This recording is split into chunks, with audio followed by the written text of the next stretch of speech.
had happened. Now Rebekah had a brother named Laban who ran out to meet the man at the spring. He had seen the nose ring and the bracelets on his sister's wrists, and he had heard Rebekah tell what the man had said.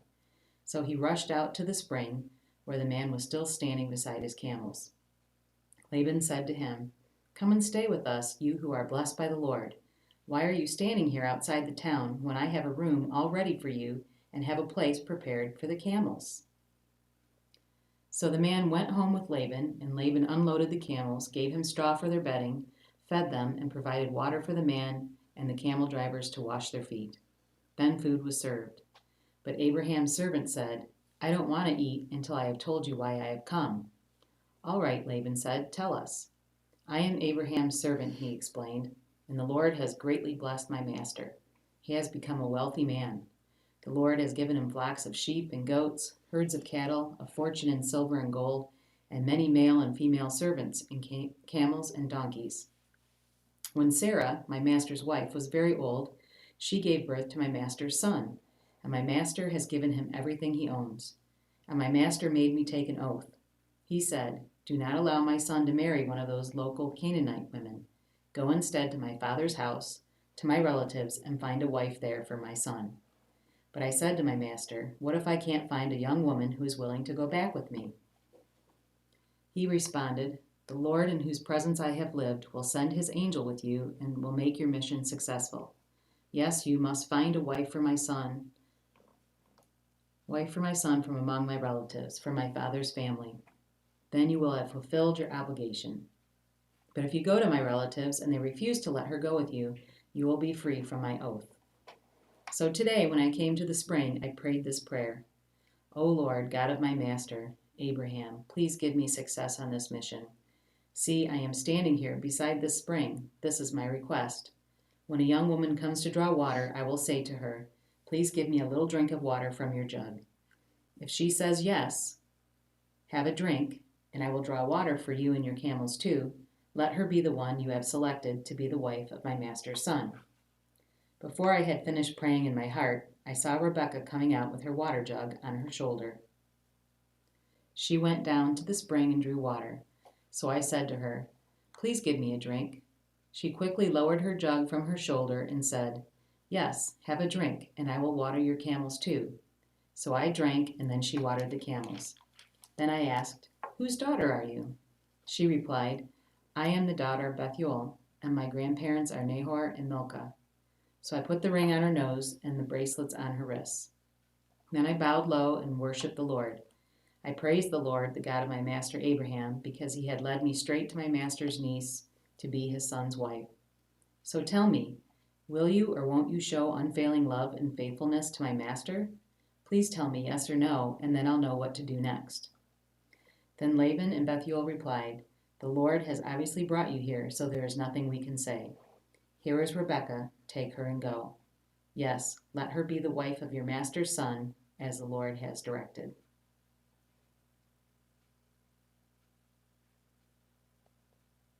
When Abraham's servant heard their answer, he bowed down to the ground and worshipped the Lord. Then he brought out silver and gold jewelry and clothing and presented them to Rebekah. He also gave expensive presents to her brother and mother. Then they ate their meal, and the servant and the men with him stayed there overnight. But early the next morning, Abraham's servant said, "Send me back to my master." "But we want Rebekah to stay with us at least 10 days, her brother and mother said. "Then she can go." But he said, "Don't delay me. The Lord has made my mission successful. Now send me back so I can return to my master." "Well," they said, "we'll call Rebekah and ask her what she thinks." So they called Rebekah. "Are you willing to go with this man?" they asked her. And she replied, "Yes, I will go." So they said goodbye to Rebekah and sent her away with Abraham's servant and his men. The women who had been Rebekah's childhood nurse went along with her. They gave her this blessing as she parted. "Our sister, may you become the mother of many millions. May your descendants be strong and conquer the cities of their enemies." Then Rebekah and her servant girls mounted the camels and followed the man. So Abraham's servant took Rebekah and went on his way. Meanwhile, Isaac, whose home was in En, had returned from B. One evening, as he was walking and meditating in the fields, he looked up and saw the camels coming. When Rebekah looked up and saw Isaac, she quickly dismounted from her camel. "Who is that man walking through the fields to meet us?" she asked the servant. And he replied, "It is my master." So Rebekah covered her face with her veil. Then the servant told Isaac everything he had done. And Isaac brought Rebekah into his mother's Sarah's tent, and she became his wife. He loved her deeply, and she was a special comfort to him after the death of his mother. Are you going to read from there? Mm-hmm. Okay.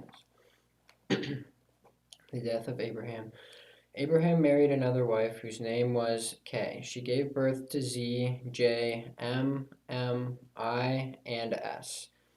J was the father of S and D. D's descendants were the Ashurites, L and L. Midian's sons were E, H, A, and E. These were all descendants of Abraham through Keturah. Abraham gave everything he owned to his son Isaac, but before he died, he gave gifts to the sons of his concubines and sent them off to a land in the east, away from Isaac. Abraham lived for 175 years, and he died at a ripe old age, having lived a long and satisfying life. He breathed his last and joined his ancestors in death. His sons Isaac and Ishmael buried him in the cave of Em near Em, in the field of Ephron, son of Zorah and Hittite. This was the field Abraham had purchased from the Hittites and where he had buried his wife Sarah. After Abraham's death, God blessed his son Isaac, who settled near B in the En. This is the account of the family of Ishmael, the son of Abraham, through Hagar, Sarah's Egyptian servant. Here is a list by their names and clans of Ishmael's descendants. The oldest was N, followed by K, A, M, D, H, T, J, N, and K. These 12 sons of Ishmael became the founders of 12 tribes named after them, listed according to the places they settled and camped. Ishmael lived for 137 years. Then he breathed his last and joined his ancestors in death.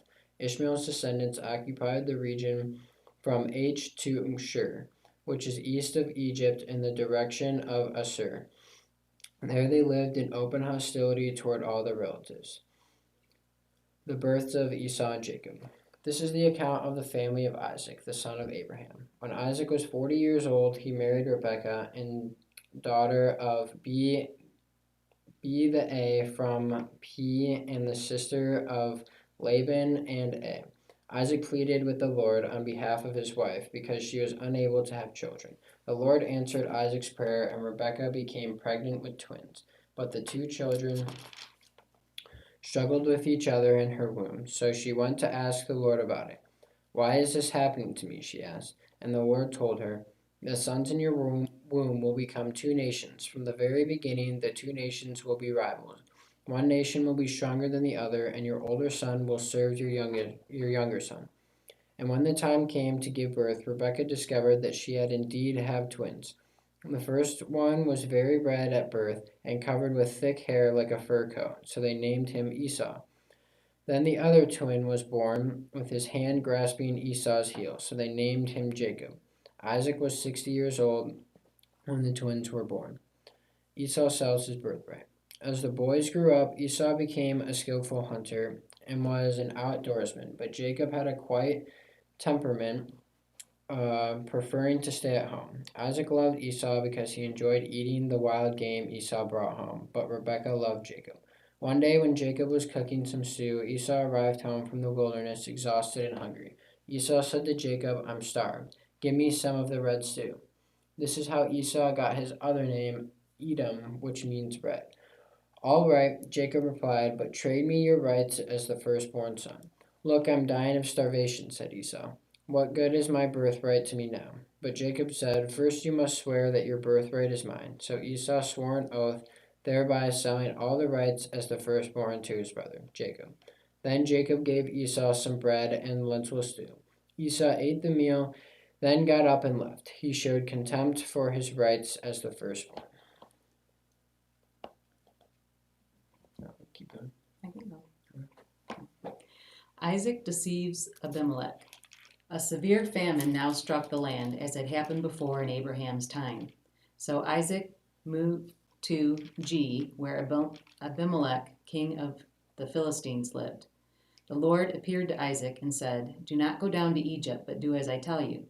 Live here as a foreigner in this land, and I will be with you and bless you. I hereby confirm that I will give all these lands to you and your descendants, just as I solemnly promised Abraham your father. I will cause your descendants to become as numerous as the stars of the sky, and I will give them all these lands.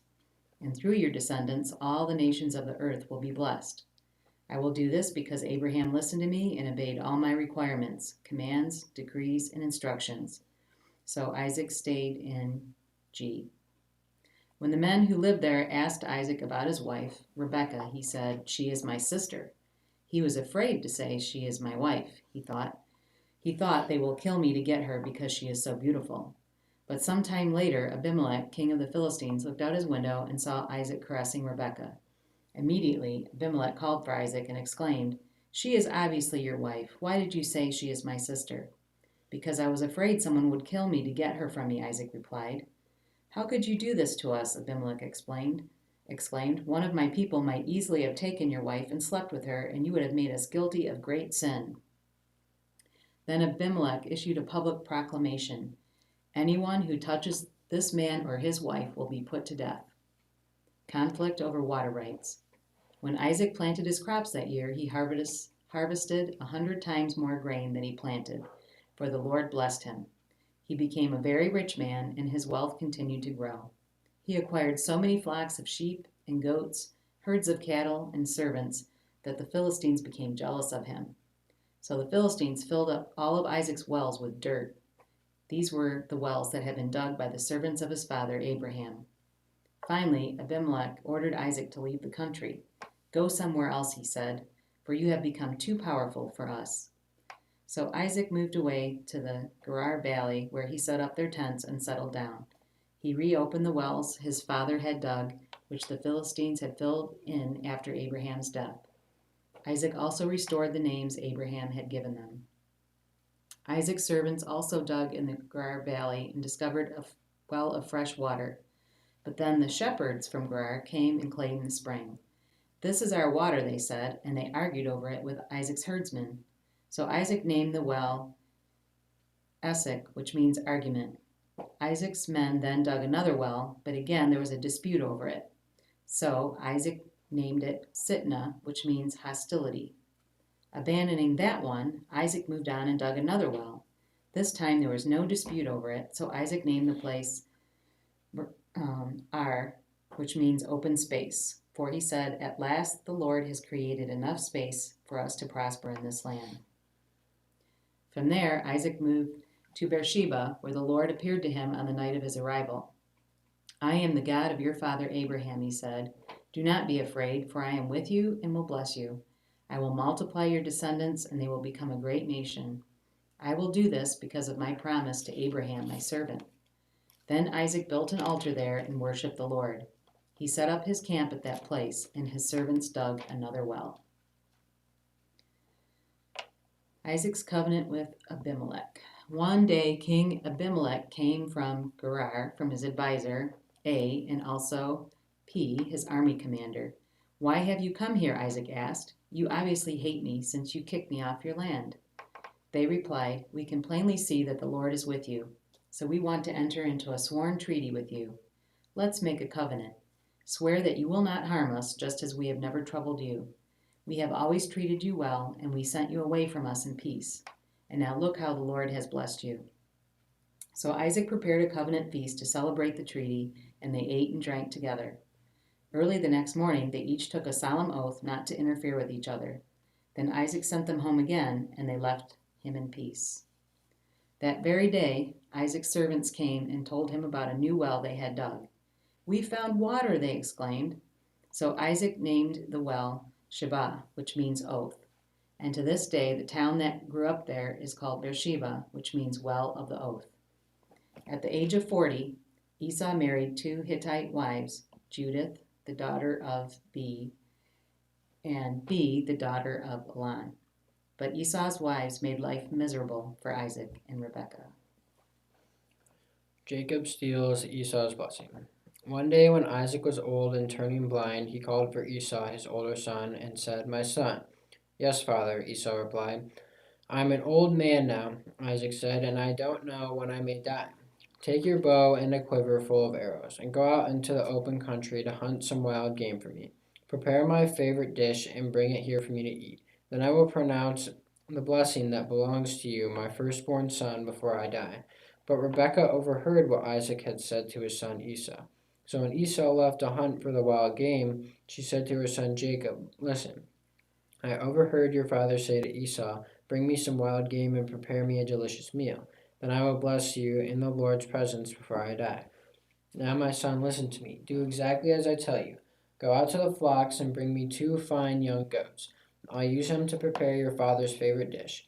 Then take the food to your father so he can eat it and bless you before he dies." "But look," Jacob replied to Rebekah, "my brother Esau is a hairy man and my skin is smooth. What if my father touches me? He'll see that I'm trying to trick him, and then he'll curse me instead of blessing me." But his mother replied, "Then let the curse fall on me, my son. Just do what I tell you. Go out and get the goats for me." So Jacob went out and got the young goats for his mother. Rebekah took them and prepared a delicious meal, just the way Isaac liked it. Then she took Esau's favorite clothes, which were there in the house, and gave them to her younger son Jacob. She covered his arms and the smooth part of his neck with the skin of the young goats. Then she gave Jacob the delicious meal, including freshly baked bread. So Jacob took the food to his father. "My father," he said. "Yes, my son," Isaac answered. "Who are you, Esau or Jacob?" Jacob replied, "It's Esau, your firstborn. I've done as you told me. Here is the wild game. Now sit up and eat it so you can give me your blessing." Isaac asked, "How did you find it so quickly, my son?" "The Lord your God put it in my path," Jacob replied. Then Isaac said to Jacob, "Come closer so I can touch you and make sure that you really are Esau." So Jacob went closer to his father, and Isaac touched him. "The voice is Jacob's, but the hands are Esau's," Isaac said. But he did not recognize Jacob because Jacob's hands felt hairy just like Esau's. So Isaac prepared to bless Jacob. "But are you really my son Esau?" he asked. "Yes, I am," Jacob replied. Then Isaac said, "Now, my son, bring me the wild game. Let me eat it, and then I will give you my blessing." So Jacob took the food to his father, and Isaac ate it. He also drank the wine that Jacob served him. Then Isaac said to Jacob, "Please come a little closer and kiss me, my son." So Jacob went over and kissed him. And when Isaac caught the smell of his clothes, he was finally convinced, and he blessed his son. He said, "Ah, the smell of my son is like the smell of the outdoors, which the Lord has blessed. From the dew of heaven and the richness of the earth, may God always give you abundant harvests of grain and bountiful new wine. May many nations become your servants, and may they bow down to you. May you be the masters over your brothers, and may your mother's sons bow down to you.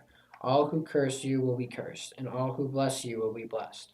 As soon as Isaac had finished blessing Jacob, and almost before Jacob had left his father, Esau returned from his hunt. Esau prepared a delicious meal and brought it to his father. Then he said, "Sit up, my father, and eat my wild game, so you can give me your blessing." But Isaac asked him, "Who are you?" Esau replied, "It's your son, your firstborn son Esau." Isaac began to tremble uncontrollably and said, "Then who just served me wild game? I have already eaten it, and I blessed him just before you came. And yes, that blessing must stand." When Esau heard his father's words, he let out a loud and bitter cry. "Oh, my father, what about me? Bless me too," he begged. But Isaac said, "Your brother was here, and he tricked me. He has taken away your blessing." Esau exclaimed, "No wonder. His name is Jacob, for now he has cheated me twice. First he took my rights as the firstborn, and now he has stolen my blessing. Oh, haven't you saved even one blessing for me?" Isaac said to Esau, "I have made Jacob your master and have declared that all his brothers will be his servants. I have guaranteed him an abundance of grain and wine. What is left for me to give you, my son?" Esau pleaded, "But do you have only one blessing? Oh, my father, bless me too." And then Esau broke down and wept. Finally, his father, Isaac, said to him, "You will live away from the richness of the earth and away from the dew of the heaven above. You will live by your sword and you will serve your brother. But when you decide to break free, you will shake his yoke from your neck." Jacob flees to Paddan Aram. From that time on, Esau hated Jacob because their father had given Jacob the blessing, and Esau began to scheme. I will soon be mourning my father's death. Then I will kill my brother Jacob. But Rebekah heard about Esau's plans. So she sent for Jacob and told him, Listen, Esau is consoling himself by plotting to kill you. So listen carefully, my son. Get ready and flee to my brother Laban in Haran. Stay there with him until your brother cools off. When he calms down and forgets what you have done to him, I will send for you to come back. Why should I lose both of you in one day? Then Rebekah said to Isaac, I'm sick and tired of these local Hittite women. I would rather die than see Jacob marry one of them.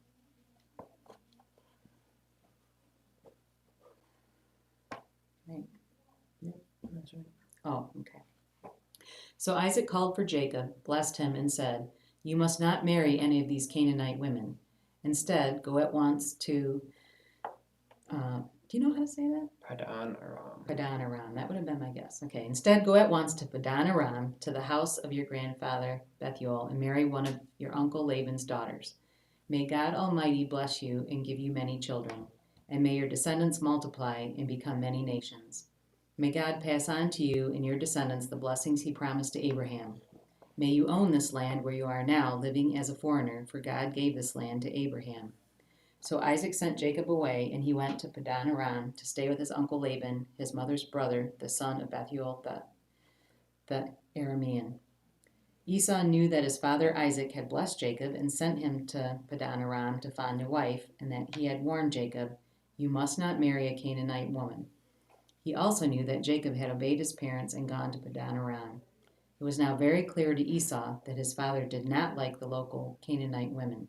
So Esau visited his uncle Ishmael's family and married one of Ishmael's daughters in addition to the wives he already had. His new wife's name was Mahalath. She was the sister of Nebaioth and the daughter of Ishmael, Abraham's son. Jacob's dream at Bethel. Meanwhile, Jacob left Beersheba and traveled toward Haran. At sundown, he arrived at a good place to set up camp and stopped there for the night. Jacob found a stone to rest his head against and lay down to sleep. As he slept, he dreamed of a stairway that reached from the earth up to heaven, and he saw the angels of God going up and down the stairway. At the top of the stairway stood the Lord, and he said, I am the Lord, the God of your grandfather Abraham and the God of your father Isaac. The ground you are lying on belongs to you. I am giving it to you and your descendants. Your descendants will be as numerous as the dust of the earth. They will spread out in all directions, to the west and the east, to the north and the south. And all the families of the earth will be blessed through you and your descendants. What's more, I am with you, and I will protect you wherever you go. One day I will bring you back to this land. I will not leave you until I have finished giving you everything I have promised you. Then Jacob awoke from his sleep and said, Surely the Lord is in this place, and I wasn't even aware of it. But he was also afraid and said, What an awesome place this is! It is none other than the house of God, the very gateway to heaven. The next morning Jacob got up very early. He took the stone he had rested his head against, and he set it upright as a memorial pillar. Then he poured olive oil over it. He named that place Bethel, which means house of God, although it was previously called Luz. Then Jacob made this vow, If God will indeed be with me and protect me on this journey, and if he will provide me with food and clothing, and if I return safely to my father's home, then the Lord will certainly be my God. And this memorial pillar I have set up will become a place for worshiping God, and I will present to God a tenth of everything he gives me. Jacob arrives at Padan Aram. Then Jacob hurried on, finally arriving in the land of the east. He saw a well in the distance. 3 flocks of sheep and goats lay in an open field beside it, waiting to be watered, but a heavy stone covered the mouth of the well. It was the custom there to wait for all the flocks to arrive before removing the stone and watering the animals. Afterward, the stone would be placed back over the mouth of the well. Jacob went over to the shepherds and asked, Where are you from, my friends? We are from Haran, they answered. Do you know a man there named Laban, the grandson of Nahor? He asked. Yes, we do, they replied. Is he doing well? Jacob asked. Yes, he's well, they answered. Look, here comes his daughter Rachel with the flock now. Jacob said, Look, it's still broad daylight, too early to round up the animals. Why don't you water the sheep and goats so they can get back out to pasture? We can't water the animals until all the flocks have arrived, they replied. Then the shepherds moved the stone from the mouth of the well, and we water all the sheep and goats. Jacob was still talking with them when Rachel arrived with her father's flock, for she was a shepherd. And because Rachel was his cousin and the daughter of Laban, his mother's brother, and because the sheep and goats belonged to his uncle Laban, Jacob went over to the well and moved the stone from its mouth and watered his uncle's flock. Then Jacob kissed Rachel, and he wept aloud. He explained to Rachel that he was her cousin on her father's side, the son of her aunt Rebekah. So Rachel quickly ran and told her father Laban. As soon as Laban heard that his nephew Jacob had arrived, he ran out to meet him. He embraced and kissed him and brought him home. When Jacob had told him his story, Laban exclaimed, "You really are my own flesh and blood." Jacob marries Leah and Rachel. After Jacob had stayed with Laban for about a month, Laban said to him, "You shouldn't work for me without pay just because we are relatives. Tell me how much your wages should be." Now Laban had 2 daughters. The older daughter was named Leah, and the younger one was Rachel. There was no sparkle in Leah's eyes, but Rachel had a beautiful figure and a lovely face. So you can just wrap up where we are and. Yep. Since Jacob was in love with Rachel, he told her father, "I'll work for you for 7 years if you'll give me Rachel, your younger daughter, as my wife." "Agreed," Laban replied. "I'd rather give her to you than to anyone else. Stay and work with me." So Jacob worked 7 years to pay for Rachel, but his love for her was so strong, and it seemed to him but a few days. Finally, the time came for him to marry her. "I have fulfilled my agreement," Jacob said to Laban. "Now give me my wife so I can sleep with her." So Laban invited everyone in the neighborhood and prepared a wedding feast. But that night, when it was dark, Laban took Leah to Jacob, and he slept with her. Laban had given Leah a servant, Zilpah, to be her maid. But when Jacob woke up in the morning, it was Leah. "What have you done to me?" Jacob raged at Laban. "I worked 7 years for Rachel. Why have you tricked me?" "It's not our custom here to marry off a younger daughter ahead of the firstborn," Laban replied.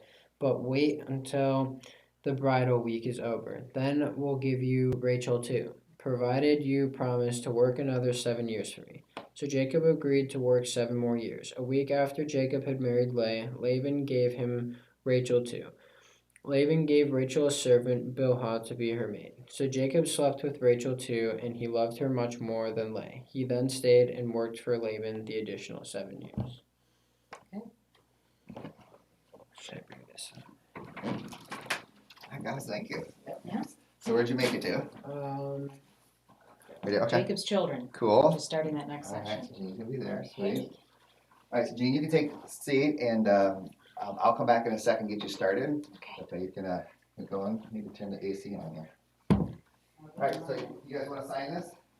Everyone will sign the file. So you just pick a page you read and put it behind you. Oh, I don't even need my glasses. Literally just sign the whole page. Okay. So wherever you want to read, like wherever you do it. You want to do the same page, you want to do it several pages. You read all. Yeah, so you can just pick up page and sign.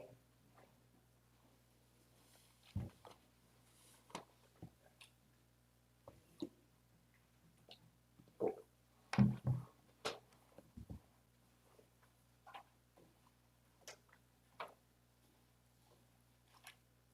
just start.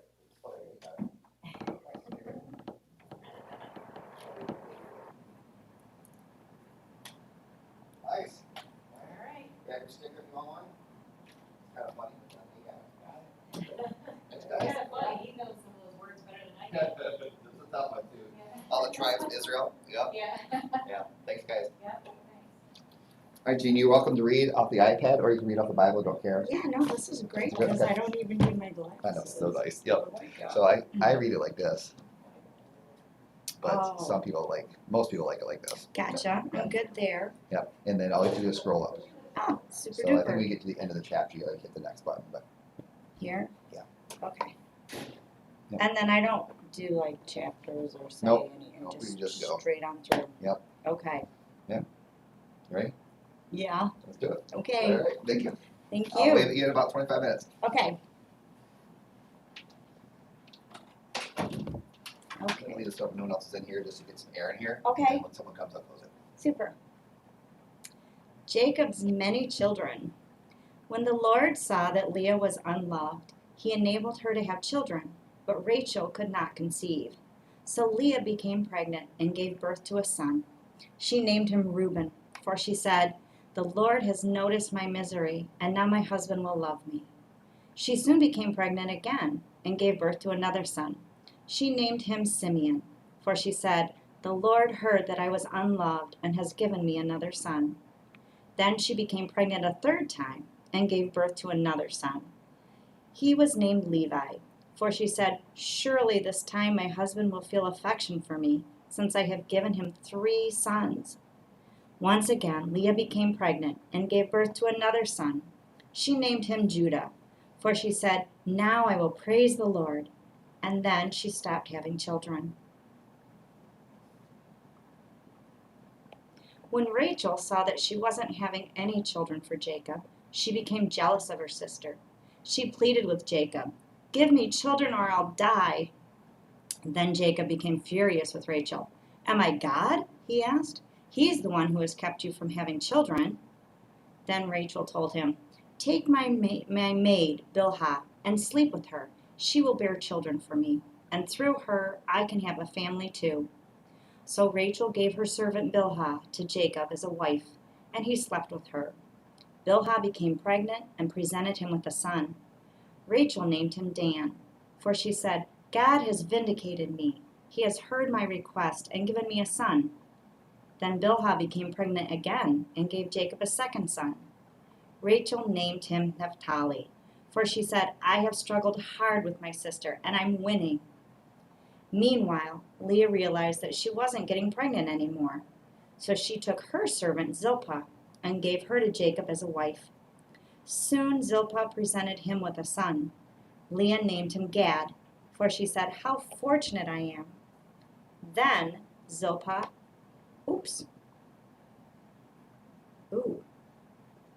sorry everybody.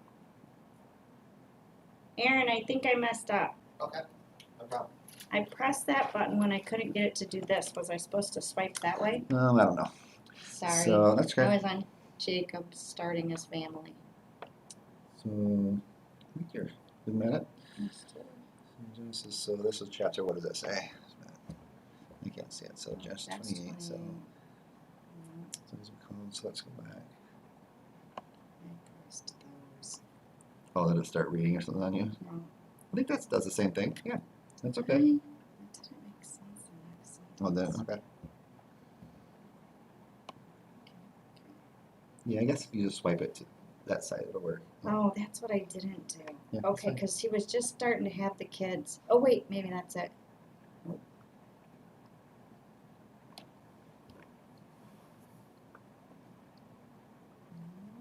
It was just the start of the tribes.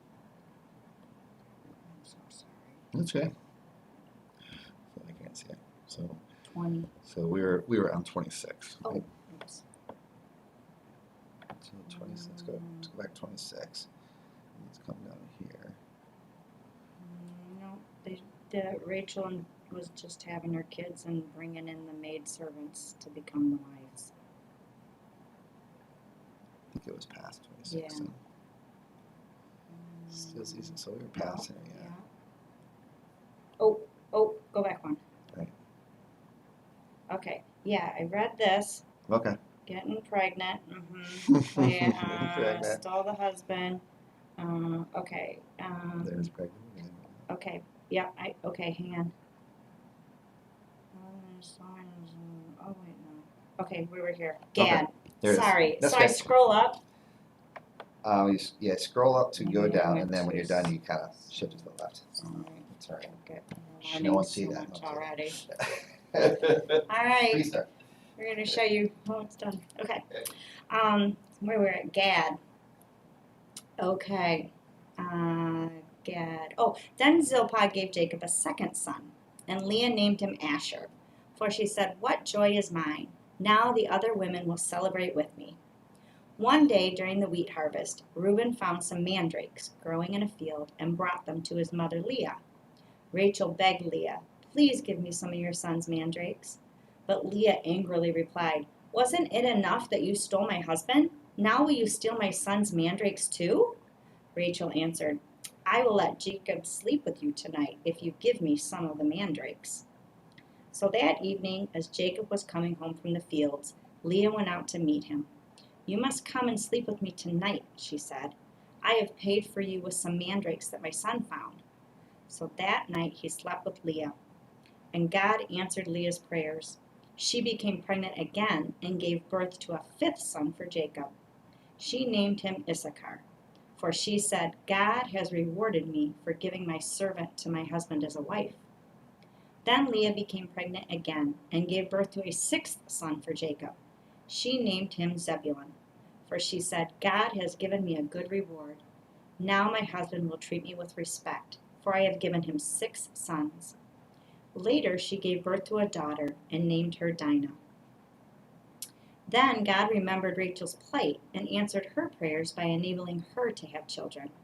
She became pregnant and gave birth to a son. God has removed my disgrace, she said, and she named him Joseph. For she said, may the Lord add yet another son to my family.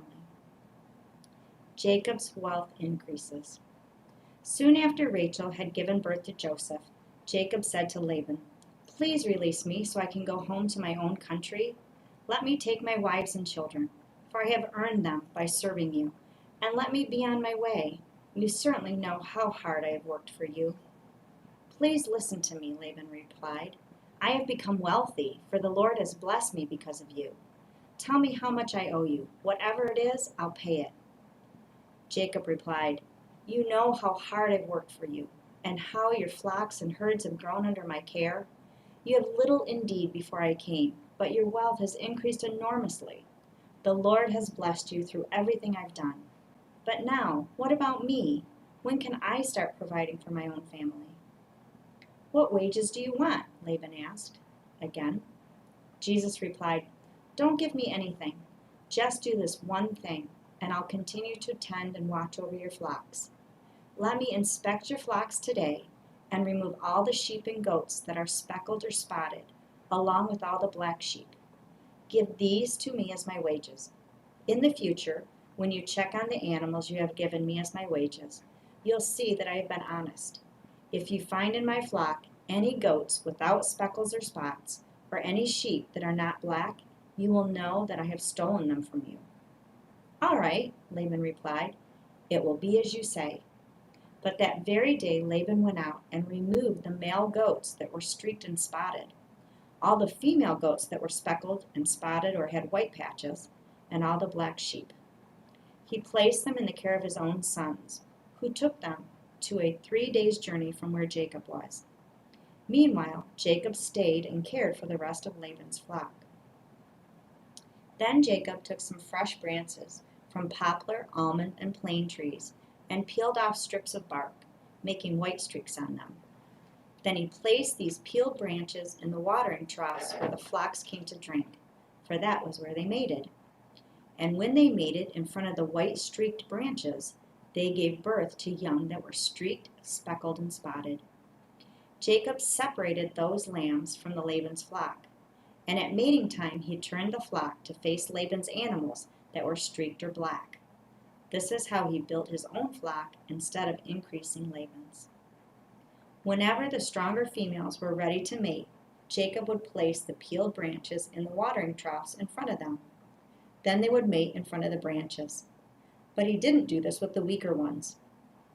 So the weaker lambs belonged to Laban, and the stronger ones were Jacob's. As a result, Jacob became very wealthy, with large flocks of sheep and goats, female and male servants, and many camels and donkeys. Jacob flees from Laban. But Jacob soon learned that Laban's sons were grumbling about him. Jacob has robbed our father of everything, they said. He has gained all his wealth at our father's expense. And Jacob began to notice a change in Laban's attitude toward him. Then the Lord said to Jacob, return to the land of your father and grandfather, and to your relatives there, and I will be with you. So Jacob called Rachel and Leah out to the field where he was watching his flock, and he said to them, I have noticed that your father's attitude toward me has changed, but the God of my father has been with me. You know how hard I have worked for your father, but he has cheated me, changing my wages 10 times. But God has not allowed him to do me any harm. For if he said, the speckled animals will be your wages, the whole flock began to produce speckled young. And when he changed his mind and said, the striped animals will be your wages, then the whole flock produced striped young. In this way, God has taken your father's animals and given them to me. One time during the mating season, I had a dream and saw that the male goats mating with the females were streaked, speckled, and spotted. Then in my dream, the angel of God said to me, Jacob? And I replied, yes, here I am. The angel said, look up, and you will see that only the streaked, speckled, and spotted males are mating with the females of your flock. For I have seen how Laban has treated you. I am the God who appeared to you at Bethel, the place where you anointed the pillar of stone and made your vow to me. Now get ready and leave this country and return to the land of your birth. Rachel and Leah responded, that's fine with us. We won't inherit any of our father's wealth anyway. He has reduced our rights to those of foreign women, and after he sold us, he wasted the money you paid him for us. All the wealth God has given you from our father legally belongs to us and our children. So go ahead and do whatever God has told you. So Jacob put his wives and children on camels, and he drove all his livestock in front of him. He packed all the belongings he had acquired at Paddan Aram and set out for the land of Canaan, where his father Isaac lived. At the time they left, Laban was some distance away shearing his sheep. Rachel stole her father's household idols and took them with her. Jacob outwitted Laban, the Aramean, for they set out secretly and never told Laban they were leaving. So Jacob took all his possessions with him and crossed the Euphrates River, heading for the hill country of Gilead. Laban pursues Jacob. 3 days later, Laban was told that Jacob had fled. So he gathered a group of his relatives and set out in hot pursuit. He caught up with Jacob 7 days later in the hill country of Gilead. But the previous night, God had appeared to Laban the Aramean in a dream and told him, I'm warning you, leave Jacob alone. Laban caught up with Jacob as he was camped in the hill country of Gilead, and he set up his camp not far from Jacob's. What do you mean by deceiving me like this? Laban demanded. How dare you drag my daughters away like prisoners of war? Why did you slip away secretly? Why did you deceive me? And why didn't you say you wanted to leave? I would have given you a farewell feast with singing and music, accompanied by tambourines and harps. Why didn't you let me kiss my daughters and grandchildren and tell them goodbye? You have acted very foolishly. I could destroy you, but the God of your father appeared to me last night and warned me. Leave Jacob alone. So I can understand your feelings that you must go and your intense longing for your father's home, but why have you stolen my gods? I rushed away because I was afraid, Jacob answered. I thought you would take your daughters from me by force. But as for your gods, see if you can find them, and let the person who has taken them die. And if you find anything else that belongs to you, identify it before all these relatives of ours, and I will give it back. But Jacob did not know that Rachel had stolen the household idols. Laban went first into Jacob's tent to search there, then into Leah's, and then the tents of the 2 servant wives, but he found nothing. Finally, he went into Rachel's tent. But Rachel had taken the household idols and hidden them in her camel saddle, and now she was sitting on them. When Laban had thoroughly searched her tent without finding them, she said to her father, Please, sir, forgive me if I don't get up for you. I'm having my monthly period. So Laban continued his search, but he could not find the household idols. Then Jacob became very angry, and he challenged Laban. What's my crime? He demanded. What have I done wrong to make you chase after me as though I were a criminal? You have rummaged through everything I own. Now show me what you found that belongs to you. Set it out here in front of us, before our relatives, for all to see. Let them judge between us. For 20 years I have been with you, caring for your flocks. In all that time your sheep and goats never miscarried. In all those years I never used a single ram of yours for food. If any were attacked and killed by wild animals, I never showed you the carcass and asked you to reduce the count of your flock. No, I took the loss myself. You made me pay for every stolen animal, whether it was taken in broad daylight or in the dark of night. I worked for you through the scorching heat of the day and through cold and sleepless nights. Yes, for 20 years I slaved in your house. I worked for 14 years earning your 2 daughters, and then 6 more years for your flock, and you changed my wages 10 times. In fact, if the God of my father had not been on my side, the God of Abraham and the fearsome God of Isaac, you would have sent me away empty-handed. But God has seen your abuse and my hard work. That is why he appeared to you last night and rebuked you. Jacob's treaty with Laban. Then Laban replied to Jacob, These women are my daughter, these children are my grandchildren, and these flocks are my flocks. In fact, everything you see is mine. But what can I do now about my daughters and their children? So come, let's make a covenant, you and I, and it will be a witness to our commitment. So Jacob took a stone and set it up as a monument. Then he told his family members, Gather some stones. So they gathered stones and piled them in a heap. Then Jacob and Laban sat down beside the pile of stones to eat a covenant meal. To commemorate the event, Laban called the place Jegar Sahadutha, which means witness pile in Aramaic. And Jacob called it Gilead, which means witness pile in Hebrew. Then Laban declared, This pile of stones will stand as a witness to remind us of the covenant we have made today. This explains why it was called Gilead, witness pile. But it was also called Mizpah, which means watchtower. For Laban said, May the Lord keep watch between us, to make sure that we keep this covenant when we are out of each other's sight. If you mistreat my daughters, or if you marry other wives, God will see to it even if no one else does. He is a witness to this covenant between us. See this pile of stones, Laban continued, and see this monument I have set between us? They stand between us as witnesses of our vows. I will never pass this pile of stones to harm you, and you must never pass these stones or this monument to harm me. I call on the God of our ancestors, the God of your grandfather Abraham, and the God of my grandfather Nahor, to serve as a judge between us. So Jacob took an oath before the fearsome God of his father Isaac to respect the boundary line. Then Jacob offered a sacrifice to God there on the mountain and invited everyone to a covenant feast. After they had eaten, they spent the night on the mountain. Laban got up early the next morning, and he kissed his grandchildren and his daughters and blessed them. Then he left and returned home.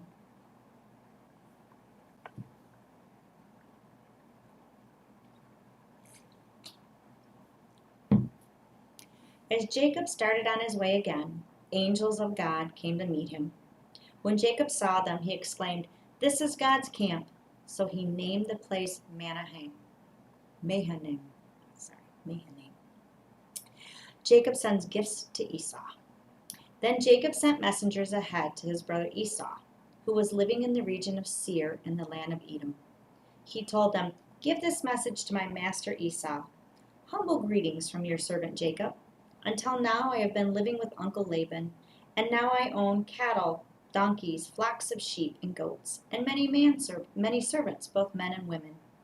I have sent these messengers to inform my lord of my coming, hoping that you will be friendly to me. After delivering the message, the messengers returned to Jacob and reported, We met your brother Esau, and he is already on his way to meet you with an army of 400 men. Jacob was terrified at the news. He divided his household, along with the flocks and herds and camels, into 2 groups. He thought, if Esau meets one group and attacks it, perhaps the other group can escape.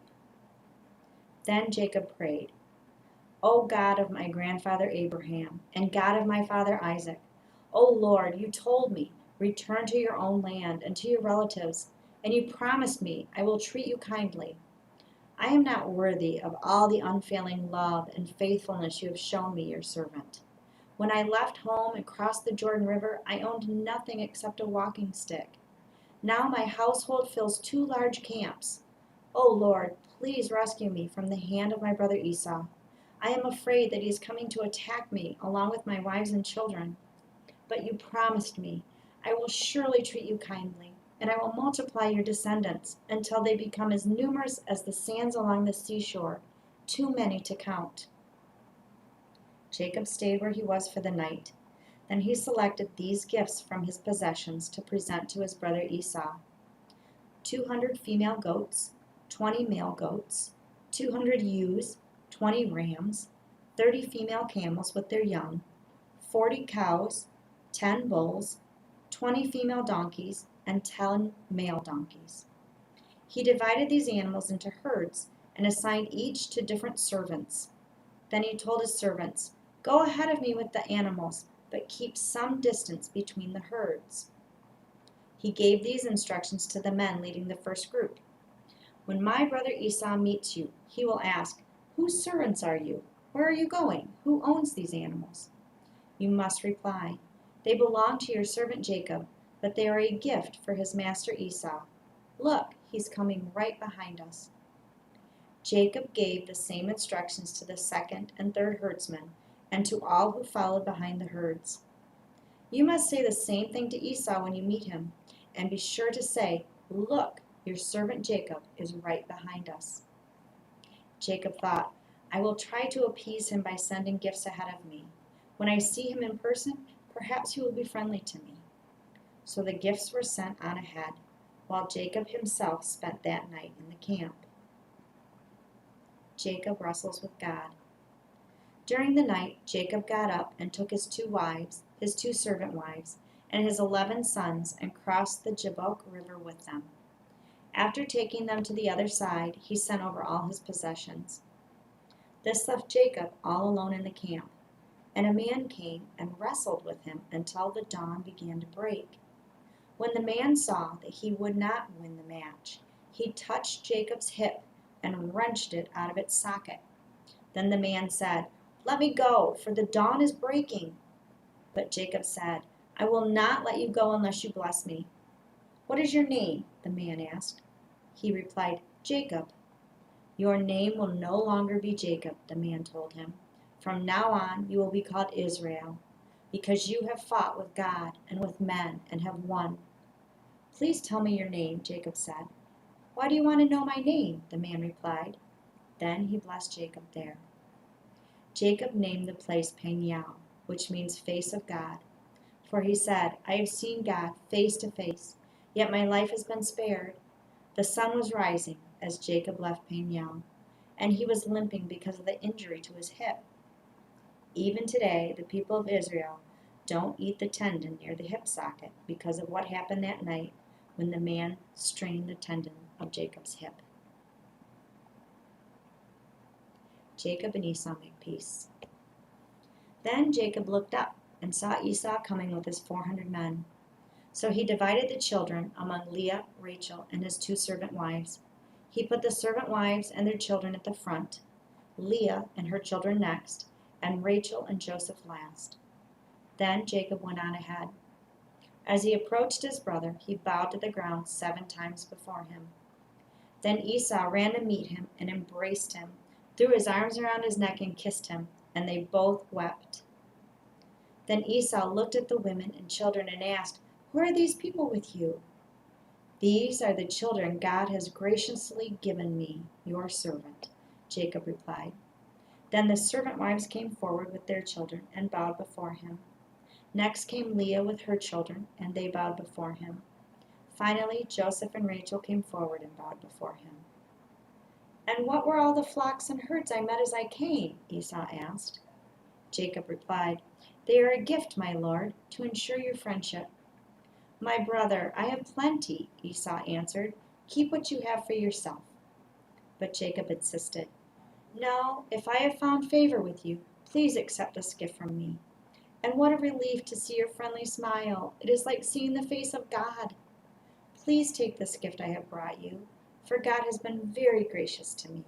I have more than enough." And because Jacob insisted, Esau finally accepted the gift. "Well," Esau said, "let's be going. I will lead the way." But Jacob replied, You can see, my lord, that some of the children are very young, and the flocks and herds have their young too. If they are driven too hard, even for one day, all the animals could die. Please, my lord, go ahead of your servant. We will follow slowly, at a pace that is comfortable for the livestock and the children. I will meet you at Seir. All right, Esau said, but at least let me assign some of my men to guide and protect you. Jacob responded, That's not necessary. It's enough that you've received me warmly, my lord. So Esau turned around and started back to Seir that same day. Jacob, on the other hand, traveled on to Succoth. There he built himself a house and made shelters for his livestock. That is why the place was named Succoth, which means shelters. Later, having traveled all the way from Paddan Aram, Jacob arrived safely in the town of Shechem in the land of Canaan. There he set up camp outside the town. Jacob bought the plot of land where he camped from the family of Hamor, the father of Shechem, for 100 pieces of silver. And there he built an altar and named it El Elohe Israel. Revenge against Shechem. One day, Dinah, the daughter of Jacob and Leah, went to visit some of the young women who lived in the area. But when the local prince Shechem, son of Hamor the Hivite, saw Dinah, he seized her and raped her. But then he fell in love with her, and he tried to win her affection with tender words. He said to his father Hamor, Get me this young girl. I want to marry her. Soon Jacob heard that Shechem had defiled his daughter Dinah. But since his sons were out in the fields herding his livestock, he said nothing until they returned.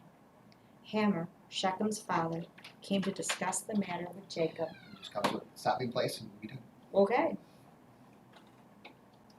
Meanwhile, Jacob's sons had come in from the field as soon as they heard what had happened. They were shocked and furious that their sister had been raped. Shechem had done a disgraceful thing against Jacob's family, something that should never be done. Hamor tried to speak with Jacob and his sons. My son Shechem is truly in love with your daughter, he said. Please let him marry her. In fact, let's arrange other marriages too. You give us your daughters for our sons, and we will give you our daughters for your sons, and you may live among us. The land is open to you. Settle here and trade with us, and feel free to buy property in the area. Then Shechem himself spoke to Dinah's fathers and brothers. Please be kind to me and let me marry her, he begged. I will give you whatever you ask. No matter what dowry or gift you demand, I will gladly pay it. Just give me the girl as my wife. I'm going to stop there.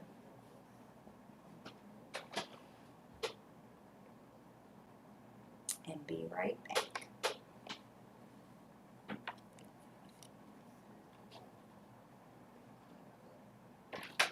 Cool. Thanks, Janine. So, let me have you write down where you ended, like what chapter and verse, Genesis 34.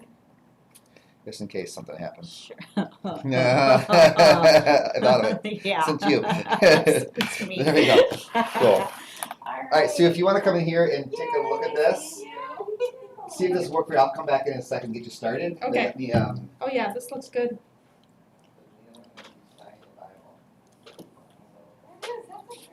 Yeah. It's like whatever passage, so you finish up 34, so anyway. This time, like, literally top of the sticker, like Jen's ideas, you know, like an iPhone sticker.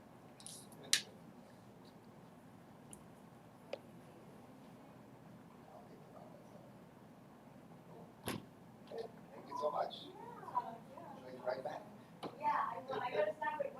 Oh, there we go. All right, so you think this will work? Yeah. Okay, cool. This works Yeah, we really just good. go- So Genesis, where did she stop? Yep, so she stopped 13, 34, 13. Okay, so read 13. Yeah, read is what she 13, means. yeah. Okay, And then when you're done with the chapter, you just swipe this way. okay, Yep, just like that. That'll go to the next, okay. next one. Yeah. So we have back 34, 13. Yep. Okay, Perfect. I'll be right outside. Anything, come and holler at me if something goes wrong, whatever. So, yeah. okay. You good? I'm glad the picture is to the left. So you You get to see it have to right in look front at of your yourself. face. Yes. Yeah. Yes, Cool. that'll Thank help. Okay. All right. Thank Happy you. reading. Genesis 34, verse 13. But since Shechem had defiled their sister Dinah, Jacob's sons responded deceitfully to Shechem and his father Hamor. They said to them, "We couldn't possibly allow this because you're not circumcised. It would be a disgrace for our sister to marry a man like you. But here is a solution. If every man among you will be circumcised like we are, then we will give you our daughters, and will take your daughters for ourselves. We will live among you and become one people. But if you don't agree to be circumcised, we will take her and be on our way." Hamor and his son Shechem agreed to their proposal. Shechem wasted no time in acting on this request, for he wanted Jacob's daughter desperately. Shechem was a highly respected member of his family, and he went with his father, Hamor, to present this proposal to the leaders at the town gate. "These men are our friends," they said. "Let's invite them to live here among us and trade freely.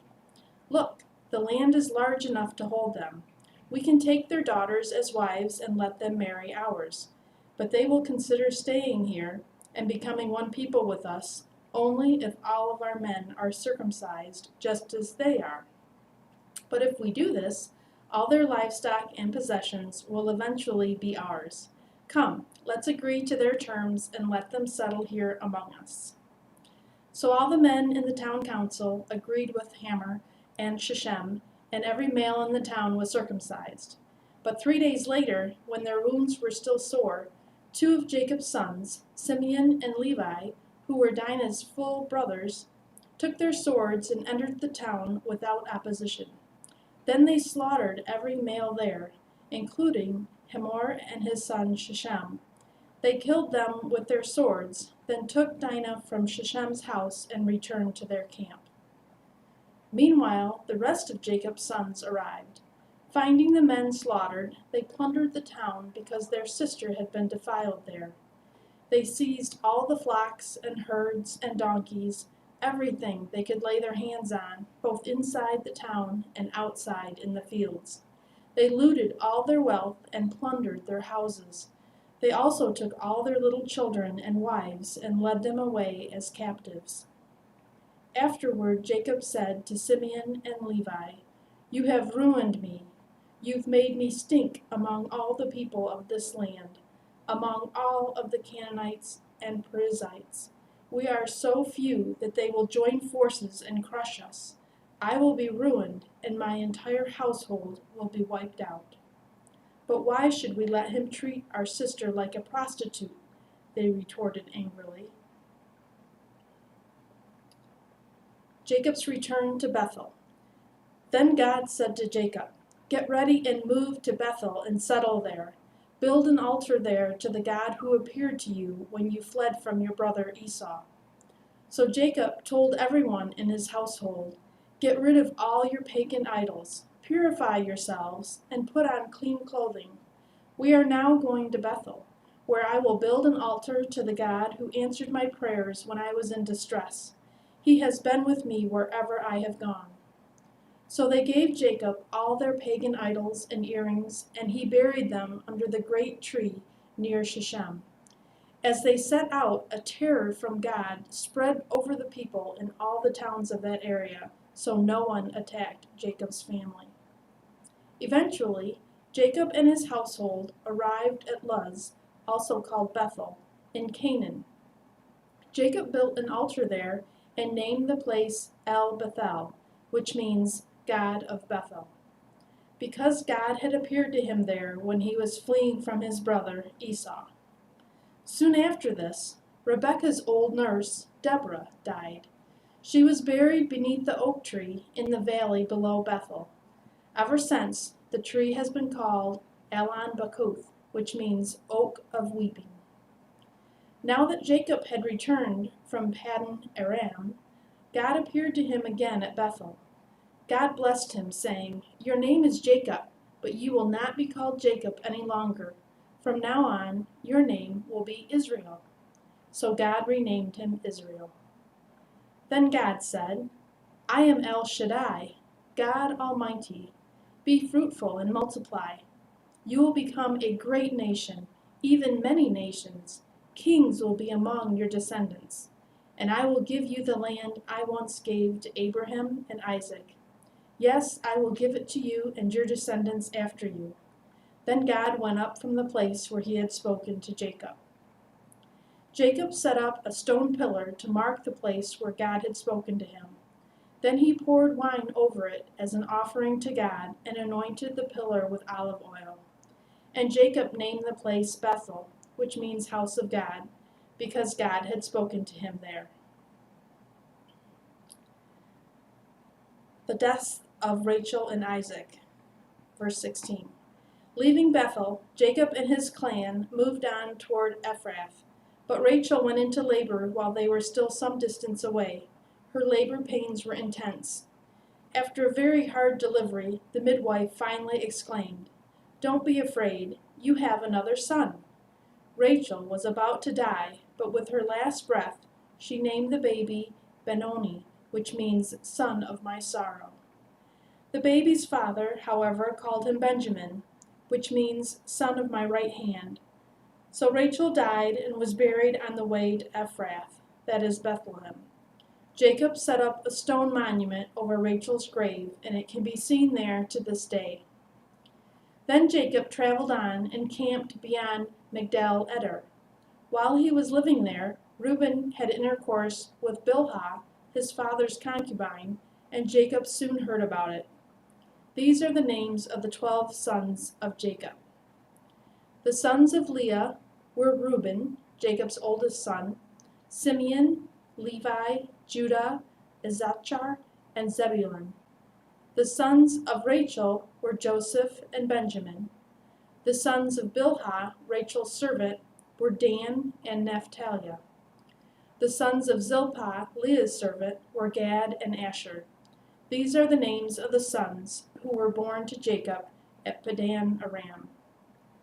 So Jacob returned to his father, Isaac, in Mamre, which is now Kiriath Arba, now called Hebron, where Abraham and Isaac had both lived as foreigners. Isaac lived for 180 years. Then he breathed his last and died at a ripe old age, joining his ancestors in death, and his sons, Esau and Jacob, buried him.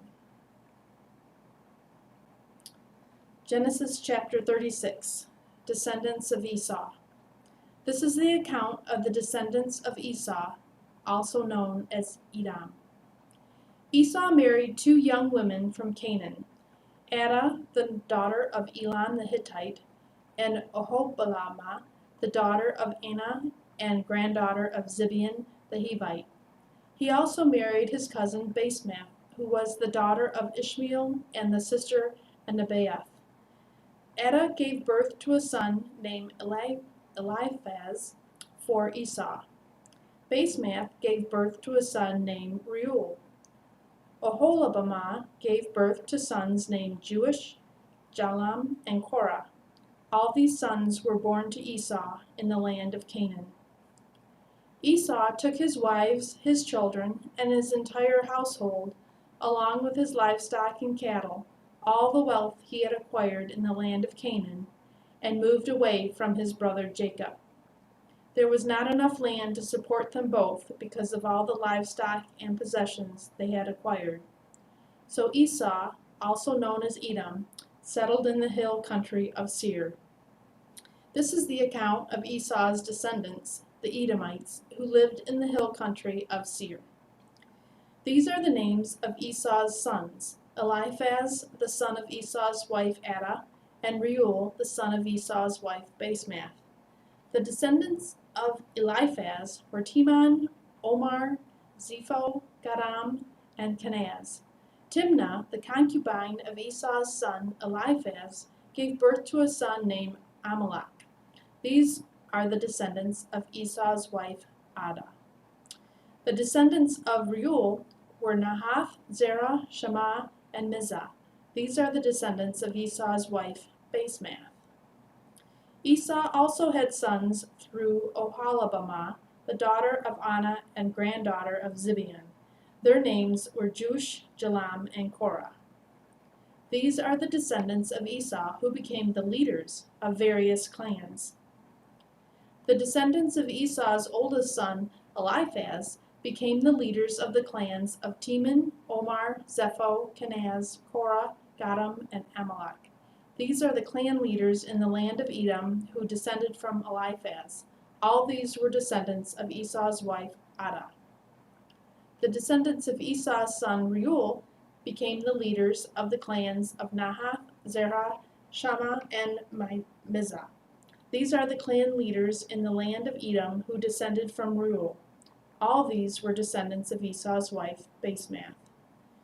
The descendants of Esau and his wife, Oholibamah, became the leaders of the clans of Jush, Jalam, and Korah. These are the clan leaders who descended from Esau's wife, Oholibamah, the daughter of Anah. These are the clans descended from Esau, also known as Edom, identified by their clan leaders. Original peoples of Edom. These are the names of the tribes that descended from Seir the Horite. They lived in the land of Edom: Lodan, Shobal, Zibeon, Anah, Dishan, Ezer, and Dishan. These were the Horite clan leaders, the descendants of Seir who lived in the land of Edom. The descendants of Lodan were Hori and Himam. Lodan's sister was named Timnah. The descendants of Shobal were Elvan, Mahanath, Ebal, Shepho, and Onam. The descendants of Zibeon were Aya and Anah. This is the Anah who discovered the hot springs in the wilderness while he was grazing his father's donkeys.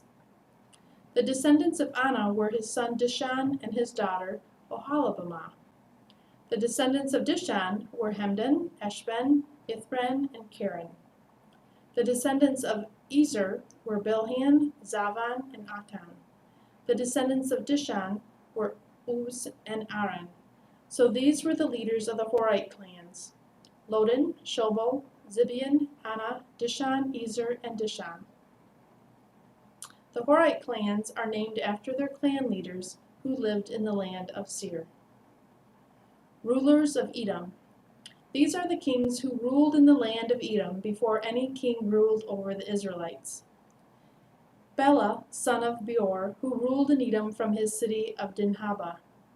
When Bela died, Jobab, son of Zerah from Basra, became king in his place. When Jobab died, Husham from the land of the Temanites became king in his place. When Husham died, Hadad, son of Bedad, became king in his place and ruled from the city of Avith. He was the one who defeated the Midianites in the land of Moab. When Hadad died, Semlah from the city of Masrekah became king in his place. When Samlah died, Shaul from the city of Rehoboth on the river became king in his place. When Shaul died, Baal-Hanan, son of Akbor, became king in his place. When Baal-Hanan, son of Akbor, died, Hadad became king in his place and ruled from the city of Pau. His wife was Mehetabel, the daughter of Matred and granddaughter of Mezabab. These are the names of the leaders of the clans descended from Esau, who lived in the places named for them: Timnah, Alva, Jethath, Oholibamah, Elah, Pinan, Kenaz, Teman, Mibzar, Magdiel, and Aram. These are the leaders of the clans of Edom, listed according to their settlements in the land they occupied. They all descended from Esau, the ancestor of the Edomites. Genesis chapter 37. Joseph's dreams. So Jacob settled again in the land of Canaan, where his father had lived as a foreigner. This is the account of Jacob and his family. When Joseph was 17 years old, he often tended his father's flocks. He worked for his half-brothers, the sons of his father's wives, Bilhah and Zilpah. But Joseph reported to his father some of the bad things his brothers were doing. Jacob loved Joseph more than any of his other children, because Joseph had been born to him in his old age. So one day, Jacob had a special gift made for Joseph, a beautiful robe. But his brothers hated Joseph because their father loved him more than the rest of them. They couldn't say a kind word to him. One night Joseph had a dream, and when he told his brothers about it, they hated him more than ever. "Listen to this dream," he said. "We were out in the field, tying up bundles of grain. Suddenly my bundle stood up, and your bundles all gathered around and bowed low before mine." His brothers responded, "So you think you will be our king, do you? Do you actually think you will reign over us?" And they hated him all the more because of his dreams and the way he talked about them. But soon Joseph had another dream, and again he told his brothers about it. "Listen, I've had another dream," he said. "The sun, moon, and 11 stars bowed low before me." This time he told the dream to his father as well as to his brothers, but his father scolded him. "What kind of dream is that?" he asked. "Will your mother and I and your brothers actually come and bow to the ground before you?" But while his brothers were jealous of Joseph, his father wondered what the dreams meant. Soon after this, Joseph's brothers went to pasture their father's flocks at Shechem.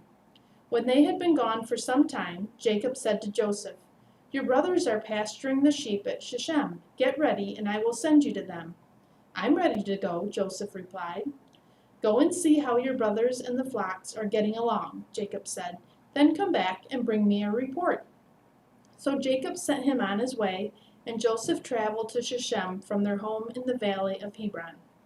When he arrived there, a man from the area noticed him wandering around the countryside.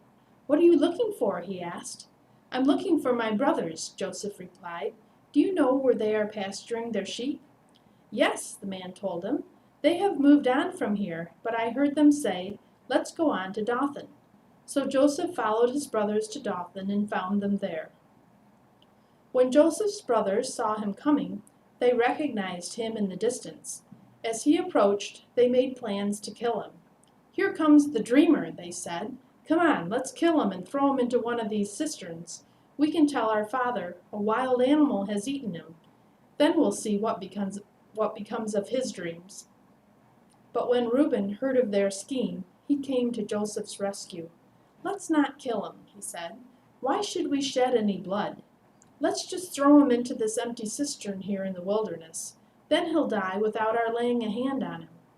Reuben was secretly planning to rescue Joseph and return him to his father. So when Joseph arrived, his brothers ripped off the beautiful robe he was wearing. Then they grabbed him and threw him into the cistern. Now the cistern was empty. There was no water in it. Then, just as they were sitting down to eat, they looked up and saw a caravan of camels in the distance coming toward them. It was a group of Ishmaelite traders taking a load of gum, balm, and aromatic resin from Gilead down to Egypt. Judah said to his brothers, "What will we gain by killing our brother? We'd have to cover up the crime. Instead of hurting him, let's sell him to those Ishmaelite traders. After all, he is our brother, our own flesh and blood." And his brothers agreed. So when the Ishmaelites, who were Midianite traders, came by, Joseph's brothers pulled him out of the cistern and sold him to them for 20 pieces of silver, and the traders took him to Egypt. Some time later, Reuben returned to get Joseph out of the cistern. When he discovered that Joseph was missing, he tore his clothes in grief. Then he went back to his brothers and lamented, "The boy is gone. What will I do now?" Then the brothers killed a young goat and dipped Joseph's robe in its blood. They sent the beautiful robe to their father with this message, "Look at what we found. Doesn't this robe belong to your son?" Their father recognized it immediately. "Yes," he said, "it is my son's robe. A wild animal must have eaten him. Joseph has clearly been torn to pieces." Then Jacob tore his clothes and dressed himself in burlap. He mourned deeply for his son for a long time. His family all tried to comfort him, but he refused to be comforted. "I will go to my grave mourning for my son," he would say, and then he would weep. Meanwhile, the Midianite traders arrived in Egypt, where they sold Joseph to Potiphar, an officer of Pharaoh, the king of Egypt. Potiphar was captain of the palace guard.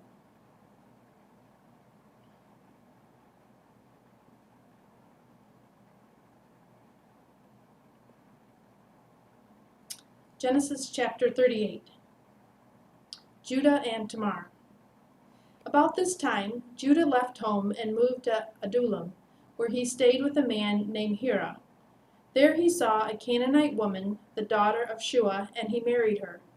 When he slept with her, she became pregnant and gave birth to a son, and he named the boy Then she became pregnant again and gave birth to another son, and she named him Onan. And when she gave birth to a third son, she named him Shelah. At the time of Shelah's birth, they were living at Kezib. In the course of time, Judah arranged for his firstborn son, to marry a young woman named Tamar. But was a wicked man in the Lord's sight, so the Lord took his life.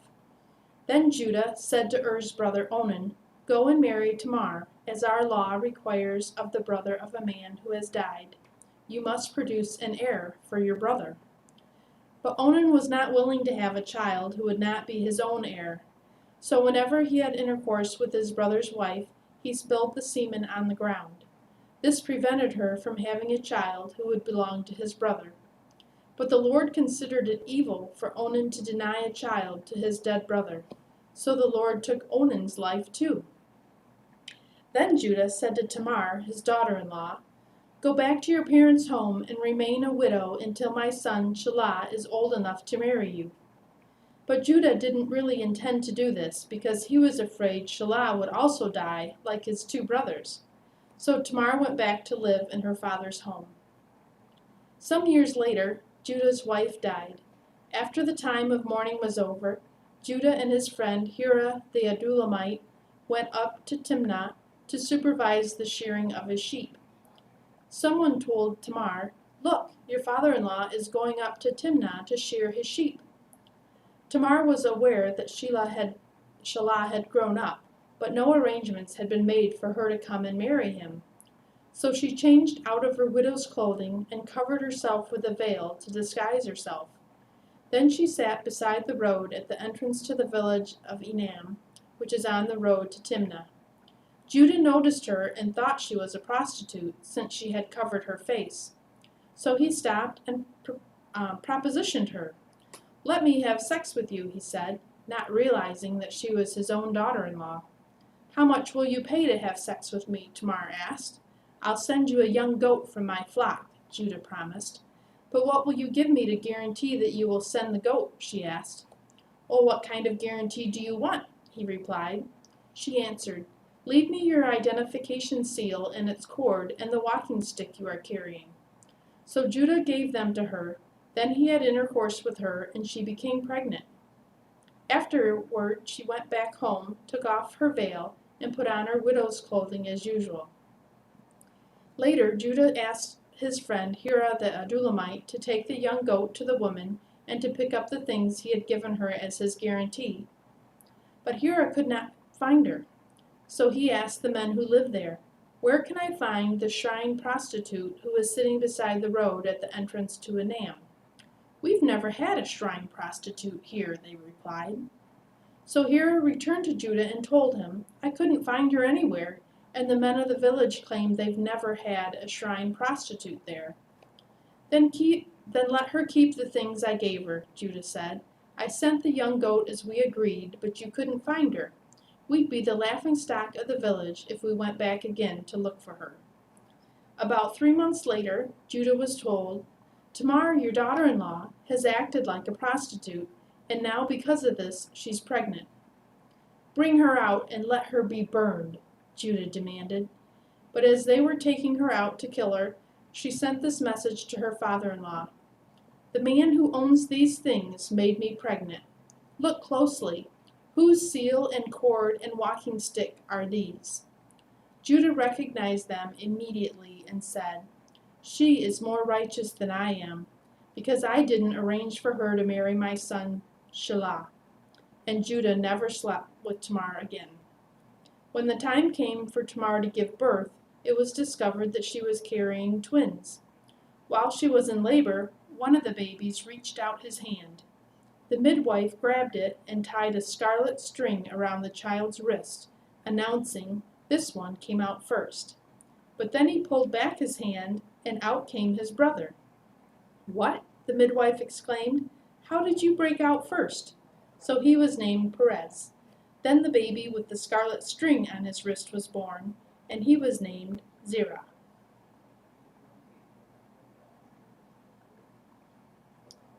Genesis chapter 39. Joseph in Potiphar's house. When Joseph was taken to Egypt by the Ishmaelite traders, he was purchased by Potiphar, an Egyptian officer. Potiphar was captain of the guard for Pharaoh, the king of Egypt. The Lord was with Joseph, so he succeeded in everything he did as he served in the home of his Egyptian master. Potiphar noticed this and realized that the Lord was with Joseph, giving him success in everything he did. This pleased Potiphar, so he soon made Joseph his personal attendant. He put him in charge of his entire household and everything he owned. From the day Joseph was put in charge of his master's household and property, the Lord began to bless Potiphar's household for Joseph's sake. All his household affairs ran smoothly, and his crops and livestock flourished. So Potiphar, So you can just finish up wherever you are, and you finish up to the next paragraph, whatever. okay, thank you. So Potiphar gave Joseph complete administrative responsibility over everything he owned. With Joseph there, he didn't worry about a thing, except what kind of food to eat. Joseph was a very handsome and well-built young man, and Potiphar's wife soon began to look at him lustfully. "Come and sleep with me," she demanded. But Joseph refused. "Look," he told her, "my master trusts me with everything in his entire household. No one here has more authority than I do. He has held back nothing from me except you, because you are his wife.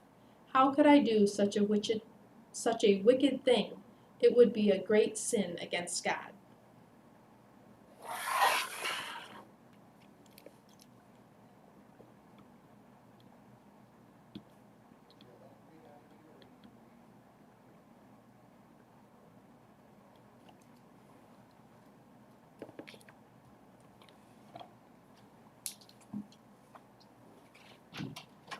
Nice. Yeah. Good job. All right, so write down where you finished up. Yep, that was what I read. Right So there. Okay, start- perfect. Starting 39, at 10. Cool. All right, so Sue, you want to come on in here, and we'll show you this. And don't leave. We've got a couple things for you before Okay, you leave. So. okay. She had a rough passage. She had a real rough passage. So you can see if you want to use the iPad, we're going to be starting in 39 verse 10. Okay. All you do is scroll up and down, and then when you get to the end of the chapter, you can go sideways, but you can also use the Bible. All So right. I'm going to get Sue here, and you can figure out what you want, and then you can go. Okay, sticker, good. And then we're also going to have you sign. We'll have you sign in a bunch of. All we're doing is just like literally just signing right across the page. So it'll be kind of fun, yeah.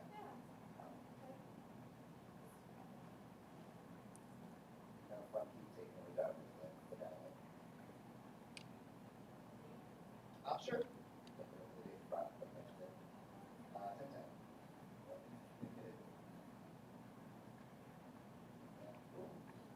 Thank you so much, and it's nice to spend some time with you today, so that's awesome. Enjoy your afternoon.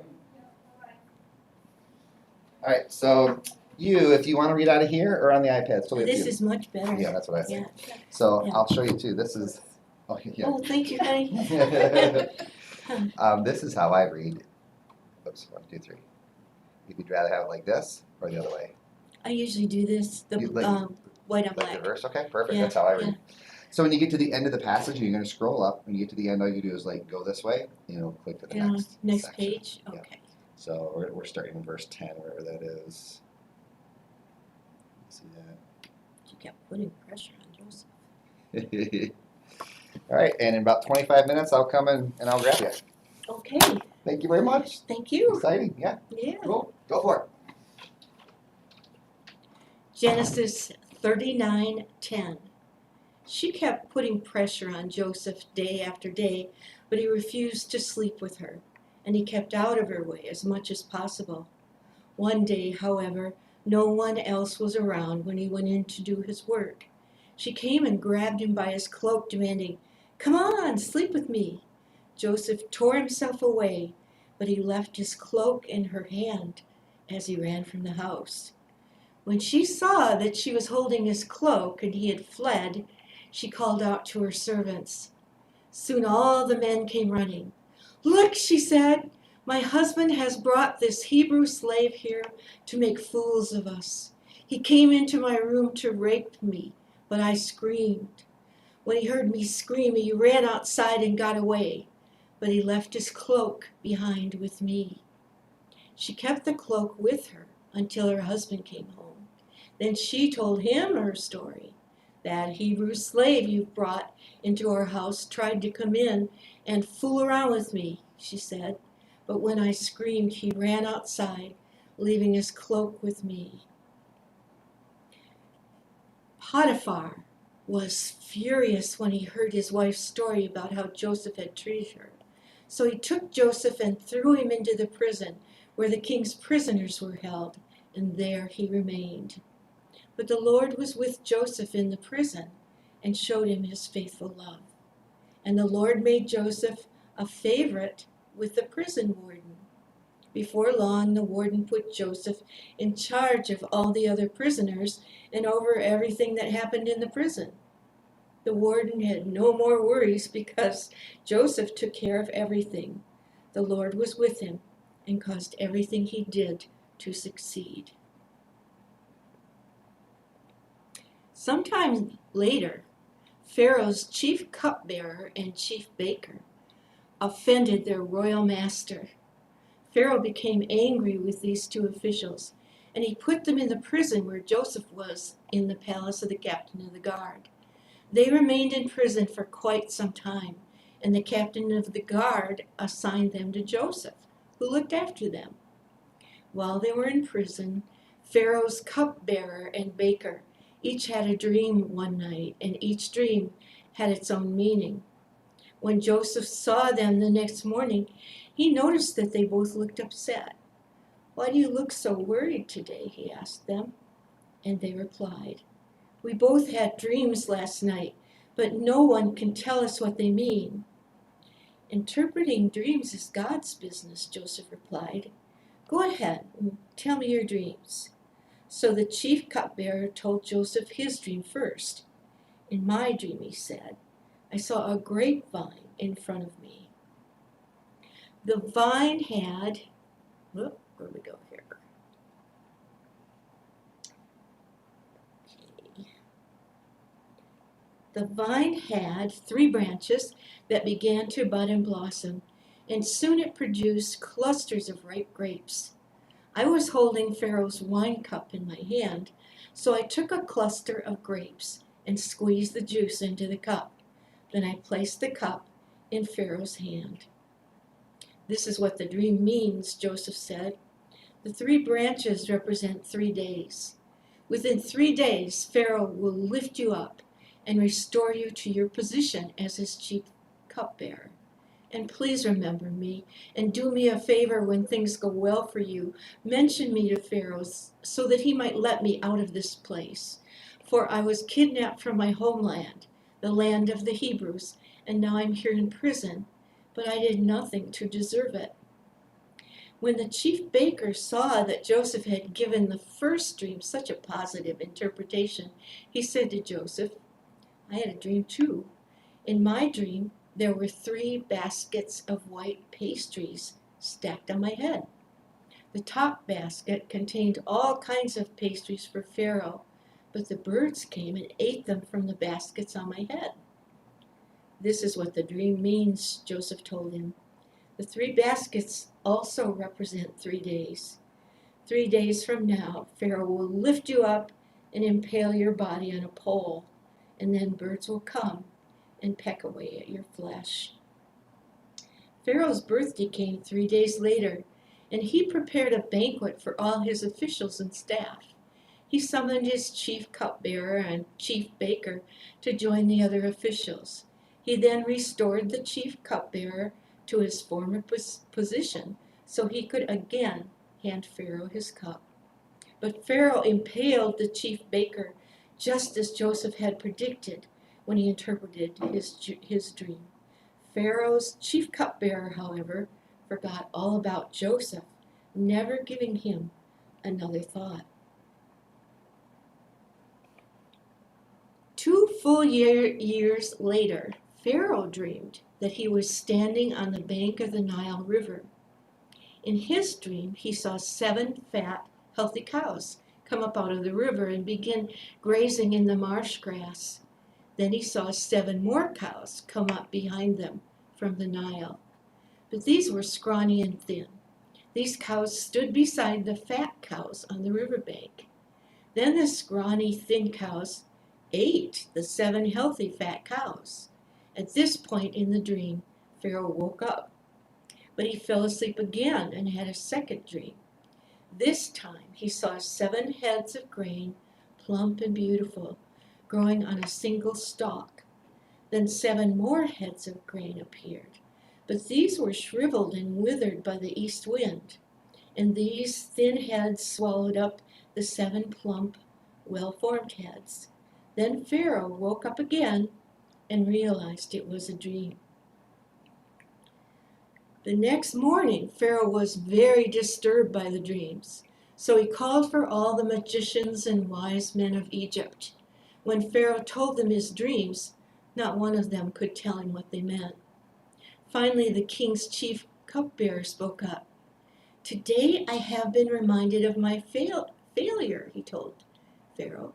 "Some time ago you were angry with the chief baker and me, and you imprisoned us in the palace of the captain of the guard. One night the chief baker and I each had a dream, and each dream had its own meaning.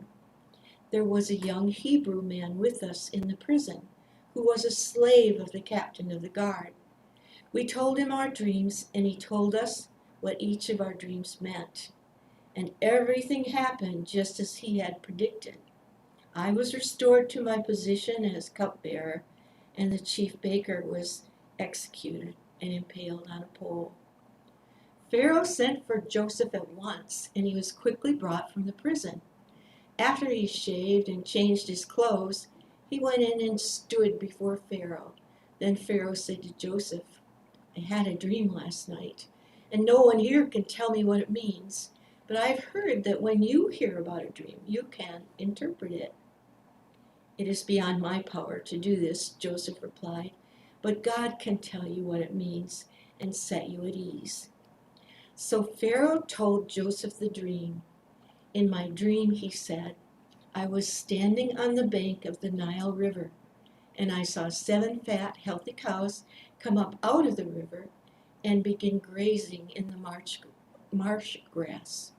But then I saw 7 sick-looking cows, scrawny and thin, come up after them. I've never seen such sorry-looking animals in all the land of Egypt. These thin, scrawny cows ate the 7 fat cows, but afterward you wouldn't have known it, for they were still as thin and scrawny as before. And then I woke up. In my dream, I also saw 7 heads of grain, full and beautiful, growing on a single stalk. Then 7 more heads of grain appeared, but these were blighted, shriveled, and withered by the east wind. And the shriveled heads swallowed up the 7 healthy heads. I told these dreams to the magicians, but no one can tell me what they mean." Joseph responded, "Both of Pharaoh's dreams mean the same thing. God is telling Pharaoh in advance what he is about to do. The 7 healthy cows and the 7 healthy heads of grain both represent 7 years of prosperity. The 7 thin, scrawny cows that came up later and the 7 thin heads of grain withered by the east wind represent 7 years of famine. This will happen just as I have described it, for God has revealed to Pharaoh in advance what he is about to do. The next 7 years will be a period of great prosperity throughout the land of Egypt. But afterward there will be 7 years of famine, so great that all the prosperity will be forgotten in Egypt. Famine will destroy the land. This famine will be so severe that even the memory of the good years will be erased. As for having 2 similar dreams, it means that these events have been decreed by God, and he will soon make them happen. Therefore, Pharaoh should find an intelligent and wise man and put him in charge of the entire land of Egypt. Then Pharaoh should appoint supervisors over the land and let them collect 1/5 of all the crops during the 7 good years. Have them gather all the food produced in the good years that are just ahead and bring it to Pharaoh's storehouses. Store it away and guard it, so there will be food in the cities. That way there will be enough to eat when the 7 years of famine come to the land of Egypt. Otherwise, this famine will destroy the land. Joseph's suggestions were well received by Pharaoh and his officials. So Pharaoh asked his officials, "Can we find anyone else like this man, so obviously filled with the Spirit of God?" Then Pharaoh said to Joseph, "Since God has revealed the meaning of the dreams to you clearly, no one else is as intelligent or wise as you are. You will be in charge of my court, and all my people will take orders from you. Only I, sitting on my throne, will have a rank higher than yours." Pharaoh said to Joseph, "I hereby put you in charge of the entire land of Egypt." And then Pharaoh removed his signet ring from his hand and placed it on Joseph's finger. He dressed him in fine linen clothing and hung a gold chain around his neck. Then he had Joseph ride in the chariot reserved for his second in command. And wherever Joseph went, the command was shouted, "Kneel down!" So Pharaoh put Joseph in charge of all Egypt. And Pharaoh said to him, "I am Pharaoh, but no one will lift a hand or foot in the entire land of Egypt without your approval." Then Pharaoh gave Joseph a new Egyptian name, Zaphenath-Paneah. He also gave him a wife whose name was Asenath. She was the daughter of Potiphera, the priestess of On. So Joseph took charge of the entire land of Egypt. He was 30 years old when he began serving in the court of Pharaoh, the king of Egypt. And when Joseph left Pharaoh's presence, he inspected the entire land of Egypt. As predicted, for 7 years the land produced bumper crops. During those years, Joseph gathered all the crops grown in Egypt and stored the grain from the surrounding fields in the cities. He piled up huge amounts of grain like sand on the seashore. Finally, he stopped keeping records because there was too much to measure. During this time, before the first of the famine years, 2 sons were born to Joseph and his wife Asenath, the daughter of Potiphera, the priest of On. Joseph named his older son Manasseh, for he said, "God has made me forget all my troubles and everyone in my father's family." Joseph named his second son Ephraim, for he said, "God has made me fruitful in this land of my grief." At last, the 7 years of bumper crops throughout the land of Egypt came to an end. Then the 7 years of famine began, just as Joseph had predicted. The famine also struck all the surrounding counties, but throughout Egypt there was plenty of food. Eventually, however, the famine spread throughout the land of Egypt as well, and when the people cried out to Pharaoh for food, he told them, "Go to Joseph and do whatever he tells you." So with severe famine everywhere, Joseph opened up the storehouses and distributed grain to the Egyptians, for the famine was severe throughout the land of Egypt. And people from all around came to Egypt to buy grain from Joseph because the famine was severe throughout the world. When Jacob heard that grain was available in Egypt, he said to his sons, "Why are you standing around looking at one another? I have heard there is grain in Egypt. Go down there and buy enough grain to keep us alive, otherwise we'll die." So Joseph's 10 older brothers went down to Egypt to buy grain. But Jacob wouldn't let Joseph's younger son Benjamin go with them for fear some harm might come to him. So Jacob's sons arrived in Egypt along with others to buy food, for the famine was in Canaan as well. Since Joseph was governor of all Egypt and in charge of selling grain to all the people, it was to him that his brothers came. When they arrived, they bowed before him with their faces to the ground. Joseph recognized his brothers instantly, but he pretended to be a stranger and spoke harshly to them. "Where are you from?" he demanded. "From the land of Canaan," they replied. "We have come to buy food." Although Joseph recognized his brothers, they didn't recognize him, and he remembered the dreams he'd had about them many years before. He said to them, "You are spies. You have come to see how vulnerable our land has become." "No, my lord," they exclaimed. "Your servants have simply come to buy food. We are all brothers, members of the same family. We are honest men, sir. We are not spies." "Yes, you are," Joseph insisted. "You have come to see how vulnerable our land has become."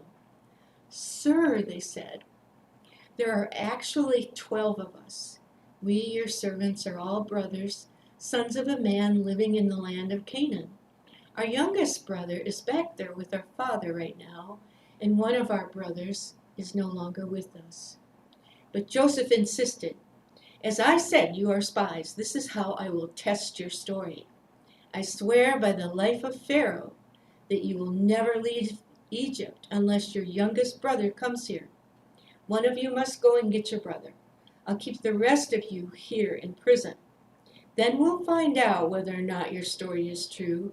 By the life of Pharaoh, if it turns out that you don't have a younger brother, then I'll know that you are spies." So Joseph put them all in prison for 3 days. On the 3rd day, Joseph said to them, "I'm a God-fearing man. If you do as I say, you will live. If you really are honest men, choose one of your brothers to remain in prison.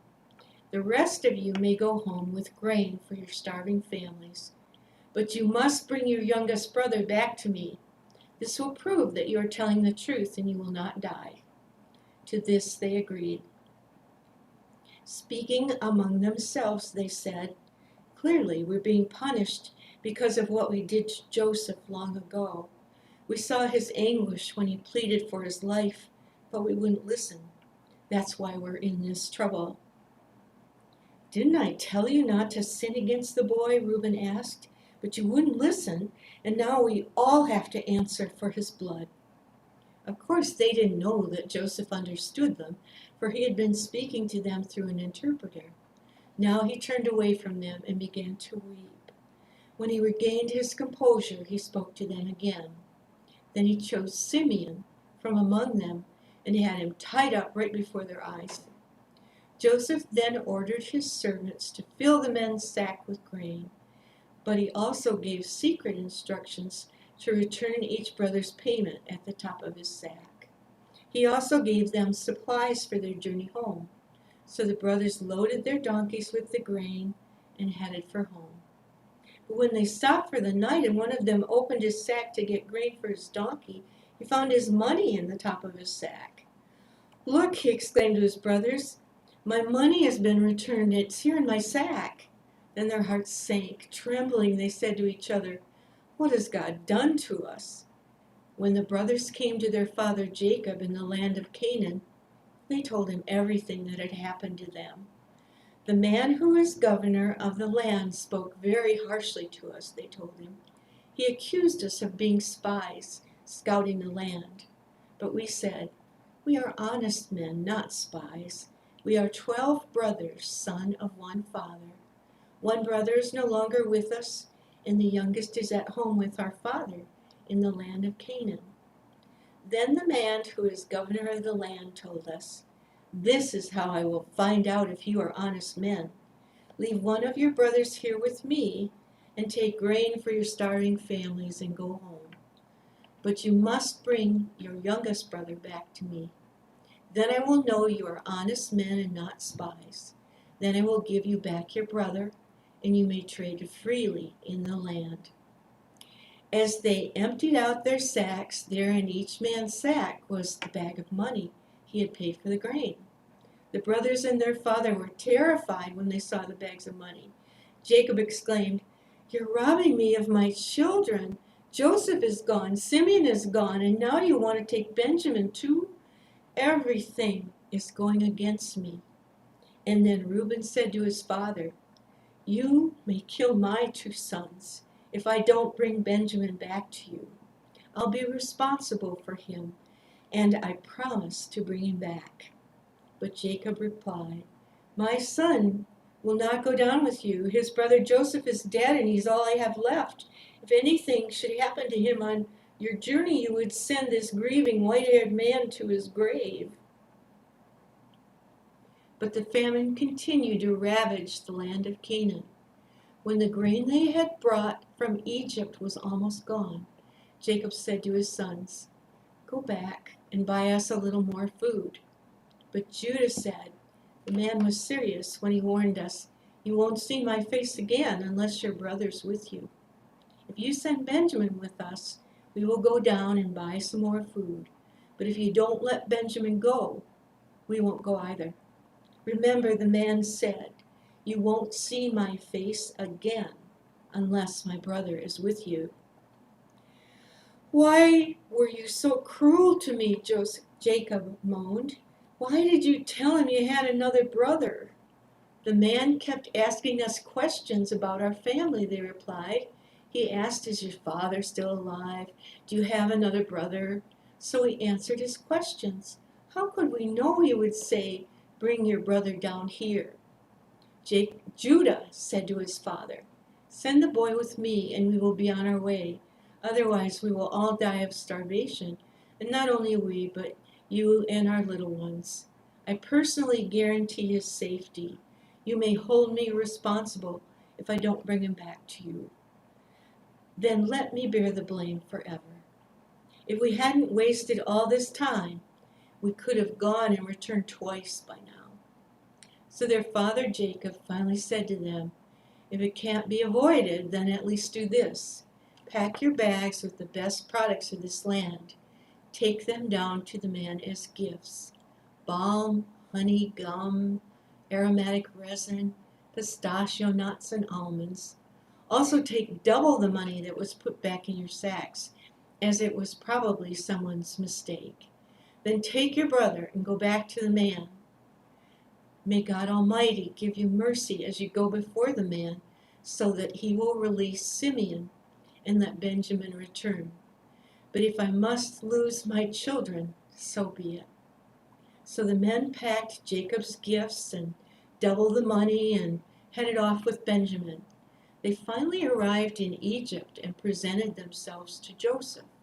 When Joseph saw Benjamin with them, he said to the manager of his household, "These men will eat with me this noon.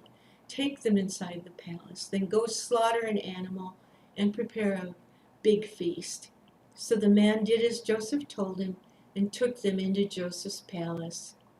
The brothers were terrified when they saw that they were being taken into Joseph's house. "It's because of the money someone put in our sacks last time we were here," they said. "He plans to pretend that we stole it.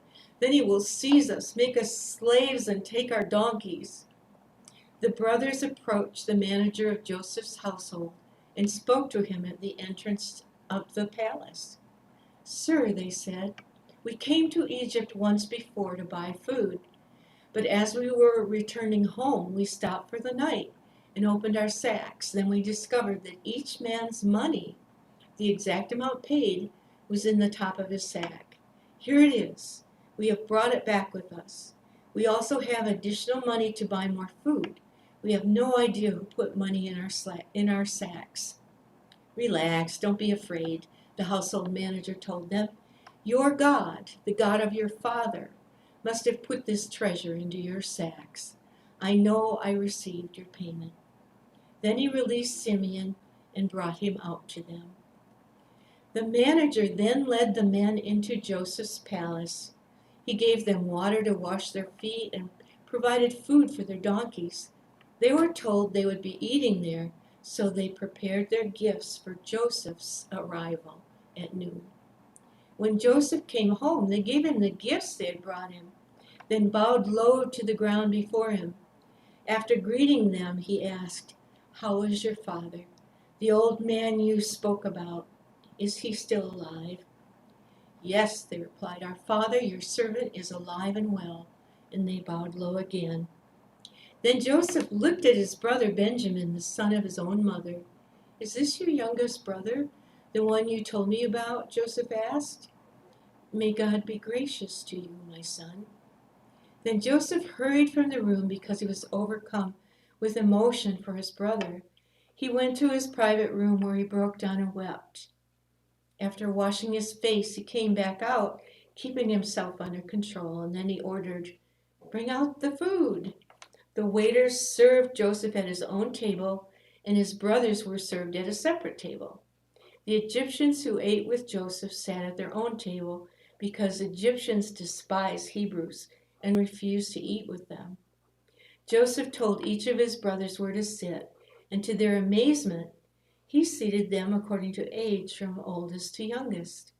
And Joseph filled their plates with food from his own table, giving Benjamin 5 times as much as he gave the others. So they feasted and drank freely with him. When his brothers were ready to leave, Joseph gave these instructions to his palace manager. "Fill each of their sacks with as much grain as they can carry, and put each man's money back into his sack. Then put my personal silver cup at the top of the youngest brother's sack, along with the money for his grain." So the manager did as Joseph instructed him. The brothers were up at dawn and were sent on their journey with their loaded donkeys. But when they'd gone only a short distance and were barely out of the city, Joseph said to his palace manager, "Chase after them and stop them. When you catch up with them, ask them, 'Why have you repaid my kindness with such evil? Why have you stolen my master's silver cup, which he uses to predict the future? What a wicked thing you have done.'" When the palace manager caught up with the men, he spoke to them as he had been instructed. "What are you talking about?" the brothers responded. "We are your servants and would never do such a thing. Didn't we return the money we found in our sacks? We brought it all back, all the way from the land of Canaan. Why would we steal silver or gold from your master's house? And if you find his cup with any one of us, let that man die, and all the rest of us, my lord, will be your slaves." "That's fair," the man replied, "but only the one who stole the cup will be my slave. The rest of you may go free."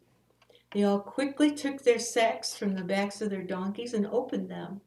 The palace manager searched the brothers' sacks from the oldest to the youngest, and the cup was found in Benjamin's sack. When the brothers saw this, they tore their clothing in despair.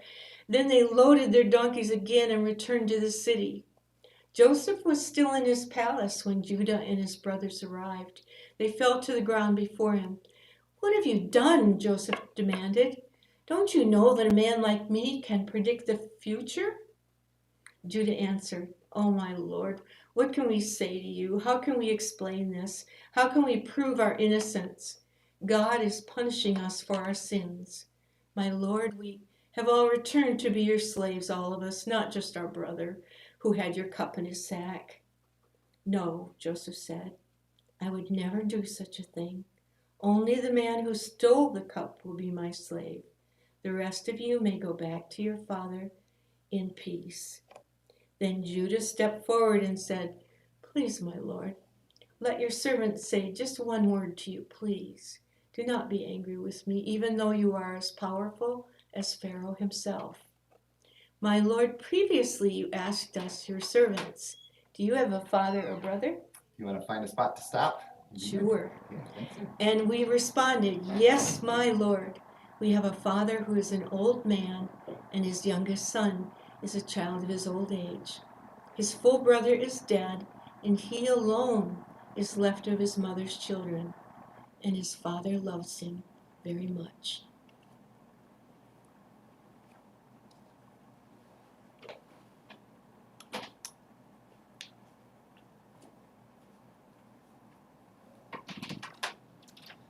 All right. And it would be verse 21 to begin again. So what chapter? Genesis. 42 or something, right? Up here on top. Oh, okay. Genesis 44, 44, nice. and it would be verse 21 is where oh, wait a minute. I stopped at the end of verse 9, at the end of verse 20, so 21 is where you begin. Perfect. All right. Okay. Love it. Okay. Good. You can Okay. kind of see this on screen. We'll be back in a moment, people. Okay. Nice. Well, thank you very much. You did a great section. All the section of Joseph is one of my favorites, man. I just love it. Get a sticker? Want a sticker? Oh, Yes. And then we're going to have you sign the Bible too.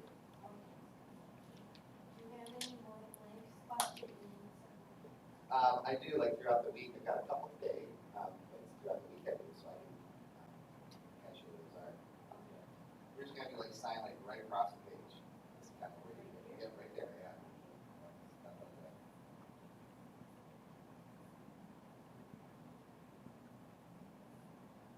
Nice.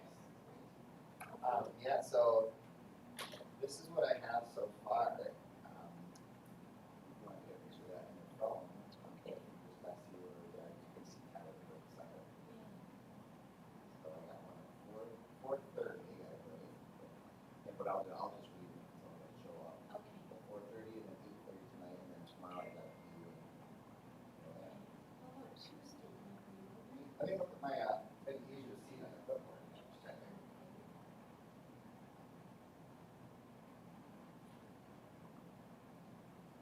Here we go. Tuesday. We have some morning slots, afternoon slots. Yeah, we have quite a few on Tuesday. Okay, I can do a morning one, Okay. definitely. We have like early morning, if you want to be super early. Or we have kind of this time frame or that time frame. 6:30. 6:30? Oh, okay. Nice. 6:30 on Tuesday. Yeah. Cool. Thank you very much, lady. All right. That's great. Have a great night. Thank you too. You have a place to go home. Beautiful weather. I'll go home tonight. We'll see ya. Bye.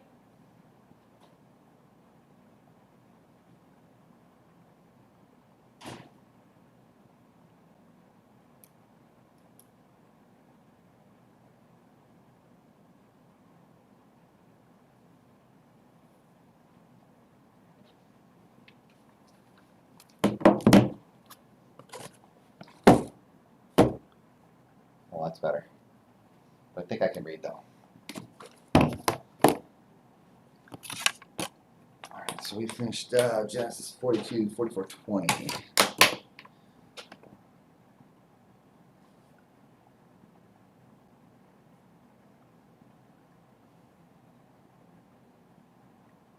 All right. Genesis 44 says, My Lord, previously you asked us, your servants, you have a father or brother. We responded, yes. Yes, my Lord, we have a father who is an old man, and his youngest son is a child of his old age. His full brother is dead, and he is alone left of his mother's children, and his father loves him very much. And you said to us, Bring him here so I can see him with my own eyes. But we said to you, My Lord, the boy cannot leave his father, for his father would die. But you told us, Unless your youngest brother comes with you, you will never see my face again. So we returned to your servant, our father, and told him what you had said. Later, when he said, Go back again and buy us more food, we replied, We can't go unless you let our youngest brother go with us. We'll never get to see the man's face unless our youngest brother is with us.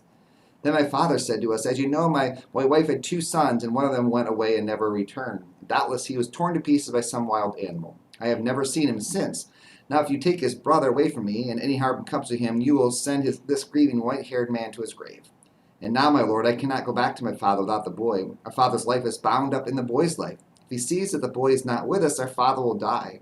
We, your servants, will indeed be responsible for sending that grieving white-haired man to his grave.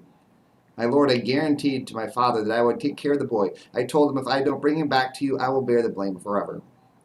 So please, my lord, let me stay here as a slave instead of the boy, and let the boy return with his brothers. For how can I return to my father if the boy is not with me? I couldn't bear to see his anguish that would cause my father. You can wait for someone to show up. Yeah, Joseph could stand it no longer. There were many people in the room, and he said to his attendants, "Out, all of you!" So he was alone with his brothers when he told them who he was. Then he broke down and wept. He wept so loudly the Egyptians could hear him, and word of it quickly carried to Pharaoh's palace. "I am Joseph," he said to his brothers. "Is my father still alive?"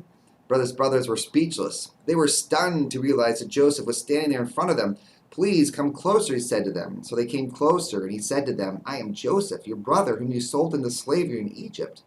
But don't be upset, and don't be angry with yourselves for selling me to this place. It was God who sent me here ahead of you to preserve your lives. This famine that has ravaged the land for 2 years will last 5 more years, and there will be neither plowing nor harvesting. God has sent me ahead of you to keep you and your families alive and to preserve many survivors. So it's God who sent me here, not you. He is the one who made me an advisor to Pharaoh, the manager of this entire palace and the governor of all of Egypt. Now hurry back and tell my father, this is what your son Joseph says. God has made me master over all the land of Egypt. He came down to me immediately. You can live in the region of Goshen, where you can be near with me with all your children and grandchildren, your flocks and herds and everything you own.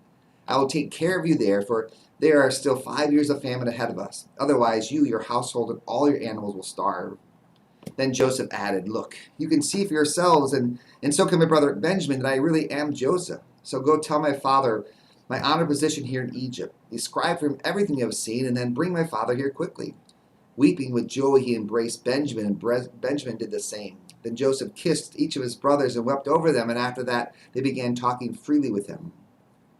The news soon reached Pharaoh's palace. "Joseph's brothers have arrived." Pharaoh and his officials were all delighted to hear this. Pharaoh said to Joseph, "Tell your brothers, this is what you must do. Lead your pack of animals and hurry back to the land of Canaan. Then get your father and all your families and return here to me. I will give you the very best land of Egypt, and you will eat from the best land that the land produces."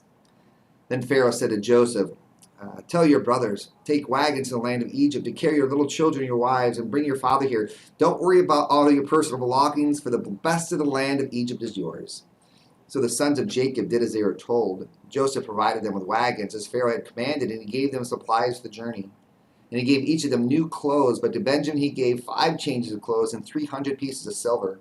He also sent his father 10 male donkeys loaded with the finest products of Egypt, 10 female donkeys loaded with grain and bread and other supplies he would need on the journey. So Joseph sent his brothers off, and as they left, he called out to them, "Don't quarrel about all this along the way." And they left Egypt and returned to their father, Jacob, in the land of Canaan. "Joseph is still alive," they told him, "and he is governor of the land of Egypt." Jacob was stunned at the news. He couldn't believe it. But when they repeated to Jacob everything Joseph had told them, and when he saw the wagons Joseph had sent to carry him, their father's spirit revived. Then Joseph exclaimed, "It must be true. My son Joseph is alive. I must go see him before I die."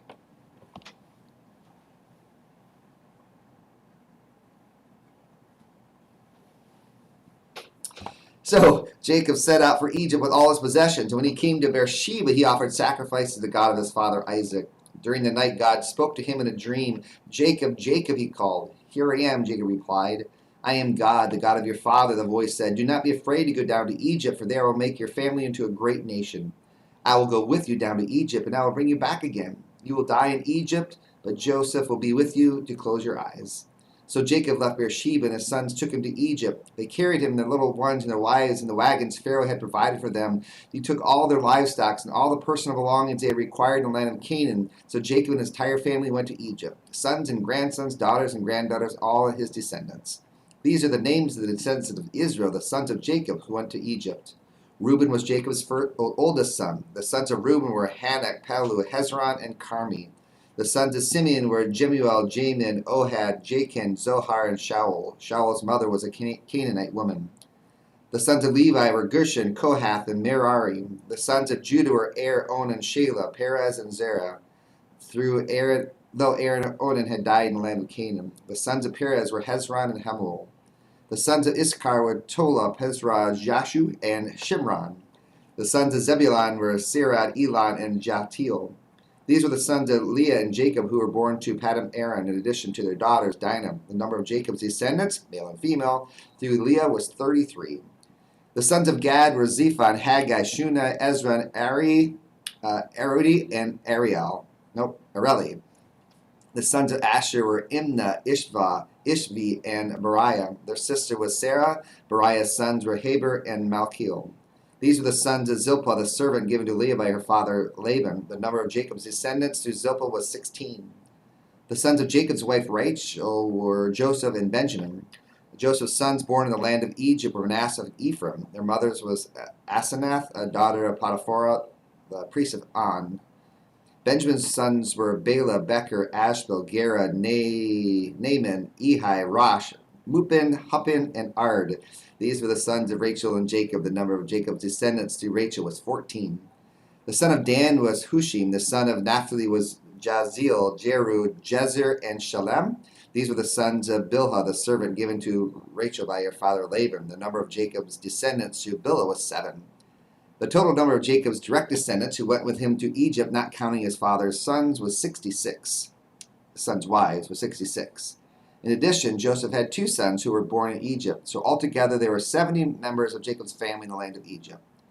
Jacob's family arrives in Goshen. As they neared their destination, Jacob sent Judah ahead to meet Joseph and get directions to the region of Goshen. When they finally arrived there, Joseph prepared his chariot and traveled to Goshen to meet his father, Jacob.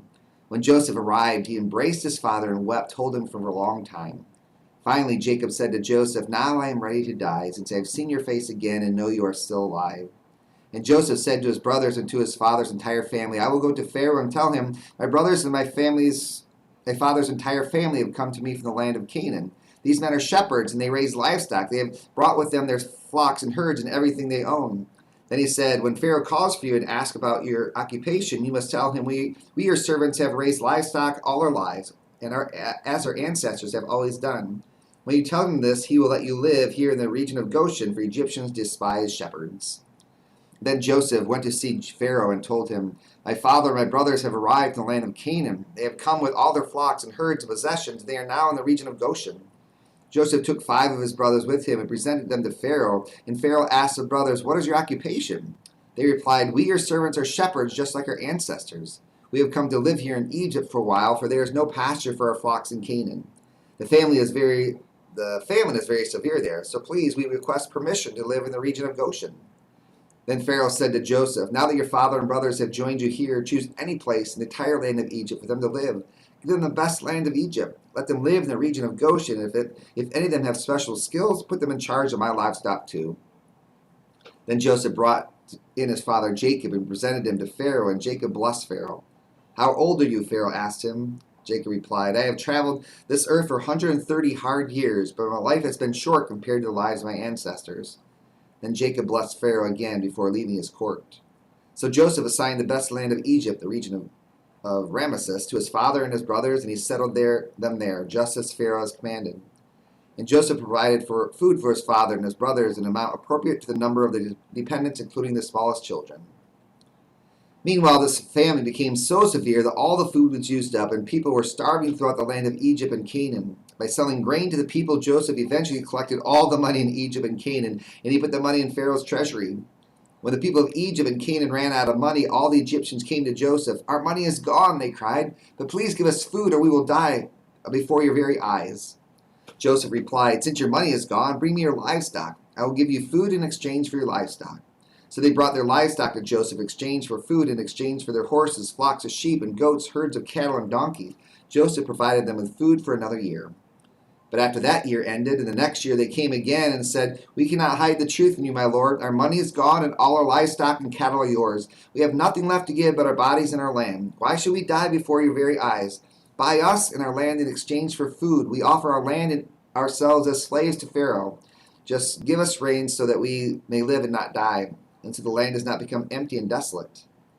So Joseph brought all the land of Egypt for Pharaoh. All the Egyptians sold him their fields because the famine was so severe, and soon all the land belonged to Pharaoh. As for the people, he made them all slaves from one end of Egypt to the other. The only land he did not buy was the land belonging to the priests. They received an allotment of food directly from Pharaoh, so they didn't need to sell their land. Then Joseph said to the people, "Look, today I've brought you and your land for Pharaoh, and I provide you with seed so that you can plant the fields.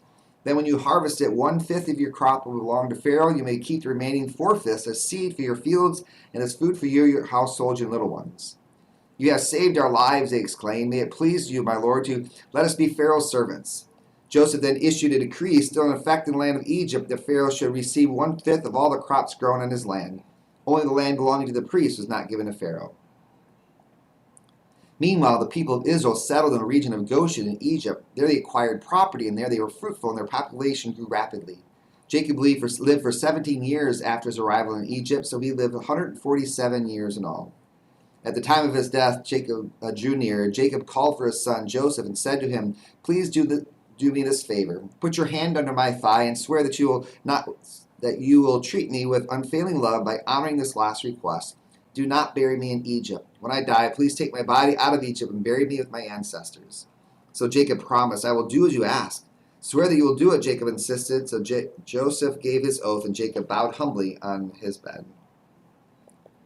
One day, not long after this, word came to Joseph, "Your father is failing rapidly." So Joseph went to visit his father, and he took with him his 2 sons, Manasseh and Ephraim. When Joseph arrived, Jacob was told, "Your son Joseph has come to see you." So Jacob gathered his strength and sat up in bed. Jacob said to Joseph, "God Almighty appeared to me at Luz in the land of Canaan and blessed me. He said to me, 'I will make you fruitful, and I will multiply your descendants. I will make you a multitude of nations, and I will give this land of Canaan to your descendants after you as an everlasting possession.' Now I'm claiming as my own sons these 2 sons of yours, Ephraim and Manasseh, who were born here in the land of Egypt before I arrived. They will be my sons, just as Reuben and Simeon are. But any children born to you in the future will be your own, and they will inherit land within the territories of their brothers Ephraim and Manasseh." Long ago, as I was returning from Paddan Aram, Rachel died in the land of Canaan. We were still on the way some distance from Ephrath, that is Bethlehem. So with great sorrow I buried her there beside the road to Ephrath. Then Jacob looked out over the 2 boys. "Are these your sons?" he asked. "Yes," Joseph told him. "These are the sons God has given me here in Egypt." And Jacob said, "Bring them closer to me so that I can bless them." Jacob was half blind because of his age and could hardly see, so Joseph brought the boys to him, and Jacob kissed and embraced them. Then Jacob said to Joseph, "I never thought I would see your face again, but now God has let me see your children too." Joseph moved the boys who were at their grandfather's knees, and he bowed with his face to the ground. Then he positioned the boys in front of Jacob. With his right hand he directed Ephraim towards Jacob's left hand, and with his left hand he put Manasseh at Jacob's right hand. But Jacob crossed his arms as he reached out to lay his hands on the boys. He put his right hand on the head of Ephraim, though he was a younger boy, and his left hand on the head of Manasseh, though he was the firstborn. Then he blessed Joseph and said, "May the God before whom my grandfather Abraham and my father Isaac walked, the God who has been my shepherd all my life to this very day, the angel who has redeemed me from all harm, may he bless these boys. May they preserve my name and the names of Abraham and Isaac, and may their descendants multiply greatly throughout the earth." But Joseph was upset when he saw that his father placed his right hand on Ephraim's head. So Joseph lifted it to move it from Ephraim's head to Manasseh's head. "No, my father," he said, "this one is the firstborn. Put your right hand on his head." But his father refused. "I know, my son, I know," he replied. "Manasseh will also become a great people, but his younger brother will become even greater, and his descendants will become a multitude of nations." So Jacob blessed the boys that day with that blessing. "The people of Israel will use your names when they give this blessing. They will say, 'May God make you as prosperous as Ephraim and Manasseh.'" In this way, Jacob put Ephraim ahead of Manasseh. Then Jacob said to Joseph, "Look, I am about to die, but God will be with you and will take you back to Canaan, the land of your ancestors. Beyond where I have given your brothers, I am giving you an extra portion of the land that I took from the Amorites with my sword and bow." Then Jacob called together all his sons and said, "Gather around me, and I will tell you what will happen to you in the days to come. Come and listen, you sons of Jacob. Listen to you, Israel, your father. Reuben, you are my firstborn, my strength, the child of my vigorous youth. You are first in rank and first in power, but you are as unruly as a flood, and you will be first no longer, for you went to my bed with my wife, and you defiled my marriage couch. Simeon and Levi are 2 of a kind. Their weapons are instruments of violence. May I never join in their meetings. May I never be a party to their plans, for in their anger they murdered men, and they crippled oxen just for sport. A curse on their anger, for it is fierce. A curse on their wrath, for it is cruel. I will scatter them among the descendants of Jacob. I will disperse them throughout Israel. Judah, your brothers will praise you. You will grasp your enemies by the neck. All your relatives will bow before you. Judah, my son, is a young lion that has finished eating its prey. Like a lion, he crouches and lies down, like a lioness who dares to rouse him. The scepter will not depart from Judah, nor the ruler's staff from his descendants, until the coming of the one to whom it belongs. The one whom all nations will honor, he ties his foal to a grapevine, the colt of his donkey to a choice vine. He washes his clothes in wine, he robes his robes in the blood of grapes. His eyes are darker than wine, his teeth are whiter than milk. Zebulun will settle by the seashore and will be a harbor for ships. His borders will extend to Sidon. Issachar is a sturdy donkey resting between two saddlebags. When he sees how good the countryside is and how pleasant the land, he will bend his shoulder to the load and submit himself to hard labor. Dan will govern his people like any other tribe in Israel. Dan will be a snake beside the road, a poisonous viper along the path that bites the horse's hooves so its rider is thrown off. I trust in you for salvation, O Lord. Gad will be attacked by marauding bands, but he will attack them when they retreat. Asher will dine on rich foods and produce food fit for kings. Naphtali is a doe set free that bears beautiful fawns. Joseph is the foal of a wild donkey, the foal of a wild donkey at a spring. One of the old donkeys on the ridge, archers attacked him savagely. They shot at him and harassed him, but his bow remained taut, and his arms were strengthened. By the hands of the mighty one of Jacob, by the shepherd, the rock of Israel, may the God of your father help you. May the Almighty bless you with the blessings of the heavens above, and the blessings of the watery depths below, and the blessings of breast and womb. May my fatherly blessing on you surpass the blessings of my ancestors, reaching to the heights of the eternal hills. May these blessings rest on the head of Joseph, who is a prince among his brothers. Benjamin is a ravenous wolf, devouring his enemies in the morning and dividing his plunder in the evening. These are the 12 tribes of Israel, and this is what their father said as he told his sons goodbye. He blessed each one of them with an appropriate message. Then Jacob instructed them, soon I will die and join my ancestors. Bury me with my father and grandfather in the cave in the field of Ephraim the Hittite. This is the cave in the field of Machpelah, where near Mamre in Canaan, that Abraham bought from Ephraim the Hittite as a permanent burial site. There Abraham and his wife Sarah are buried. There Isaac and his wife Rebekah are buried, and there I buried Leah. It is a plot of land in the cave that my grandfather Abraham bought from the Hittites. When Jacob had finished this charge to his sons, he drew his feet into his bed and breathed his last and joined his ancestors in death.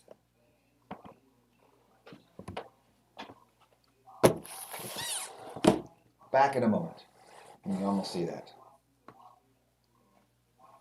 Hey, how are you? Carried away by planting something like You work out? So, let's see. I can move on with whatever you want. Perfect. That's great. You're Nancy, right? Yeah. Love it. So great, Nancy. Let's see. So, 4. So, you said you have something at 4? No, I mean, I missed it. Oh, I got you. Okay, perfect. Yeah, so I didn't have anything at 4:30, so it worked out great. So, Let me through. okay. So, we'll have you just kind of finish just finish up Genesis. Yeah. You actually start with Exodus, which is a great passage to read. And the instructions, if you don't kind of know a first word, or you just use the first letter, Yeah. a lot of people have been doing that. So, Yeah. it's awesome. So, You good? Yeah, come on in, Oscar. Can I show you? Okay. So, let me put this, make it a little bit easier just for you to put read. this on mute. Oh, there you go. That's a good idea. Mine was kind of ringing when I was talking.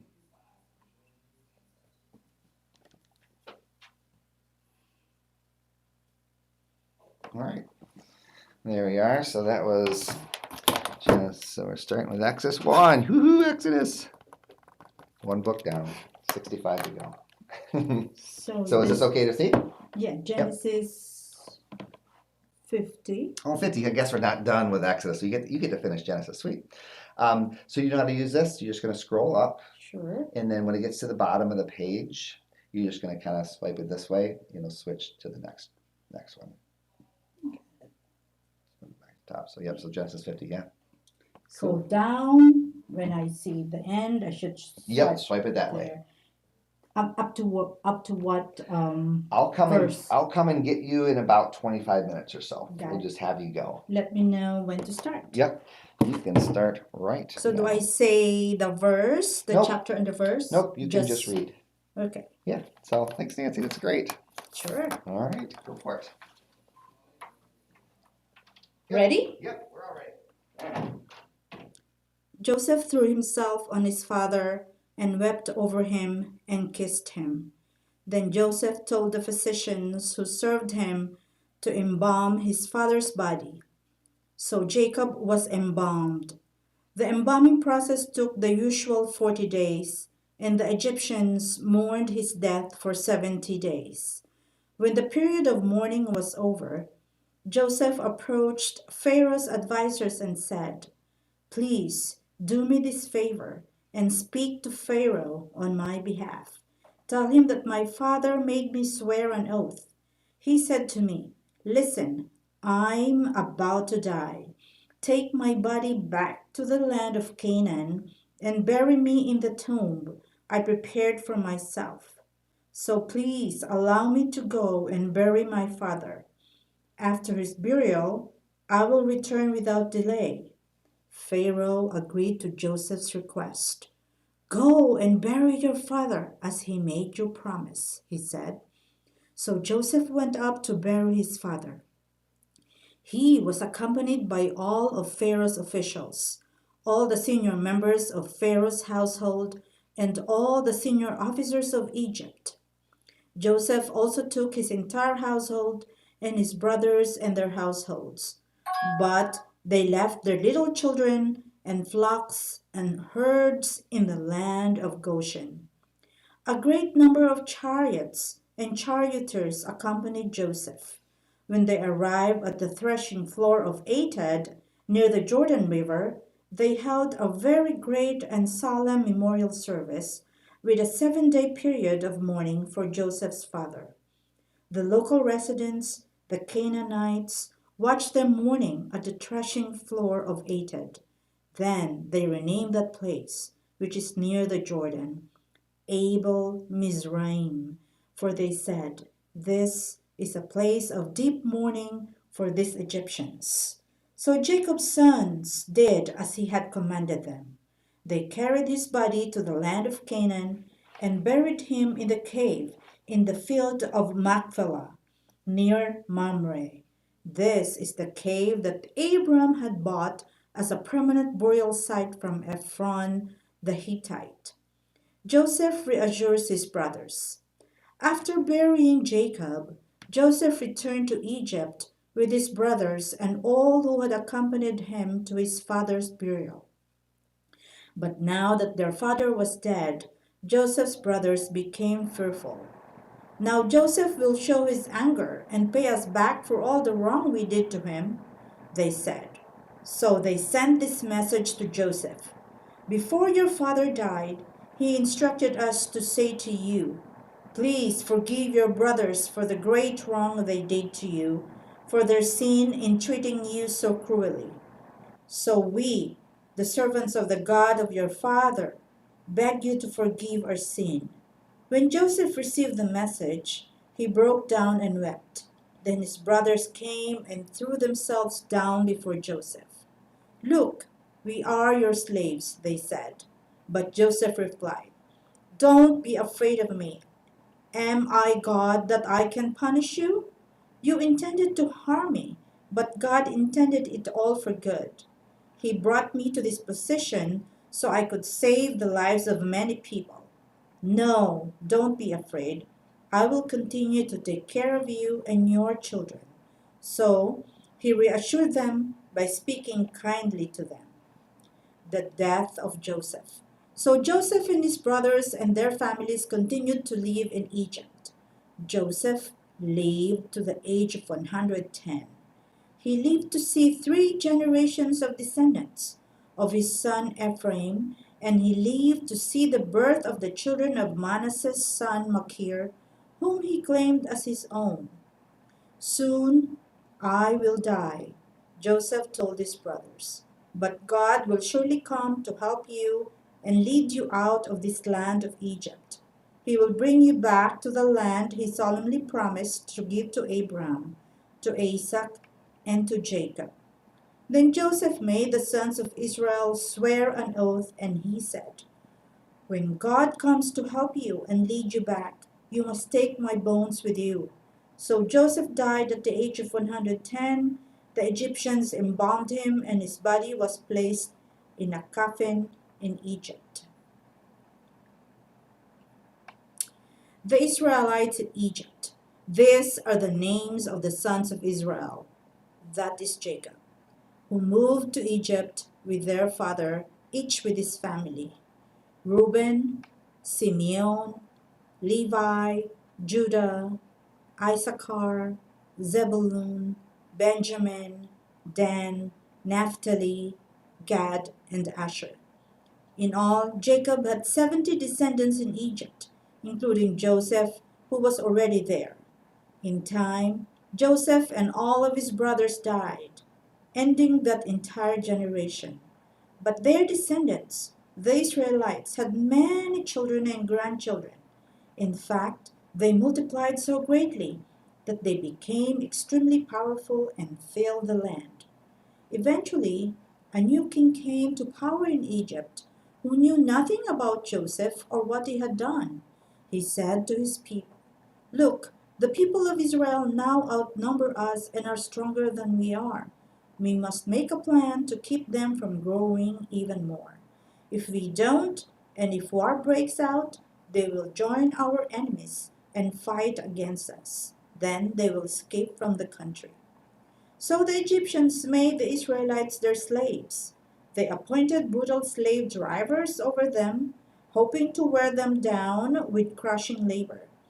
They forced them to build the cities of Pithom and Ramesses as supply centers for the king. But the more the Egyptians oppressed them, the more the Israelites multiplied and spread, and the more alarmed the Egyptians became.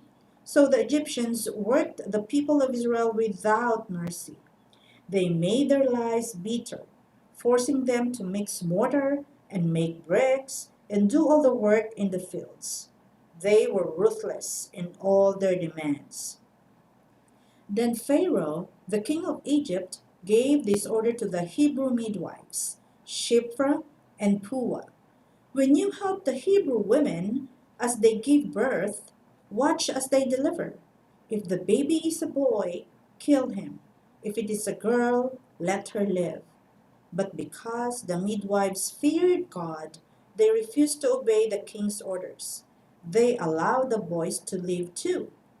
So the king of Egypt called for the midwives. "Why have you done this?" he demanded. "Why have you allowed the boys to live?" "The Hebrew women are not like the Egyptian women," the midwives replied. "They are more vigorous and have their babies so quickly that we cannot get there in time."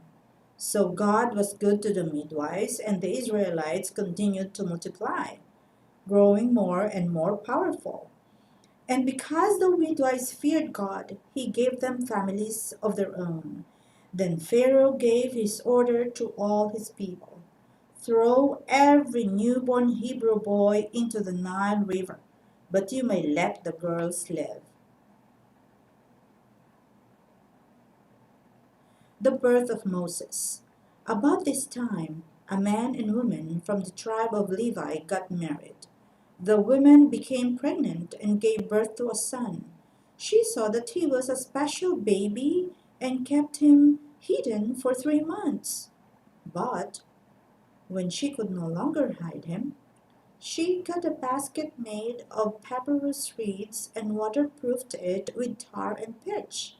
She put the baby in the basket and laid it among the reeds along the bank of the Nile River. The baby's sister then stood at a distance, watching to see what would happen to him. Soon Pharaoh's daughter came to bathe in the river, and her attendants walked along the riverbank. When the princess saw the basket among the reeds, she sent her maid to get it for her. When the princess opened it, she saw the baby. The little boy was crying, and she felt sorry for him. "This must be one of the Hebrew children," she said. Then the baby's sister approached the princess. "Should I go and find one of the Hebrew women to nurse the baby for you?" she asked.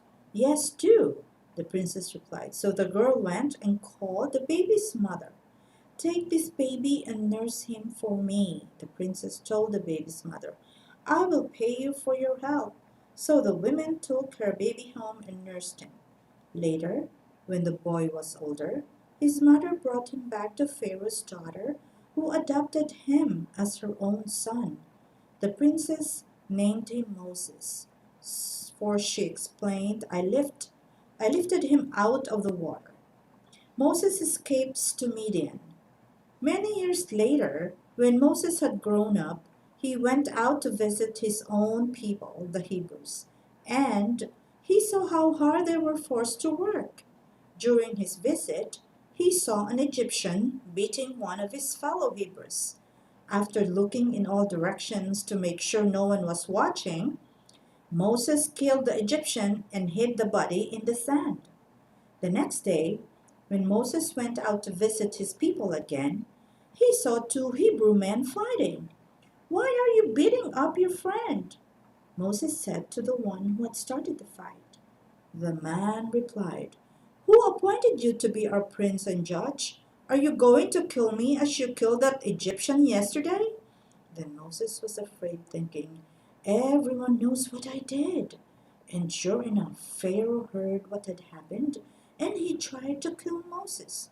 But Moses fled from Pharaoh and went to live in the land of Midian. When Moses arrived in Midian, he sat down beside a well. Now the priest of Midian had 7 daughters who came as usual to draw water and fill the water troughs for their father's flocks. But some other shepherds came and chased them away. So Moses jumped up and rescued the girls from the shepherds. Then he drew water for their flocks. When the girls returned to Reuel, their father, he asked, Why are you back so soon today? An Egyptian rescued us from the shepherds, they answered, and he drew water for us and watered our flocks.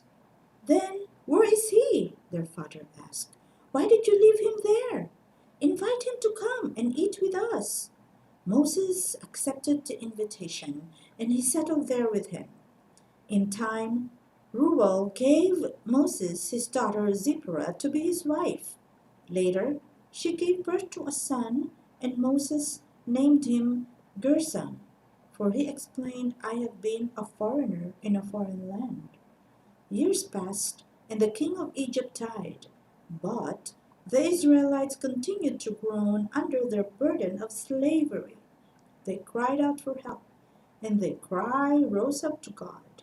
God heard their groaning, and he remembered his covenant promise to Abram, Isaac, and Jacob. He looked down on the people of Israel and knew it was time to act. Moses and the burning bush. One day, Moses was tending the flock of his father-in-law Jethro, the priest of Midian. He led the flock far into the wilderness and came to Sinai, the mountain of God. There the angel of the Lord appeared to him in a blazing fire from the middle of a bush. Moses stared in amazement. Though the bush was engulfed in flames, it didn't burn up. This is amazing, Moses said to himself. Why isn't that bush burning up? I must go see it. When the Lord saw Moses coming to take a closer look, God called to him from the middle of the bush, Moses, Moses! Here I am, Moses replied. Do not come any closer, the Lord warned. Take off your sandals, for you are standing on holy ground. I am the God of your father, the God of Abraham, the God of Isaac, and the God of Jacob. When Moses heard this, he covered his face because he was afraid to look at God. Then the Lord told him, I have certainly seen the oppression of my people in Egypt. I have heard their cries of distress because of their harsh slave drivers. Yes, I am aware of their suffering. So I have come down to rescue them from the power of the Egyptians and lead them out of Egypt into their own fertile and spacious land. It is a land flowing with milk and honey, the land where the Canaanites, Hittites, Amorites, Perizzites, Hivites, and Jebusites now live.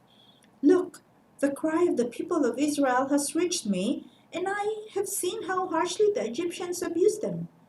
Now go, for I am sending you to Pharaoh. You must lead my people Israel out of Egypt.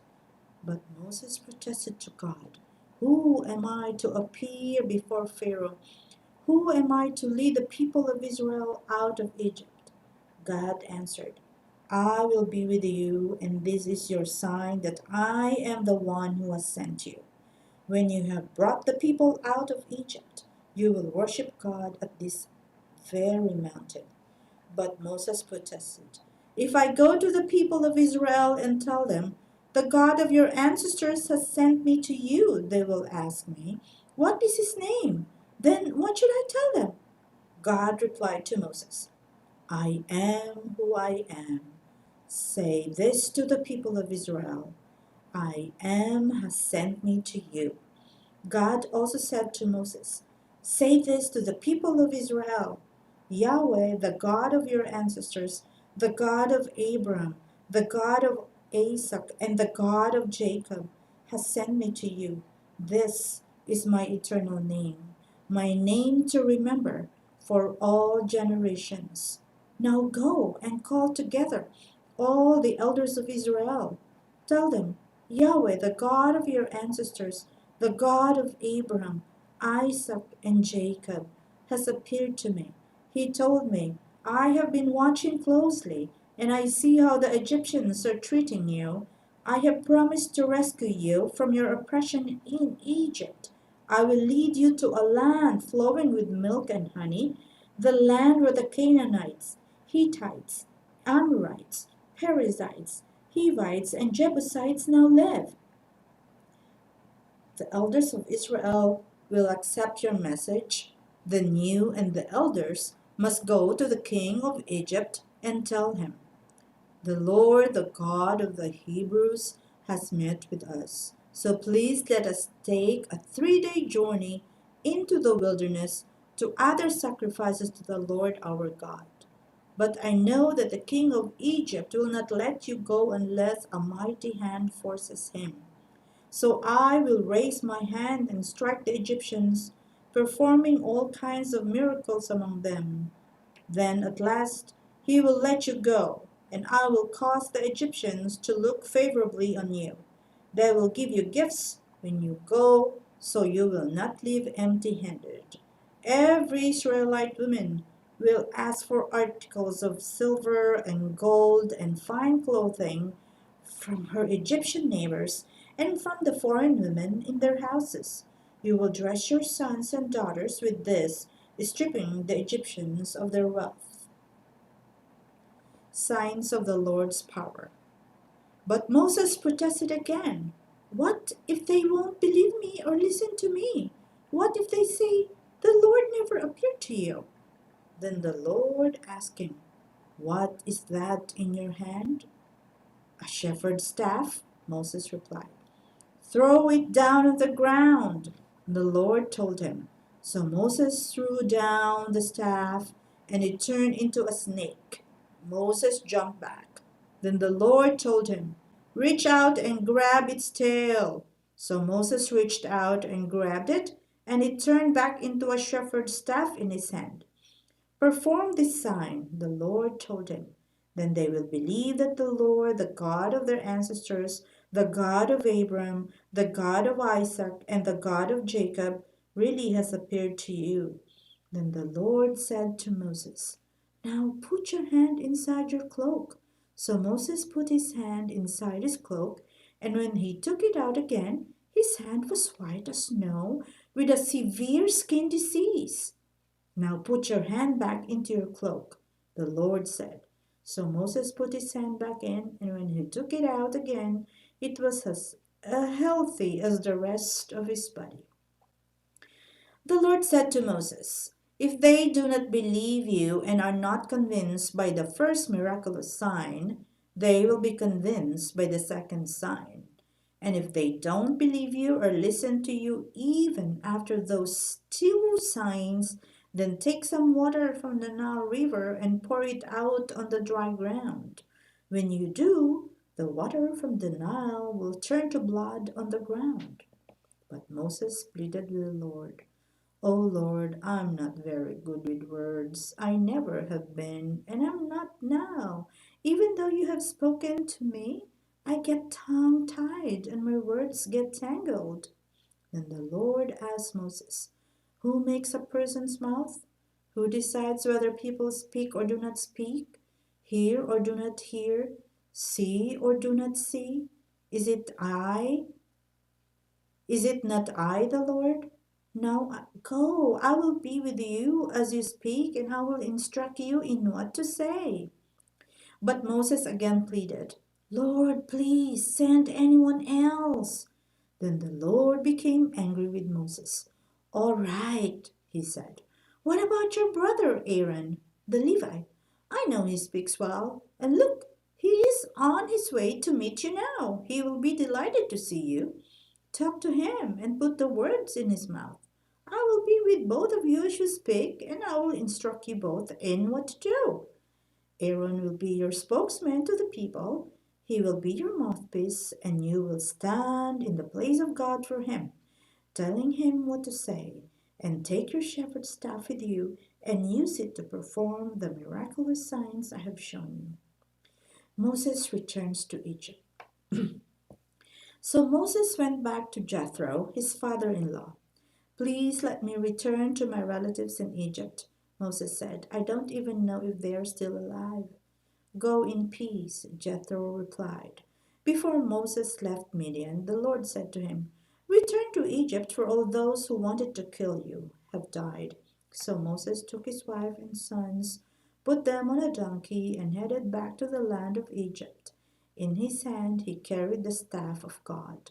And the Lord told Moses, When you arrive back in Egypt, go to Pharaoh and perform all the miracles I have empowered you to do. But I will harden his heart so he will refuse to let the people go. Then you will tell him, This is what the Lord says.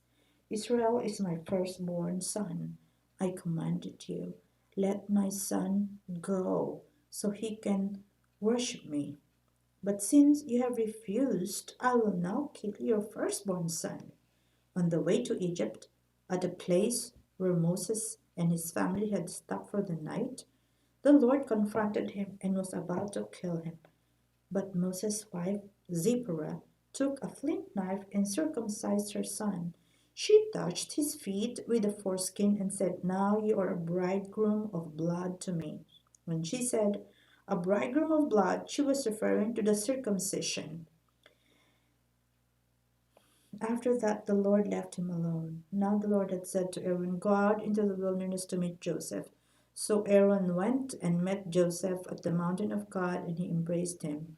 Moses then told Aaron everything the Lord had commanded him to say, and he told him about the miraculous signs the Lord had commanded him to perform. Then Moses and Aaron returned to Egypt and called all the elders of Israel together. Aaron told them everything the Lord had told Moses, and Moses performed the miraculous signs as they watched. Then the people of Israel were convinced that the Lord had sent Moses and Aaron. When they heard that the Lord was concerned about them and had seen their misery, they bowed down and worshipped.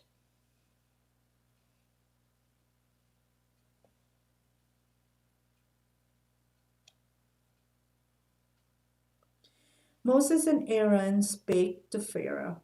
After this presentation to Israel's leaders, Moses and Aaron went and spoke to Pharaoh. They told him, This is what the Lord, the God of Israel, says. Let my people go so they may hold a festival in my honor in the wilderness. Is that so? Retorted Pharaoh. And who is the Lord? Why should I listen to him and let Israel go? I don't know the Lord, and I will not let Israel go. But Aaron and Moses persisted. The God of the Hebrews has met with us, they declared. So let us take a 3-day journey into the wilderness so we can offer sacrifices to the Lord our God. If we don't, he will kill us with plague or with the sword.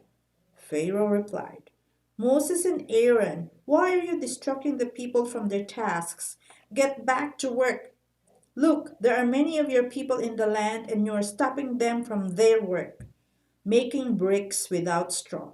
That same day, Pharaoh sent this order to the Egyptian slave drivers and the Israelite foremen.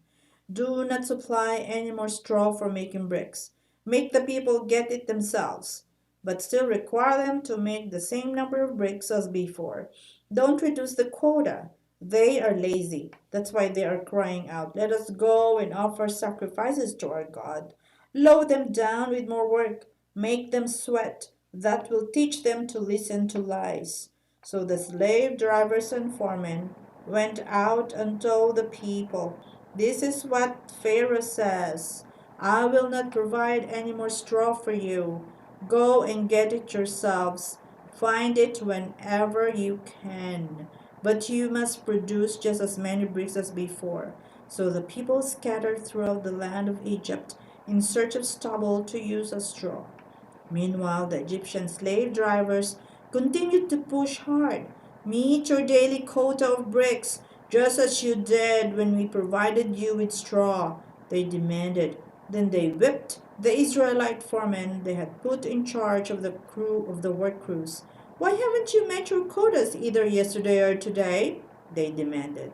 So the Israelite foreman went to Pharaoh and pleaded with him. Please don't treat your servants like this, they begged. We are given no straw, but the slave drivers so demand. Make bricks. We are being beaten, but it isn't our fault. Your own people are to blame. But Pharaoh shouted, You're just lazy, lazy. That's why you're saying, Let us go and offer sacrifices to the Lord. Now get back to work. No straw will be given to you, but you must still produce the full quota of bricks. The Israelite foremen could see that they were in serious trouble when they were told, You must not reduce the number of bricks you make each day. As they left Pharaoh's court, they confronted Moses and Aaron, who were waiting outside for them. The foreman said to them, May the Lord judge and punish you for making us stink before Pharaoh and his officials. You have put a sword into their hands, an excuse to kill us. Then Moses went back to the Lord and protested, Why have you brought all this trouble on your own people, Lord? Why did you send me? Ever since I came to Pharaoh as your spokesman, he has been even more brutal to your people, and you have done nothing to rescue them. Promise of deliverance. Then the Lord told Moses, Now you will see what I will do to Pharaoh. When he feels the force of my strong hand, he will let the people go.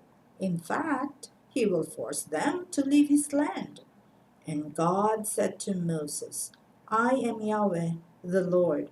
I appeared to Abram, to Isaac, and to Jacob as El Shaddai, God Almighty.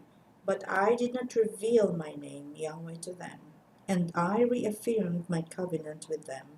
Under its terms, I promised to give them the land of Canaan, where they were living as foreigners. You can be sure that I have heard the groans of the people of Israel, who are now slaves to the Egyptians. I am well aware of my covenant with them. Therefore say to the people of Israel, I am the Lord. I will free you from your oppression, and I will rescue you from your slavery in Egypt. I will redeem you with a powerful arm and great acts of judgment. I will claim you as my own people, and I will be your God. Then you will know that I am the Lord your God, who has freed you from your oppression in Egypt. I will bring you into the land I swore to give to Abraham, Isaac, and Jacob. I will give it to you as your very own possession. I am the Lord. So Moses told the people of Israel what the Lord had said, but they refused to listen anymore. They had become too discouraged by the brutality of their slavery. Then the Lord said to Moses, Go back to Pharaoh, the king of Egypt, and tell him to let the people of Israel leave his country. But Lord, Moses objected, my own people won't listen to me anymore. How can I expect Pharaoh to listen? I'm such a clumsy speaker. But the Lord spoke to Moses and Aaron and gave them orders for the Israelites and for Pharaoh, the king of Egypt. The Lord commanded Moses and Aaron to lead the people of Israel out of Egypt. the ancestors of Moses and Aaron. These are the ancestors of some of the clans of Israel. The sons of Reuben, Israel's oldest son, were Hanok, Palu, Hezron, and Carmi. Their descendants became the clans of Reuben. The sons of Simeon were Jemuel, Jamin, Ohad, Jachin, Zohar, and Shaul. Shaul's mother was Canaanite woman. Their descendants became the clans of Simeon. These are the descendants of Levi as listed in their family records. The sons of Levi were Gershon, Kohath, and Merari. Levi lived to be 137 years old. The descendants of Gershon included Libni and Shimei, each of whom became the ancestor of a clan. The descendants of Kohath included Amram, Izhar, Hebron, and Uzziel. Kohath lived to be 133 years old. The descendants of Merari included Mali and Mushi. These are the clans of the Levites as listed in their family records. Amram married his father's sister, Jochebed, and she gave birth to his sons, Aaron and Moses. Amram lived to be 137 years old. The sons of Izhar were Korah, Nepheg, and Zikri. The sons of Uzziel were Mishael, Elzaphan, and Sithri. Aaron married Elisheba, the daughter of Aminadab and sister of Nahshon, and she gave birth to his sons Nadab, Abihu, Eleazar, and Ithamar. The sons of Korah were Asher, Elkanah, and Abishapha. Their descendants became the clans of Korah. Eleazar, son of Aaron, married one of the daughters of Putiel, and she gave birth to his son Phinehas. These are the ancestors of the Levite families listed according to their clans. Sweet, Nancy. We are good. If you want to stop there, if you want to read a little more, you can. But we got our next person's here, so. Bert, sounds great. Yeah, come on out when you're done. The Aaron and Moses named in this list are the same ones to whom the Lord said, "Lead the people of Israel out of the land of Egypt like an army." It was Moses and Aaron who spoke to Pharaoh, the king of Egypt, about leading the people of Israel out of Egypt. When the Lord spoke to Moses in the land of Egypt, he said to him, "I am the Lord. Tell Pharaoh, the king of Egypt, everything I'm telling you." But Moses argued with the Lord, saying, "I can't do it. I'm such a clumsy speaker. Why should Pharaoh listen to me?"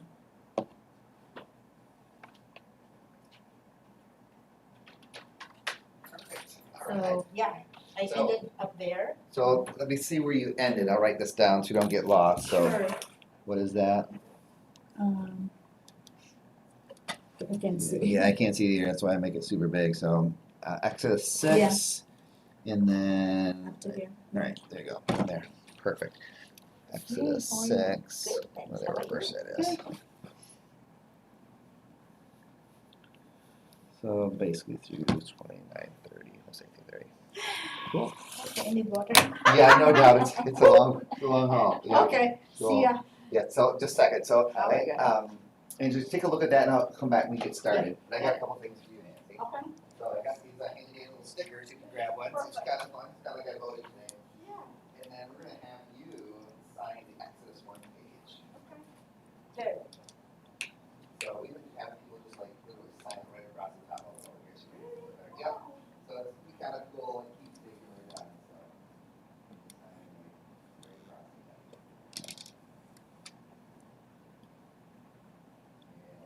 love it. Yeah, so great. Okay, see ya. Cool. Thanks, Nancy. See you later.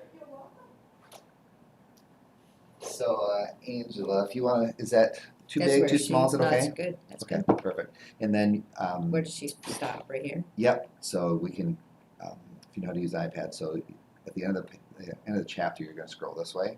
And Okay, it'll jump to the next one, and then you kind of scroll this way to go gotcha. down. I'm just right out here, if you have any problem, just yell at me. Sounds good. Cool, thank you, take your time. Okay.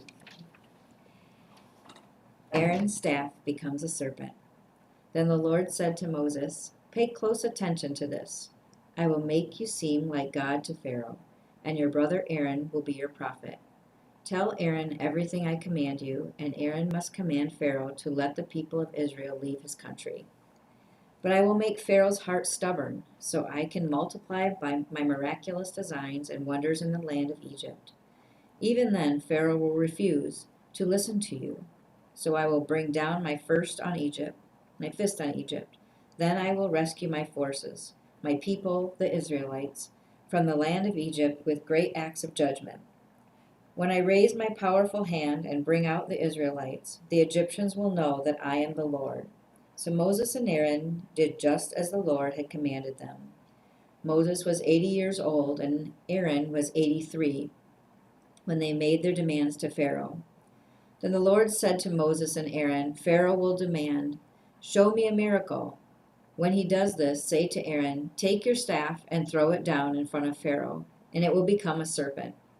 So Moses and Aaron went to Pharaoh and did what the Lord had commanded them. Aaron threw down his staff before Pharaoh and his officials, and it became a serpent. Then Pharaoh called in his own wise men and sorcerers, and these Egyptian magicians did the same thing with their magic.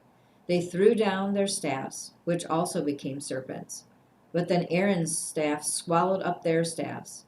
Pharaoh's heart, however, remained hard. He still refused to listen, just as the Lord had predicted. Then the Lord said to Moses, Pharaoh's heart is stubborn, and he still refuses to let people go.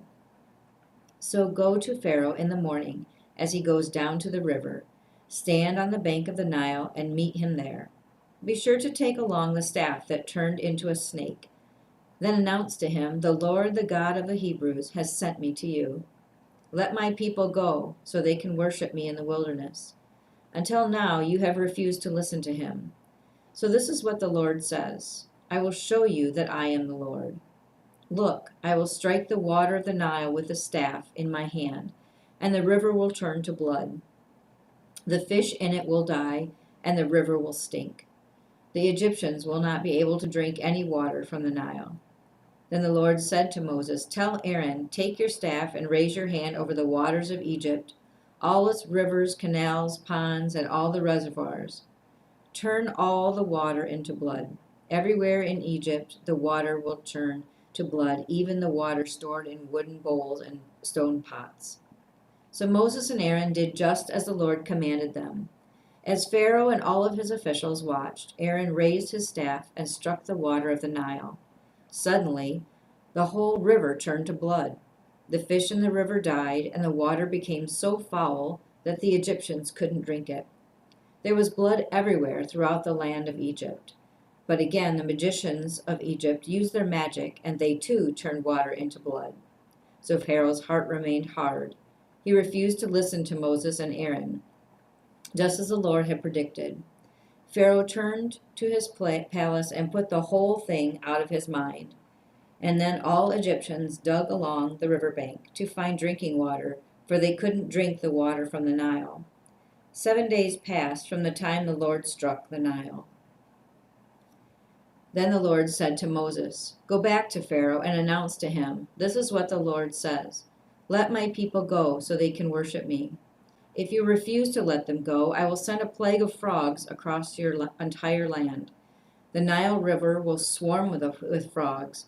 They will come up out of the river and into your palace, even into your bedroom and onto your bed. They will enter the houses of your officials and your people.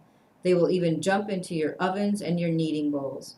Frogs will jump on you, your people, and all your officials."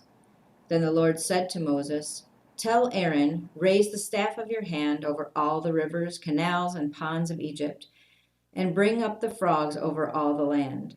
So Aaron raised his hand over the waters of Egypt, and the frogs came up and covered the whole land. But the magicians were able to do the same thing with their magic. They too caused frogs to come up on the land of Egypt. Then Pharaoh summoned Moses and Aaron and begged, "Plead with the Lord to take the frogs away from me and my people. I will let your people go so they can offer sacrifices to the Lord." "You set the time," Moses replied. "Tell me when you want me to pray for you, your officials, and your people. Then you and your houses will be rid of the frogs.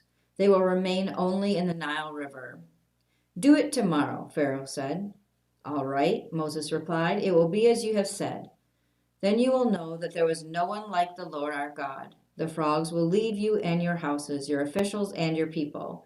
They will remain only in the Nile River. So Moses and Aaron left Pharaoh's palace, and Moses cried out to the Lord about the frogs he had inflicted on Pharaoh. And the Lord did just what Moses had predicted. The frogs in the houses, the courtyards, and the fields died. The Egyptians piled them into great heaps, and a terrible stench filled the land. But when Pharaoh saw the relief that had come, he became stubborn. He refused to listen to Moses and Aaron, just as the Lord had predicted.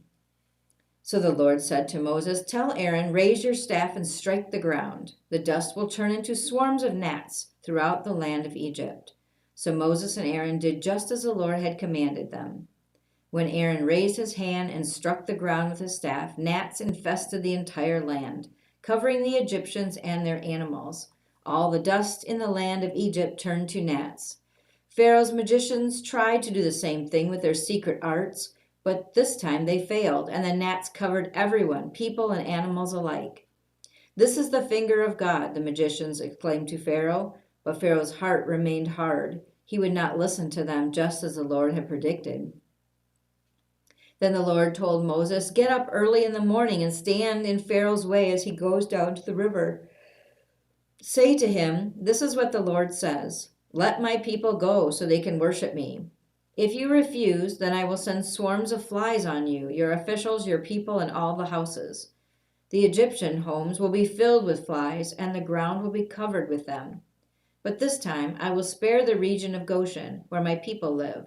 No flies will be found there. Then you will know that I am the Lord, and that I am present even in the heart of your land. I will make a clear distinction between my people and your people. This miraculous sign will happen tomorrow." And the Lord did just as he said. A thick swarm of flies filled Pharaoh's palace and the houses of his officials. The whole land of Egypt was thrown into chaos by the flies. Pharaoh called for Moses and Aaron. "All right, go ahead and offer sacrifices to your God," he said, "but do it here in this land." But Moses replied, "That wouldn't be right. The Egyptians detest the sacrifices that we offer to the Lord our God. Look, if we offer our sacrifices here where the Egyptians can see us, they will stone us. We must take a 3-day trip to the wilderness to offer sacrifices to the Lord our God, just as he has commanded us." "All right, go ahead," Pharaoh replied. "I will let you go into the wilderness to offer sacrifices to the Lord your God. But don't go too far away. Now hurry and pray for me." Moses answered, "As soon as I leave you, I will pray to the Lord, and tomorrow the swarms of flies will disappear from you and your officials and all your people. But I am warning you, Pharaoh, don't lie to us again and refuse to let the people go to sacrifice to the Lord." So Moses left Pharaoh's palace and pleaded with the Lord to remove all the flies. And the Lord did as Moses asked, and caused the swarms of flies to disappear from Pharaoh, his officials, and his people. Not a single fly remained, but Pharaoh again became stubborn and refused to let the people go.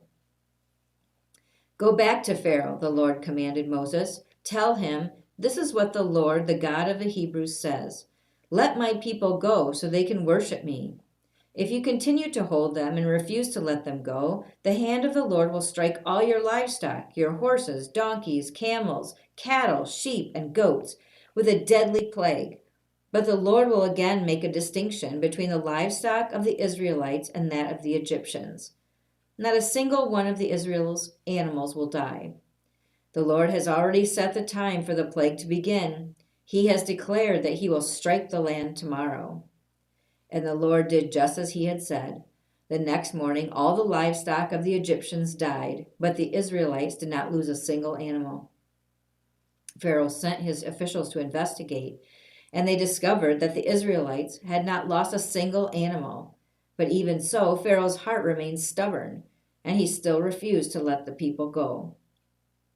Then the Lord said to Moses and Aaron, "Take handfuls of soot from a brick kiln, and have Moses toss it into the air while Pharaoh watches. The ashes will spread like fine dust over the whole land of Egypt, causing festering boils to break out on people and animals throughout the land. So they took soot from a brick kiln and went and stood before Pharaoh. As Pharaoh watched, Moses threw the soot into the air, and boils broke out on the people and animals alike. Even the magicians were unable to stand before Moses because the boils had broken out on them and all the Egyptians. But the Lord hardened Pharaoh's heart, and just as the Lord had predicted to Moses, Pharaoh refused to listen. Then the Lord said to Moses, "Get up early in the morning and stand before Pharaoh. Tell him, 'This is what the Lord, the God of the Hebrews, says. Let my people go so they can worship me. If you don't, I will send more plagues on you and your officials and your people. Then you will know that there was no one like me in all the earth.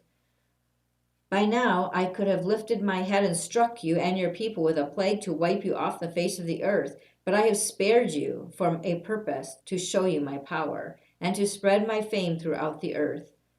But you still lord it over my people, to refuse to let them go.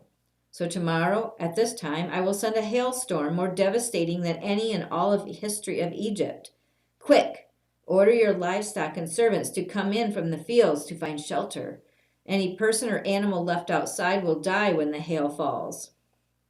Some of Pharaoh's officials were afraid because of what the Lord had said.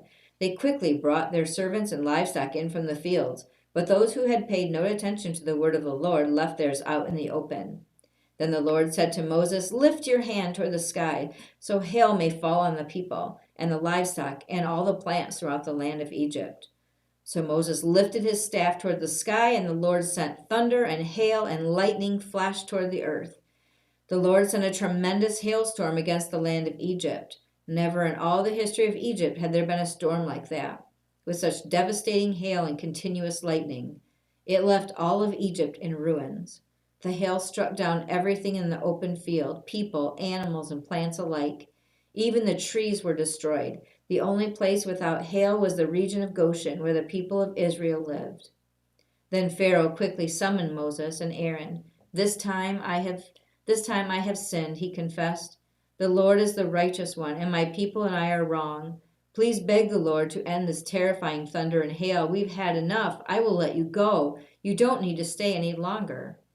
"All right," Moses replied. "As soon as I leave the city, I will lift up my hands and pray to the Lord.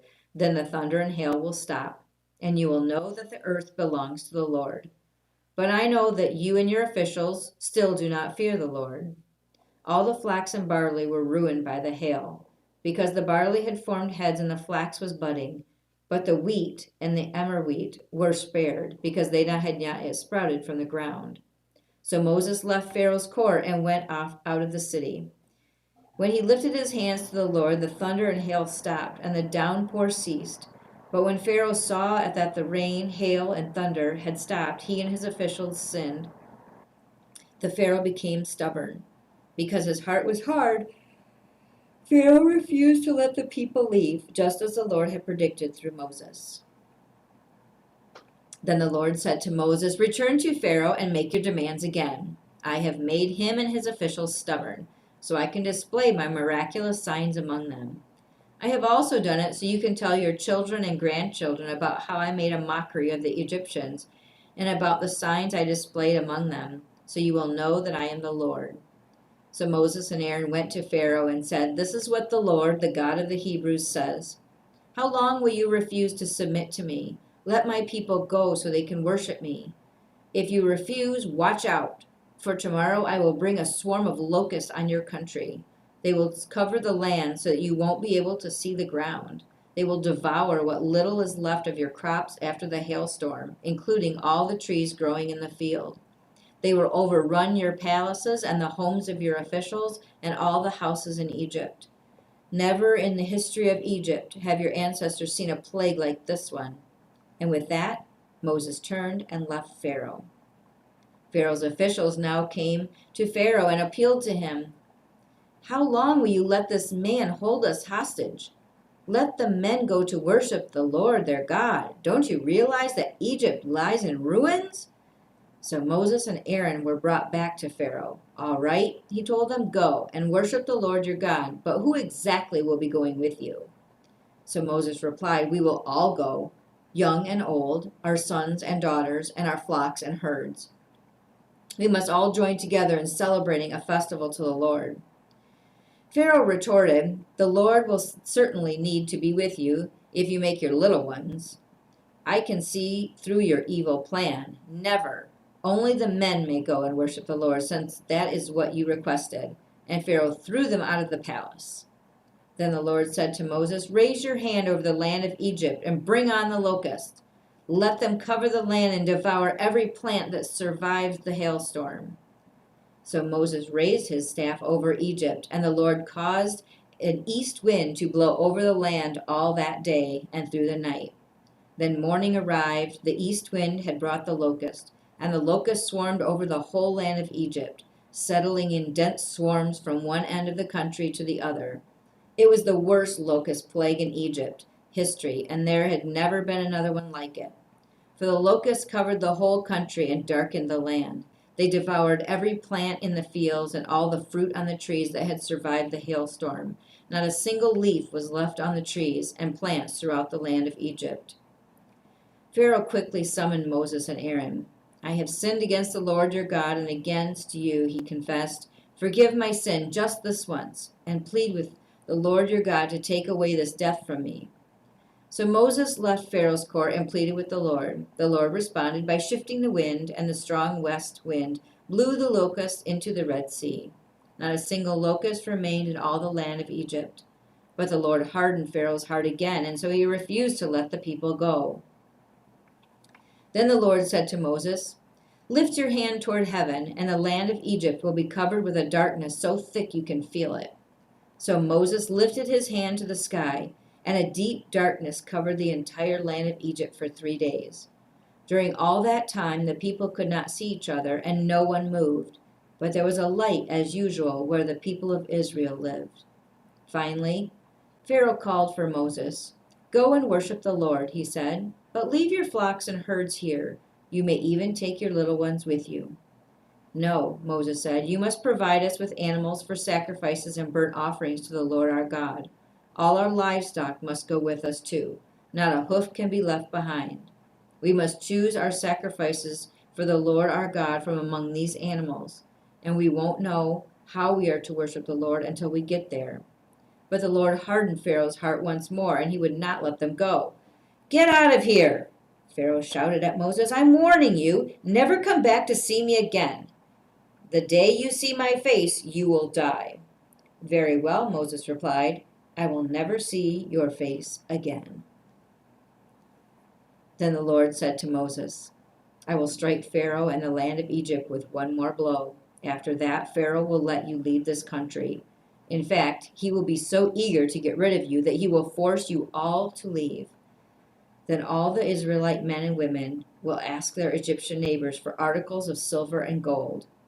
Now the Lord had caused the Egyptians to look favorably on the people of Israel, and Moses was considered a very great man in the land of Egypt, respected by Pharaoh's officials and the Egyptian people alike. Moses had announced to Pharaoh, "This is what the Lord says. At midnight I will pass through the heart of Egypt. All the firstborn sons will die in every family of Egypt, from the oldest son of Pharaoh, who sits on his throne, to the oldest son of his lowliest servant girl who grinds the flour. Even the firstborn of all the livestock will die. Then a loud wail will rise out through the land of Egypt, a wail like no one has heard before or ever hear again. But among the Israelites it will be so peaceful that not even a dog will bark. Then you will know that the Lord makes a distinction between the Egyptians and the Israelites. All the officials of Egypt will run to me and fall on the ground before me. 'Please leave,' they will beg. 'Hurry, and take all your followers with you. Only then will I go.' Then burning with anger, Moses left Pharaoh. Now the Lord had told Moses earlier, 'Pharaoh will not listen to you. But then I will do even more mighty miracles in the land of Egypt.' Moses and Aaron performed these miracles in Pharaoh's presence, but the Lord hardened Pharaoh's heart, and he wouldn't let the Israelites leave the country. While the Israelites were still in the land of Egypt, the Lord gave the following instructions to Moses and Aaron. "From now on, this month will be the first month of the year for you. Announce to the whole community of Israel that on the 10th day of this month, each family must choose a lamb or a goat for a sacrifice.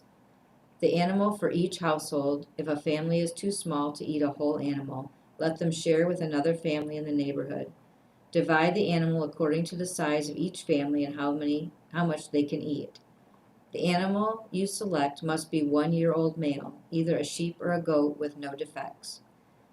Take special care of this chosen animal until the evening of the 14th day of the first month. Then the whole assembly of the community of Israel must slaughter their lamb or young goat at twilight. They are to take some of the blood and smear it on the sides and top of the door frames of their houses where they eat the animal. That same night they must roast the meat over a fire and eat it along with the bitter salad greens and bread made without yeast. Do not eat any of the raw meat or boiled in water. The whole animal, including the head, legs, and internal organs, must be roasted over a fire. Do not leave any of it until the next morning. Burn whatever is not eaten before morning. These are your instructions for eating this meal. Be fully dressed. Wear your sandals and carry your walking stick in your hand. Eat the meal with urgency, for this is the Lord's Passover. On that night I will pass through the land of Egypt and strike down every firstborn son and every firstborn male animal in the land of Egypt. I will execute judgment against all the gods of Egypt, for I am the Lord. But the blood on your doorposts will serve as a sign, marking the houses where you are staying. When I see the blood, I will pass over you. This plague of death will not touch you when I strike the land of Egypt. This is a day to remember. Each year, from generation to generation, you must celebrate it as a festival, special to the Lord. This is the law for the time. For 7 days, the bread you must eat must be made without yeast. On the first day of the festival, remove every trace of yeast from your homes. Everyone who eats bread made with yeast during the 7 days of the festival will be cut off from the community of Israel.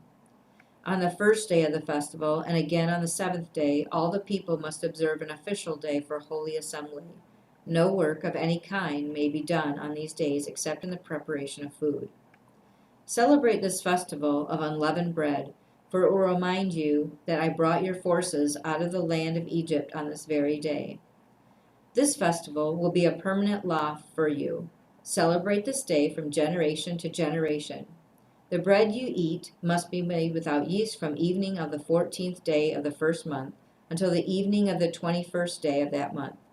During those 7 days, there must be no trace of yeast in your homes. Anyone who eats anything made of yeast during this week will be cut off from the community of Israel. These regulations apply both to the foreigners living among you and to the native-born Israelites. During those days, you must not eat anything made with yeast. Wherever you live, eat only bread made without yeast. Then Moses called the elders of Israel together and said to them, Go pick out a lamb or young goat for each of your families and slaughter the Passover animal. Drain the blood into a basin, then take a bundle of hyssop branches and dip it into the blood. Brush the hyssop across the top and sides of the door frames of your houses, and no one may go out through the door until morning. For the Lord will pass through the land to strike down the Egyptians. But when he sees the blood on the top and sides of the door frame, the Lord will pass over your home. He will not permit his death angel to enter your house and strike you down. Remember, these instructions are permanent law that you and your descendants must observe forever.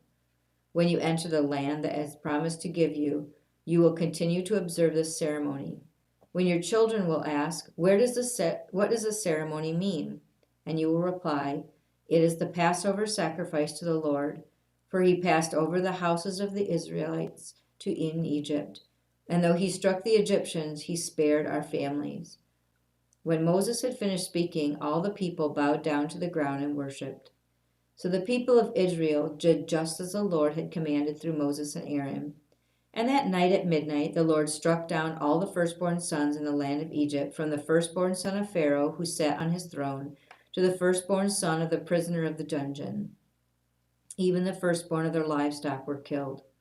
Pharaoh and all his officials and all the people of Egypt woke up during the night, and loud wailing was heard throughout the land of Egypt. There was not a single house where someone had not died. Pharaoh sent for Moses and Aaron during the night. "Get out," he ordered. "Leave my people and take the rest of the Israelites with you. Go and worship the Lord as you have requested. Take your flocks and herds as you said, and be gone. Go, but bless me as you leave." All the Egyptians urged the people of Israel to get out of the land as quickly as possible, for they thought, "We will all die." The Israelites took up their bread dough before yeast was added. They wrapped their kneading boards in their cloaks and carried them on their shoulders. And the people of Israel did as Moses had instructed. They asked the Egyptians for clothing and articles of silver and gold. The Lord had caused the Egyptians to look favorably on the Israelites, and they gave the Israelites whatever they asked for. So they stripped the Egyptians of their wealth. That night, the people of Israel left Ramesses and started for Succoth. There were about 600,000 men, plus all the women and children. A rabble of non-Israelites went with them, along with great flocks and herds of livestock. For bread they baked flat cakes from the dough without yeast that they had formed from Egypt. It was made without yeast because the people were driven out of Egypt in such a hurry that they had no time to prepare the bread or other food. The people of Israel had lived in Egypt for 430 years. In fact, it was on the last day of the 430th year that all the Lord's forces left the land. On this night, the Lord kept his promise to bring his people out of the land of Egypt. So this night belongs to him, and it must be commemorated every year by all the Israelites from generation to generation.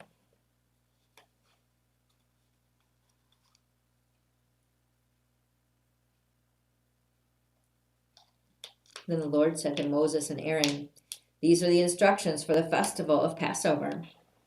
No outsiders are allowed to eat the Passover meal, but any slave who has been purchased may eat if he has been circumcised.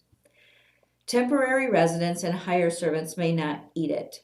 Each Passover lamb must be eaten in one house. Do not carry any of its meat outside. Do not break any of its bones. The whole community of Israel must celebrate this Passover festival.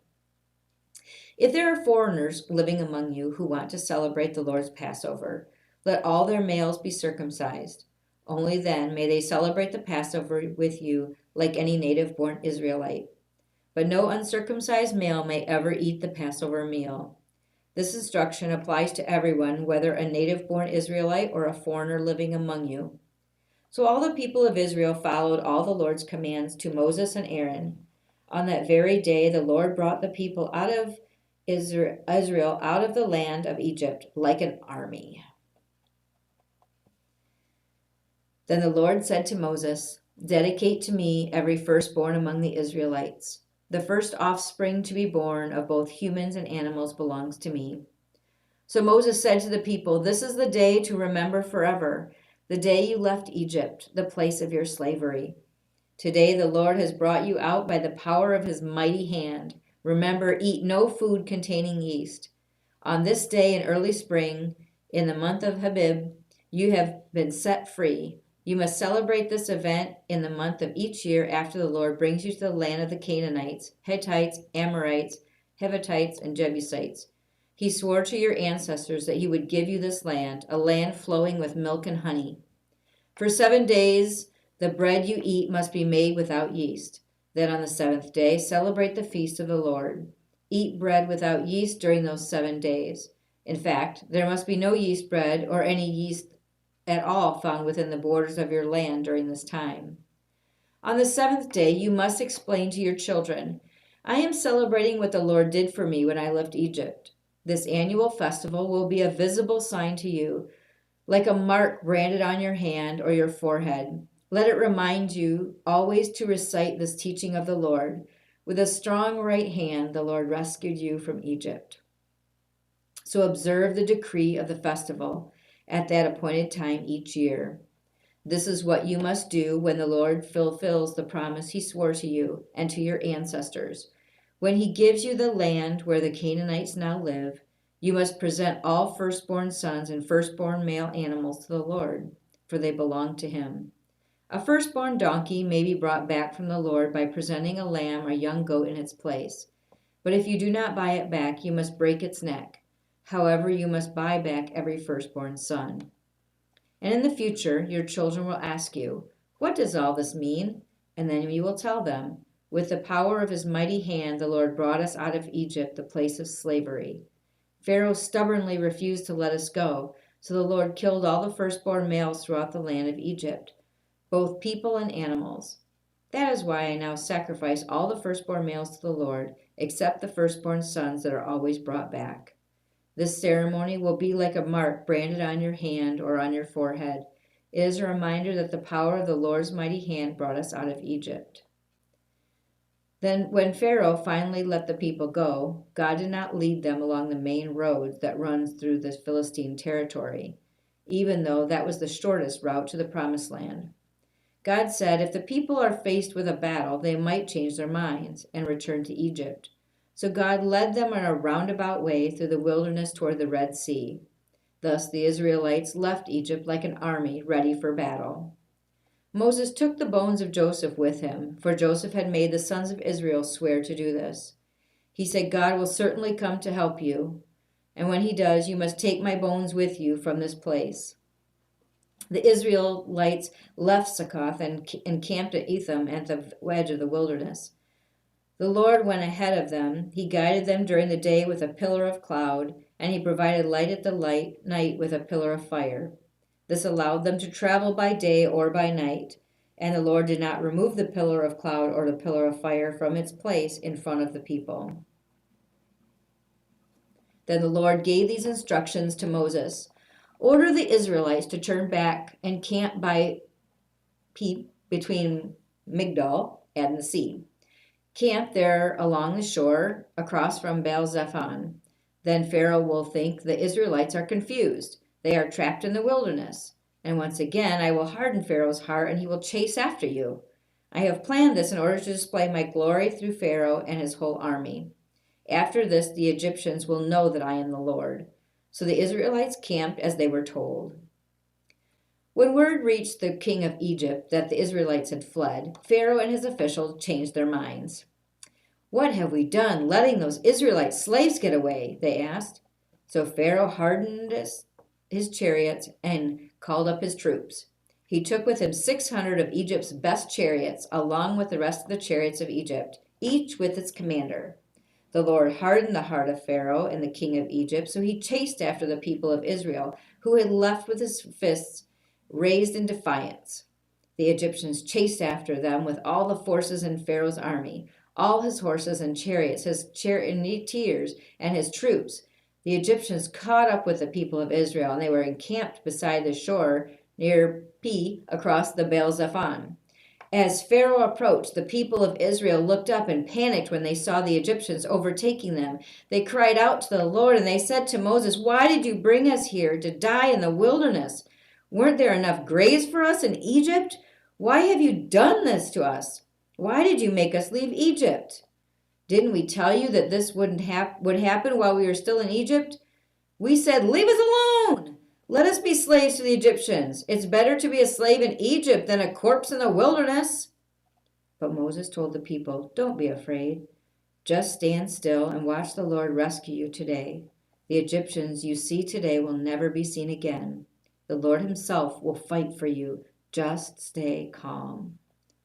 Then the Lord said to Moses, "Why are you crying out to me? Tell the people to get moving. Pick up your staff and raise your hand over the sea. Divide the water so the Israelites can walk through the middle of the sea on dry ground. And I will harden the hearts of the Egyptians, and they will charge in after the Israelites. My great glory will be displayed through Pharaoh and his troops, his chariots, and his charioteers. When my glory is displayed through them, all Egypt will see my glory and know that I am the Lord."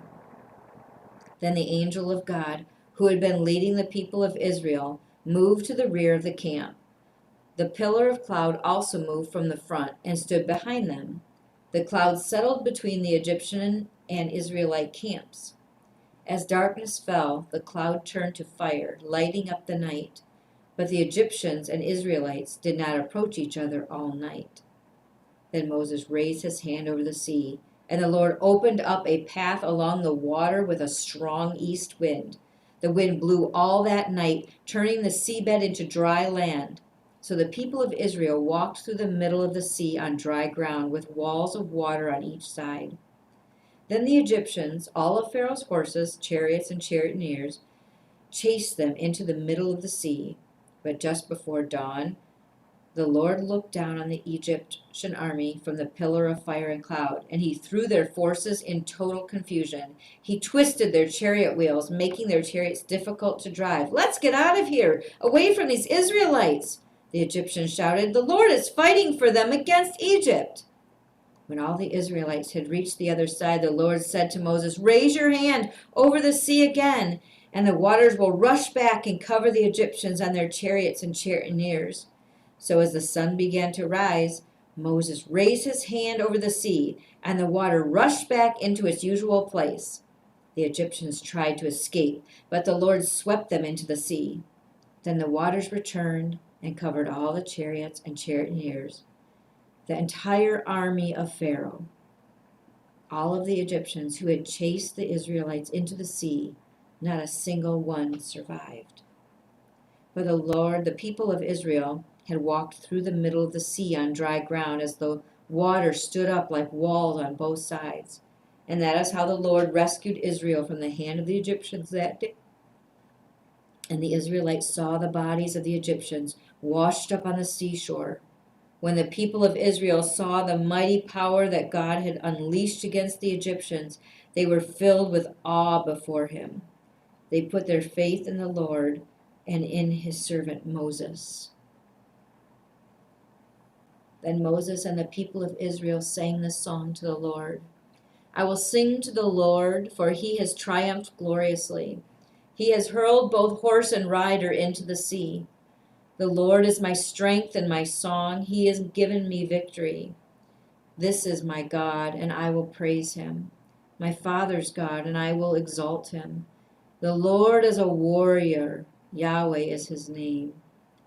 Pharaoh's chariots and army he has hurled into the sea. The finest of Pharaoh's officers are drowned into the Red Sea. The deep waters gushed over them. They sank to the bottom like a stone. Your right hand, O Lord, is glorious in power. Your right hand, O Lord, smashes the enemy.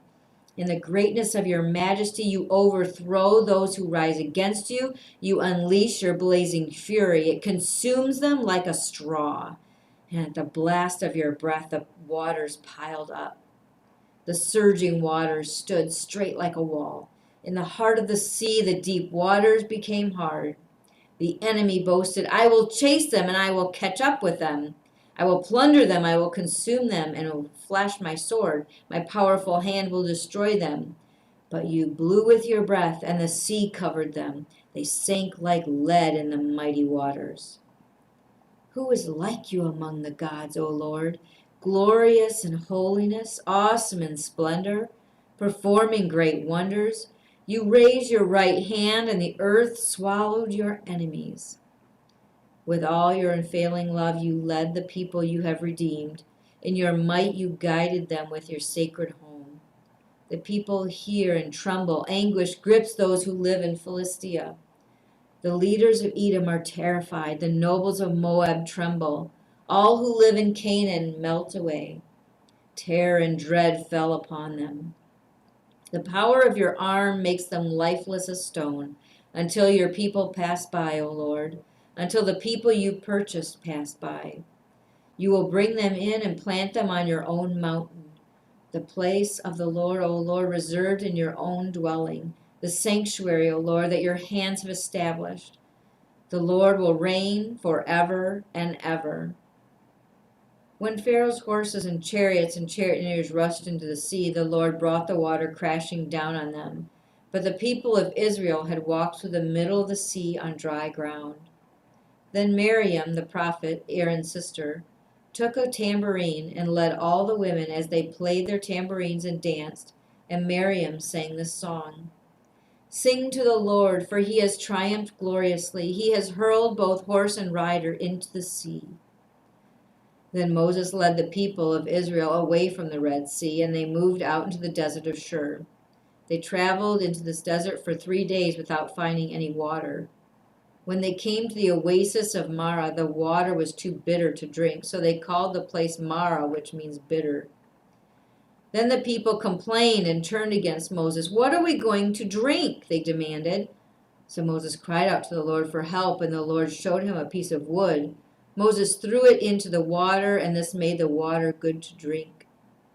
It was there at Marah that the Lord set before them the following decree as a standard to test their faithfulness to him.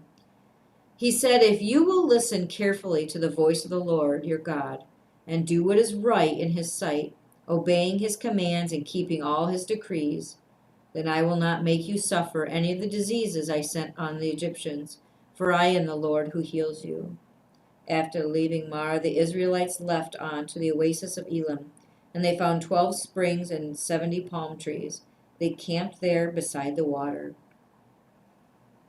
Then the whole community of Israel set out from Elim and journeyed into the wilderness of Sin, between Elim and Mount Sinai. They arrived there on the 15th day of the second month, 1 month after leaving the land of Egypt. There, too, the whole community of Israel complained about Moses and Aaron. "If only the Lord had killed us back in Egypt," they moaned. "There we sat around pots filled with meat and ate all the bread we wanted. But now you have brought us into this wilderness to starve us all to death?" Then the Lord said to Moses, "Look, I'm going to rain down food from heaven for you. Each day the people can go out and pick up as much food as they need for that day. I will test them in this to see whether or not they will follow my instructions. On the 6th day they will gather food, and when they prepare it, there will be twice as much as usual." So Moses and Aaron said to all the people of Israel, "By evening you will realize it was the Lord who brought you out of the land of Egypt. In the morning you will see the glory of the Lord, because he has heard your complaints, which are against him, not against us. What we have done, that you should complain about us." Then Moses added, "The Lord will give you meat to eat in the evening and bread to satisfy you in the morning, for he has heard all your complaints against him." "What have we done?" "Yes, your complaints are against the Lord, not against us." Then Moses said to Aaron, "Announce this to the entire community of Israel. Present yourselves before the Lord, for he has heard your complaining." And as Aaron spoke to the whole community of Israel, they looked out toward the wilderness. There they could see the awesome glory of the Lord in the cloud. Then the Lord said to Moses, "I have heard the Israelites' complaint. Now tell them, in the evening you will have meat to eat, and in the morning you will have all the bread you want. Then you will know that I am the Lord your God."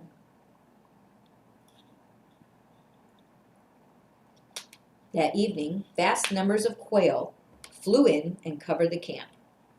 And the next morning, the area around the camp was wet with dew. When the dew evaporated, a flaky substance as fine as frost blanketed the ground. The Israelites were puzzled when they saw it. "What is it?" they asked each other. They had no idea what it was. And Moses told them, "It is the food the Lord has given you to eat. These are the Lord's instructions. Each household should gather as much as it needs. Pick up 2 quarts for each person in your tent." So the people of Israel did as they were told. Some gathered a lot, some gathered only a little. But when they measured it out, everyone had just enough. Those who gathered a lot had nothing left over, and those who only gathered a little had enough. Each family had just what it needed. Then Moses told them, "Do not keep any of it till morning." But some of them didn't listen and kept some of it till morning. But by then it was full of maggots and it had a terrible smell. Moses was very angry with them. After this, the people gathered food morning by morning, each family according to its need. And as the sun became hot, the flakes they did not pick up melted and disappeared.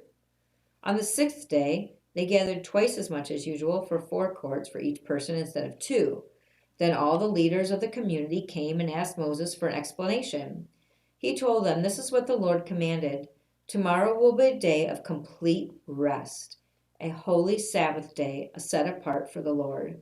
So bake or boil as much as you want today and set aside what is left for tomorrow." So they put some aside until morning, just as Moses had commanded. And in the morning the leftover food was wholesome and good, without maggots or odor. Moses said, "Eat this food today, for today is a Sabbath day dedicated to the Lord. There will be no food on the ground today. You may gather the food for 6 days, but the 7th day is the Sabbath. There will be no food on the ground that day. Some of the people went out anyway on the seventh day, but found no food. The Lord asked Moses, "How long will these people refuse to obey my commands and instructions? They must realize the Sabbath is the Lord's gift to you. That is why he gives you 2 days' supply on the sixth day, so there will be enough for 2 days. On the Sabbath day, you must eat each day in your place. Do not go to pick up food on the seventh day." So the people did not gather any food on the seventh day. The Israelites called the food manna. It was white like coriander seed, and it tasted like honey wafers. Then Moses said, "This is what the Lord has commanded. Fill a 2-quart container with manna to preserve it for your descendants. Then later generations will be able to see the food I gave you in the wilderness when I set you free from Egypt." Moses said to Aaron, "Get a jar and fill it with 2 quarts of manna. Then put it on a sacred place before the Lord to preserve it for all future generations." Aaron did just as the Lord had commanded Moses. He eventually placed it in the Ark of the Covenant, in front of the stone tablets inscribed with the terms of the covenant. So the people of Israel ate manna for 40 years until they arrived in the land where they would settle. They ate manna until it came to the border of the land of Canaan. The container used to measure the manna was in an omer, which was 1/10 of an ephah. It held about 2 quarts. At the Lord's command, the whole community of Israel left the wilderness of Sin and moved from a place to place. Eventually they camped in Ar, but there was no water for them to drink. So once more the people complained to Moses. "Give us water to drink," they demanded. "Quiet," Moses replied. "Why are you complaining against me? Why are you testing the Lord?"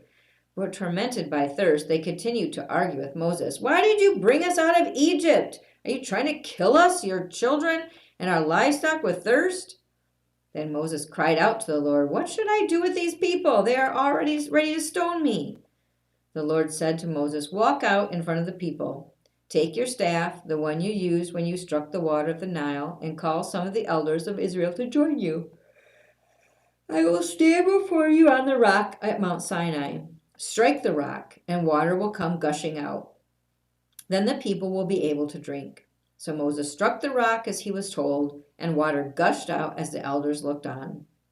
Moses named the place Massah, which means test, and Meribah, which means arguing, because the people of Israel argued with Moses and tested the Lord by saying, "Is the Lord here with us or not?" While the people of Israel were still in Rephidim, the warriors of Amalek attacked them. Moses commanded Joshua, "Choose some men to go out and fight in the army of Amalek for us. Tomorrow I will stand at the top of the hill, holding my staff of God in my hand." So Joshua did what Moses had commanded and fought the army of Amalek. Meanwhile, Moses, Aaron, and Hur climbed to the top of a nearby hill. As long as Moses held up the staff in his hand, the Israelites had the advantage. But whenever he dropped his hand, the Amalekites gained the advantage. Moses' arms soon became so tired he could no longer hold them up. So Aaron and Hur found a stone for him to sit on. Then they stood on each side of Moses, holding up his hands. So his hands held steady until sunset. As a result, Joshua overwhelmed the army of Amalek in battle. After the victory, the Lord instructed Moses, "Write down this on a scroll as a permanent reminder and read it out loud to Joshua. I will erase the memory of Amalek from under heaven." Moses built an altar there and named it Yahweh Nisi, which means "the Lord is my banner."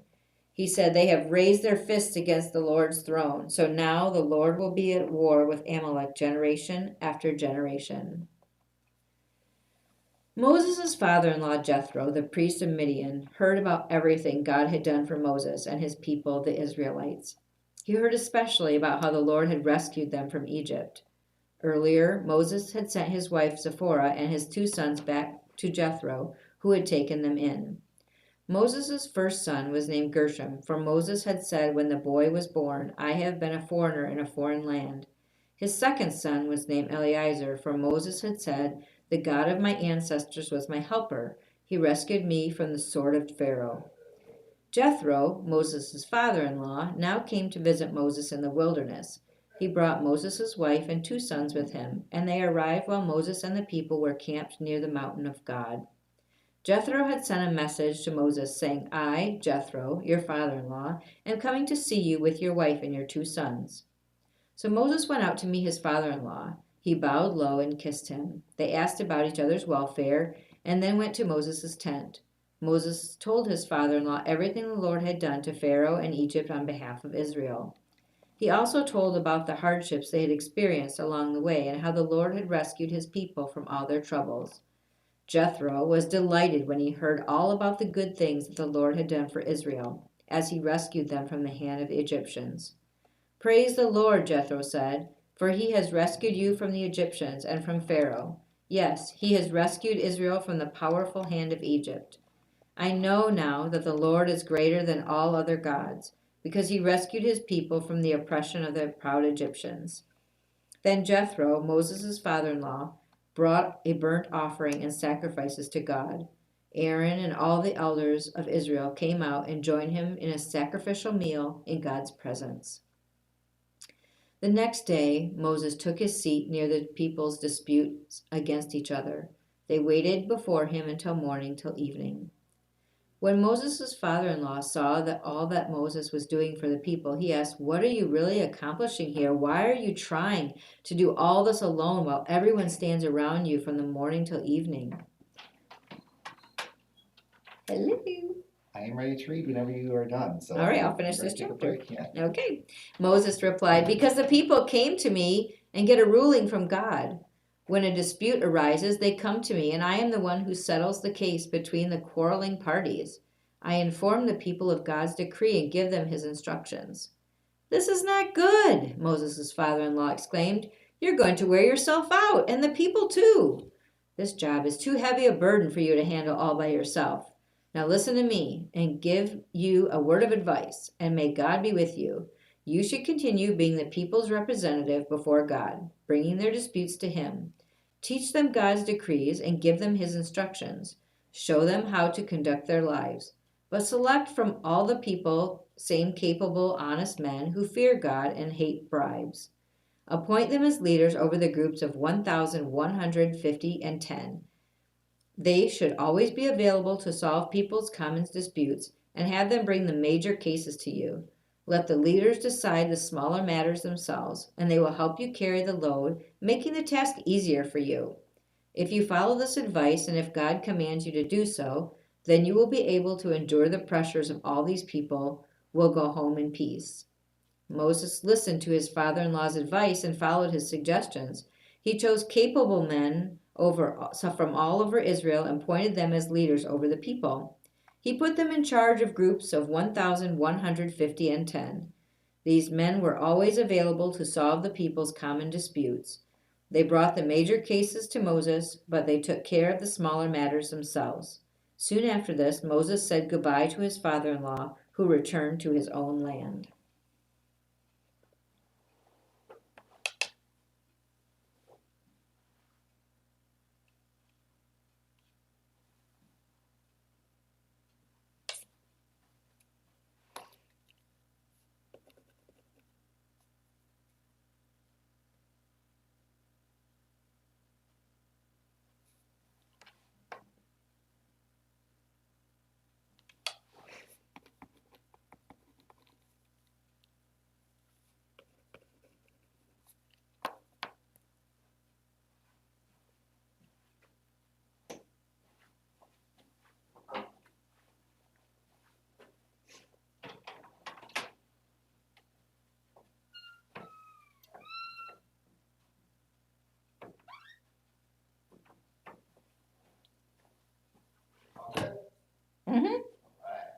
If I put your cute sign there.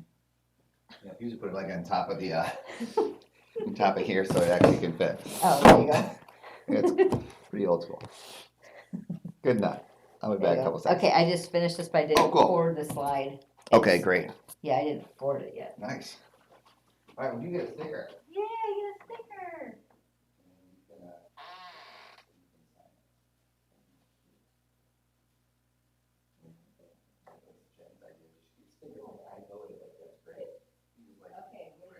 Okay,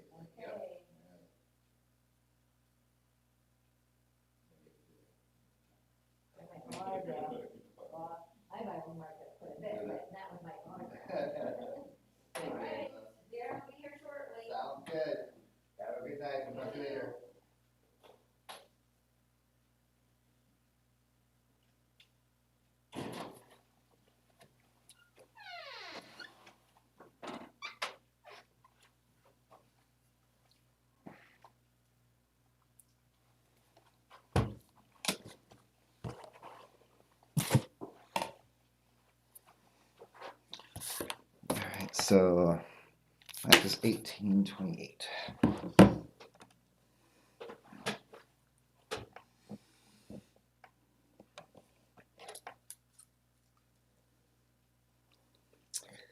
Clean my glasses off.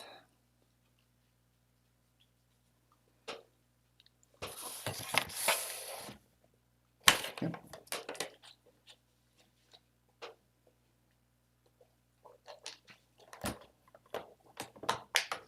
All right. Exodus 19. Exactly 2 months after the Israelites left Egypt, they arrived in the wilderness of Sinai. After breaking camp at Rephidim, they came to the wilderness of Sinai and set up camp there at the base of Mount Sinai. Then Moses climbed the mountain to appear before God. The Lord called to him from the mountain and said, "Give these instructions to the family of Jacob. Announce it to the descendants of Israel. You have seen what I did to the Egyptians. You know how I carried you on eagle's wings and brought you to myself. Now, if you will obey me and keep my covenant, you will be my own special treasure from among all the peoples on earth. For all the earth belongs to me, and you will be my kingdom of priests, my holy nation. This is the message you must give to the people of Israel." So Moses returned from the mountain and called together the elders of the people and told them everything the Lord had commanded him. And all the people responded together, "We will do everything the Lord has commanded." So Moses brought the people's answer back to the Lord. Then the Lord said to Moses, "I will come to you in a thick cloud, Moses, so the people themselves can hear me when I speak to you. Then they will always trust you." Moses told the Lord what the people had said. Then the Lord told Moses, "Go down and prepare the people for my arrival. Consecrate them today and tomorrow and have them wash their clothing. Be sure they are ready on the third day, for on that day the Lord will come down on Mount Sinai as all the people watch. Mark off a boundary all around the mountain. Warn the people, be careful, do not go up on the mountain or even touch its boundaries. Anyone who touches the mountain will certainly be put to death. No hand may touch the persons or animals that crosses a boundary. Instead, stone them or shoot them with arrows. They must be put to death. However, when the ram's horn sounds a long blast, then the people may go up on the mountain." So Moses went down to the people. He consecrated them for worship, and they washed their clothes. He told them, "Get ready for the third day, and until then abstain from having sexual intercourse." On the morning of the third day, thunder roared and lightning flashed, and a dense cloud came down on the mountain. There was a long, loud blast from a ram's horn, and all the people trembled. Moses led them out from the camp to meet God, and they stood at the foot of the mountain. All of Mount Sinai was covered with smoke because the Lord had descended on it in the form of fire. The smoke billowed into the sky like smoke from a brick kiln, and the whole mountain shook violently. At the blast, as the ram's horn grew louder and louder, Moses spoke, and God thundered his reply. The Lord came down on the top of Mount Sinai and called Moses to the top of the mountain, so Moses climbed the mountain. Then the Lord told Moses, "Go back down and warn the people not to break through the boundaries to see the Lord, or they will die. Even the priests who regularly come near the Lord must purify themselves, so the Lord does not break out and destroy them." "But Lord," Moses protested, "the people cannot come up on Mount Sinai. You already warned us. You told me, mark off a boundary all around the mountain to set it apart as holy." But the Lord said, "Go down and bring Aaron back up with you. In the meantime, do not let the priests or the people break through to approach the Lord, or he will break out and destroy them." So Moses went down to the people and told them the Lord had said. Then God gave the people all these instructions. "I am the Lord your God, who rescued you from the land of Egypt, the place of your slavery. You must not have any other God before me. You must not make for yourself an idol of any kind or an image of anything in the heaven or on the earth or in the sea. You must not bow down to them or worship them, for I, the Lord your God, am a jealous God who will not tolerate your affection for other gods. I lay the sins of the parents upon their children. The entire family is affected, even children of the third and fourth generations of those who reject me. But I lavish unfailing love for 1,000 generations of those who love me and obey my commands. You must not misuse the name of the Lord your God. The Lord will not let you go unpunished if you misuse his name. Remember to observe the Sabbath day by keeping it holy. You have 6 days each week for your ordinary work, but the seventh day is a Sabbath day of rest dedicated to the Lord your God. On that day, no one in your household may do any work. This includes you, your sons and daughters, your male and female servants, your livestock, or any foreigner living among you. For in 6 days the Lord made the heavens, the earth, the sea, and everything in them. But on the seventh day he rested. That is why the Lord blessed the Sabbath day and set it apart as holy. Honor your father and mother. Then you will live a long, full life in the land the Lord your God has given you. You must not murder. You must not commit adultery. You must not steal. You must not testify falsely against your neighbor. You must not covet your neighbor's house. You must not covet your neighbor's wife, male or female servant, or a donkey, or anything else that belongs to your neighbor. When the people heard the thunder and the loud blast of the ram's horn, and when they saw the flashes of lightning and the smoke billowing from the mountain, they stood at a distance, trembling with fear. And they said to Moses, "You speak to us, and we will listen. But don't let God speak directly to us, or we will die." "Don't be afraid," Moses answered them, "for God has come in this way to test you, so that your fear of him will keep you from sinning." As the people stood in the distance, Moses approached the dark cloud where God was.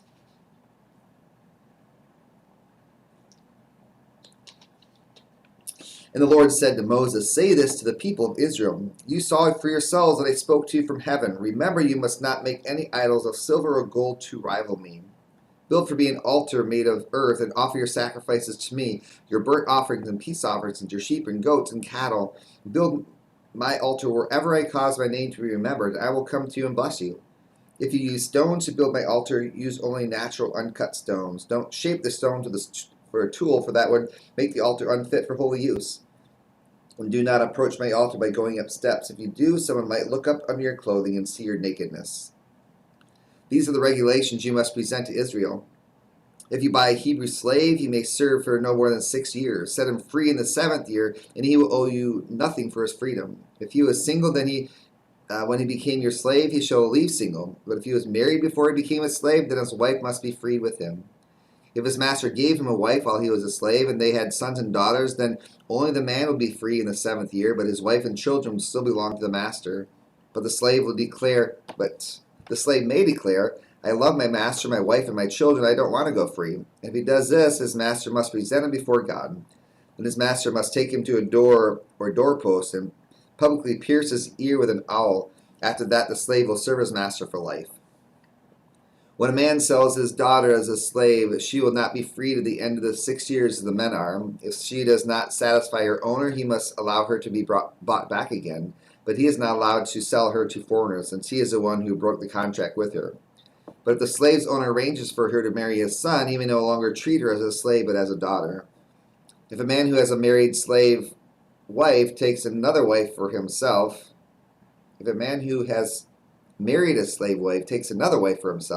he must not neglect the rights of the first wife to food, clothing, and sexual intimacy. If he fails in any of these three obligations, she may leave as a free woman without making any payment. Anyone who assaults and kills another person must be put to death, but if it was simply an accident permitted by God, I will appoint a place of refuge where the slayer may run for safety. However, if someone deliberately kills another person, then the slayer must be dragged even from my altar and be put to death. Anyone who strikes father or mother must be put to death. Kidnappers must be surely put to death, whether they are caught in possession of their victims or have already sold them as slaves. Anyone who dishonors father or mother must be put to death. Now suppose two men quarrel and one hits the other with a stone or a fist, and the injured person does not die but is confined to bed. If he is later able to walk outside again, even with a crutch, the assailant will not be punished but must compensate his victim for lost wages and provide for his full recovery. If a man beats his male or female slave with a club and the slave dies as a result, the owner must be punished.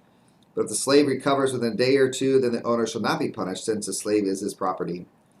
Now suppose two men are fighting, and in the process they accidentally strike a pregnant woman, so she gives birth prematurely. If no further injury results, the man who struck the woman must pay the amount of compensation the woman's husband demands and the judge approves. But if there is further injury, the punishment must match the injury: a life for a life, an eye for an eye, a tooth for a tooth, a hand for a hand, a foot for a foot, a burn for a burn, a wound for a wound, a bruise for a bruise. If a man hits his male or female slave in the eye and his eye is blinded, he must let the slave go free to compensate for the eye. If a man knocks out the tooth of his male or female slave, he must let the slave go free to compensate for the tooth. If an ox gores a man or woman to death, the ox must be stoned, and its flesh may not be eaten. In such a case, whoever the owner will not be held liable. But suppose the ox had a reputation for goring, and the owner had been informed but failed to keep it under control. If the ox then kills someone, it must be stoned, and the owner must be put to death. However, the dead person's relatives may accept payment to compensate for the loss of life. The owner of the ox may redeem his life by paying whatever is demanded. The same regulation applies if the ox gores a boy or a girl. If the ox gores a slave, either male or female, The animal's owner must pay the slave's owner 30 silver coins, and the ox must be stoned. Suppose someone digs or uncovers a pit and fails to cover it, and then an ox or a donkey falls in it. The owner of the pit must pay full compensation to the owner of the animal, but then he gets to keep the dead animal.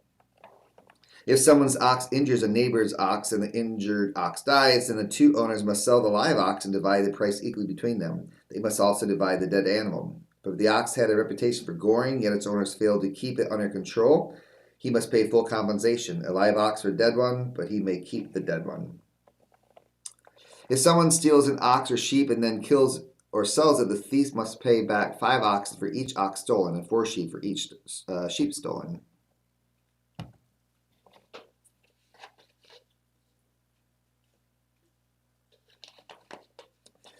If a thief is caught in the act of breaking into a house and is struck and killed in the process, the person who killed the thief is not guilty of murder. But if it happens in daylight, the one who killed the thief is guilty of murder. A thief who is caught must pay in full for everything he stole. If he cannot pay, he must be sold as a slave to pay for its theft. If someone steals an ox or a donkey or a sheep and it's found in the thief's possession, then the thief must pay double the value of the stolen animal. If an animal is grazing in a field or vineyard and the owner lets it stray into someone else's field to graze, then the animal's owner must pay the compensation for the best of his own grain or grapes. If you are burning thorn bushes and the fire gets out of control and spreads into another person's field, destroying the sheaves or the uncut grain or the whole crop, the one who started the fire must pay the lost crop. Suppose someone leaves money or goods with their neighbor for safekeeping. They are stolen from the neighbor's house. If the thief is caught, the compensation is double the value of what was stolen. But if the thief is not caught, the neighbor must appear before God, who will determine if he stole the property. Suppose there is a dispute between two people who both claim to own a particular ox, donkey, sheep, article, clothing, or lost property. Both parties must come before the Lord, and the person whom God declares guilty must pay double compensation for the other. Now suppose someone leaves a donkey, ox, sheep, or any other animal with the neighbor for safekeeping, but it dies or is injured or is taken away, and no one sees what happened. The neighbor must then take an oath in the presence of the Lord. If the Lord confirms that the neighbor did not steal the property, the owner must accept the verdict, and no payment will be required. But if the animal was indeed stolen, the guilty person must pay compensation to the owner. It was torn to pieces by a wild animal. The remains of the carcass must be shown as evidence, and no compensation will be required. If someone borrows an animal from a neighbor and it is injured or dies when the owner is absent, the person who borrowed it must pay full compensation. But if the owner was present, no compensation is required. No compensation is required if the animal is rented, for this loss is covered by the rental fee. If a man seduces a virgin who is not engaged to anyone and had sex with her, he must pay the customary bride price and marry her. But if her father refuses to let him marry her, then the man must still pay him an amount equal to the bride price of a virgin. He must not allow a sorceress to live. Anyone who has sexual relations with an animal must certainly put to death. Anyone who sacrifices to any god other than the Lord must be destroyed. You must not mistreat or oppress foreigners in any way. Remember, you yourselves were once foreigners in the land of Egypt. You must not exploit a widow or an orphan. If you exploit them in any way and they cry out to me, then I will certainly hear their cry. My anger will blaze against you, and I will kill you with a sword. Then your wives will be widows and your children fatherless. If you lend money to any of my people who are in need, do not charge interest as a moneylender would. If you take your neighbor's cloak as security for a loan, you must return it before sunset. This coat may be the only blanket your neighbor has. How can a person sleep without it? If you do not return it and your neighbor cries out to help for me, then I will hear, for I am merciful. You must not dishonor God or curse any of your rulers. You must not hold anything back when you give me offerings from your crops and your wine, and you must give me your firstborn sons. You must also give me the firstborn of your cattle, sheep, goats, but leave the newborn animal with its mother for 7 days and give it to me on the 8th day. You must be my holy people, therefore do not eat any animal that has been torn up, killed by wild animals. Throw it to the dogs. You must not pass along false rumors. You must not cooperate with evil people by lying on the witness stand.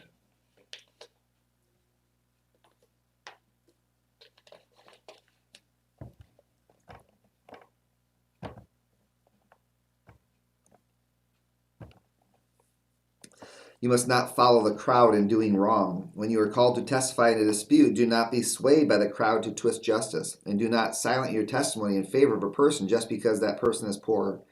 If you come upon your enemy's ox or donkey that has strayed away, take it back to its owner. If you see that the donkey of someone who hates you has collapsed under its load, do not walk by. Instead, stop and help. In a lawsuit, you must not deny justice to the poor. Be sure never to charge anyone falsely with evil. Never sentence an innocent or blameless person to death, for I never declare a guilty person to be innocent. Take no bribes, for a bribe makes you ignore something that you clearly see. A bribe makes even a righteous person twist the truth. You must not oppress foreigners. You know what it's like to be a foreigner, for you yourselves were once foreigners in the land of Egypt. Plant and harvest your crops for 6 years, but let the land be renewed and lie uncultivated during the 7th year. Then let the poor among you harvest whatever grows on its own. Leave the rest for wild animals to eat. The same applies to your vineyards and your olive groves. You have 6 days each week for your ordinary work, but on the 7th day you must stop working. This gives your ox and your donkey a chance to rest. It also allows your slaves and the foreigners living among you to be refreshed. Pay close attention to all my instructions. You must not call on the name of any gods. Do not even speak their names. Each year you must celebrate 3 festivals in my honor.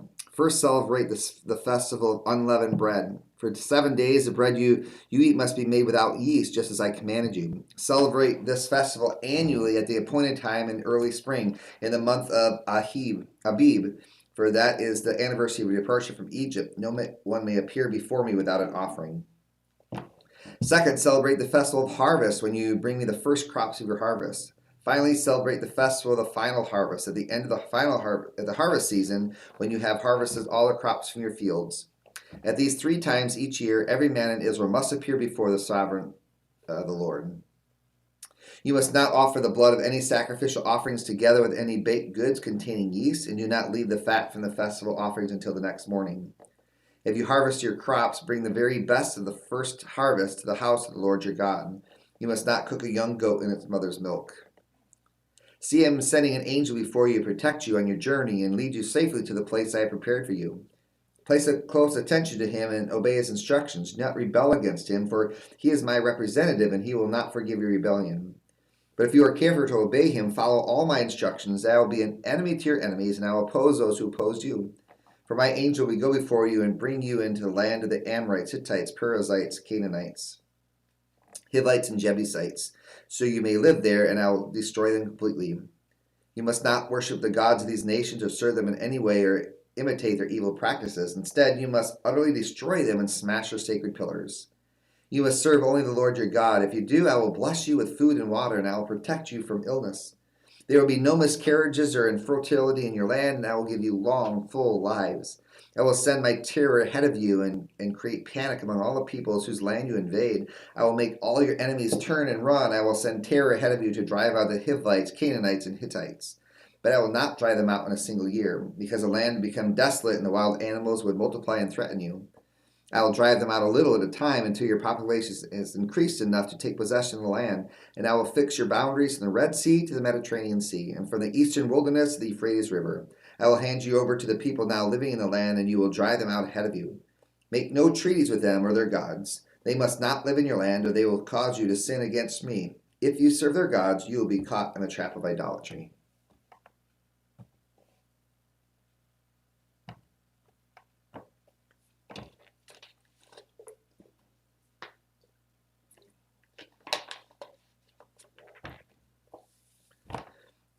Then the Lord instructed Moses, "Come up here to me and bring along Aaron, Nadab, Abihu, and 70 of Israel's elders. All of you must worship from a distance. Only Moses is allowed to come near to the Lord. The others must not come near, and none of the other people are allowed to climb up the mountain with him." Then Moses went down to the people and repeated all the instructions and regulations the Lord had given him. All the people answered with one voice, "We will do everything the Lord has commanded." Then Moses carefully wrote down all the Lord's instructions. Early the next morning, Moses got up and built an altar at the foot of the mountain. He also set up 12 pillars, one for each of the 12 tribes of Israel. Then he set some of the young Israelite men to present burnt offerings and to sacrifice bulls as peace offerings to the Lord. Moses drained half the blood from these animals into basins. The other half he splattered against the altar. Then he took the book of the covenant and read it aloud to the people. Again they all responded, "We will do everything the Lord has commanded. We will obey." Then Moses took the blood from the basins and splattered it over the people, declaring, "Look, This blood confirms the covenant the Lord has made with you and given you these instructions." Then Moses, Aaron, Nadab, Abihu, and the 70 elders of Israel climbed the mountain. There they saw the God of Israel. Under his feet there seemed to be a surface of brilliant blue lapis lazuli.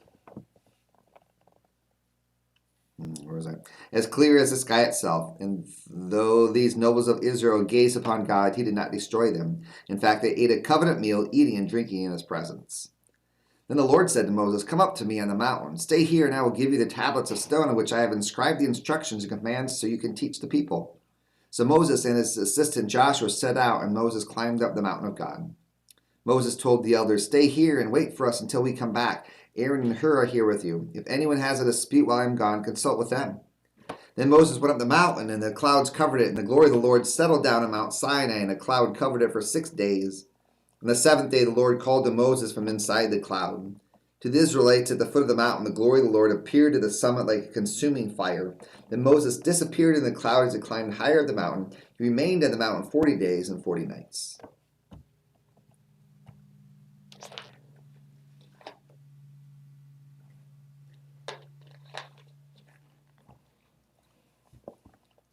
The Lord said to Moses, "Tell the people of Israel to bring me their sacred offerings. Accept the contributions from all whose hearts are moved to offer them. Here's a list of sacred offerings you must accept from them.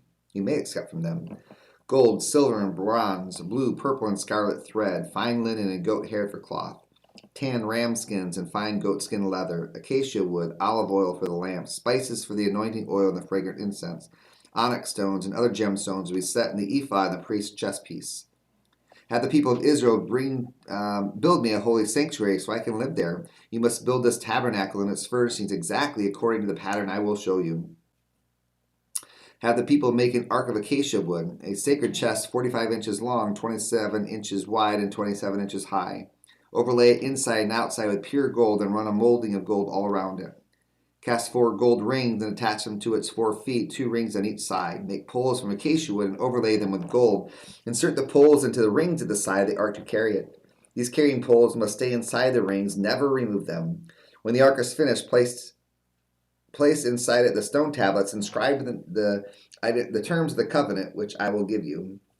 Then make the ark's cover, the place of atonement, from pure gold. It must be 45 inches long and 27 inches wide. Then make 2 cherubim from hammered gold and place them on the 2 ends of the atonement cover. Mold the cherubim on each side of the atonement cover, making it all of one piece of gold. The cherubim will face each other and look down on the atonement cover. With their wings spread above it, they will protect it. Place inside the ark the stone tablets inscribed with the terms of the covenant which I will give you. Then put the atonement cover on top of the ark. I will meet with you and talk to you from above the atonement cover between the gold cherubim that hover over the ark of the covenant. From there I'll give you my commandments for the people of Israel. Then make a table of acacia wood, 36 inches long, 18 inches wide, and 27 inches high. Overlay it with pure gold and run a gold molding around the edge. Decorate it with a 3-inch border all around and run a gold molding along the border. Make 4 gold rings for the table and attach them to the 4 corners next to the four legs. Attach the rings near the border to hold the poles that are used to carry the table. Make these poles from acacia wood and overlay them with gold. Make special containers of pure gold for the table, bowls, ladles, pitchers, and jars to be used in pouring out liquid offerings. Place the bread of the presence on the table to remain before me at all times.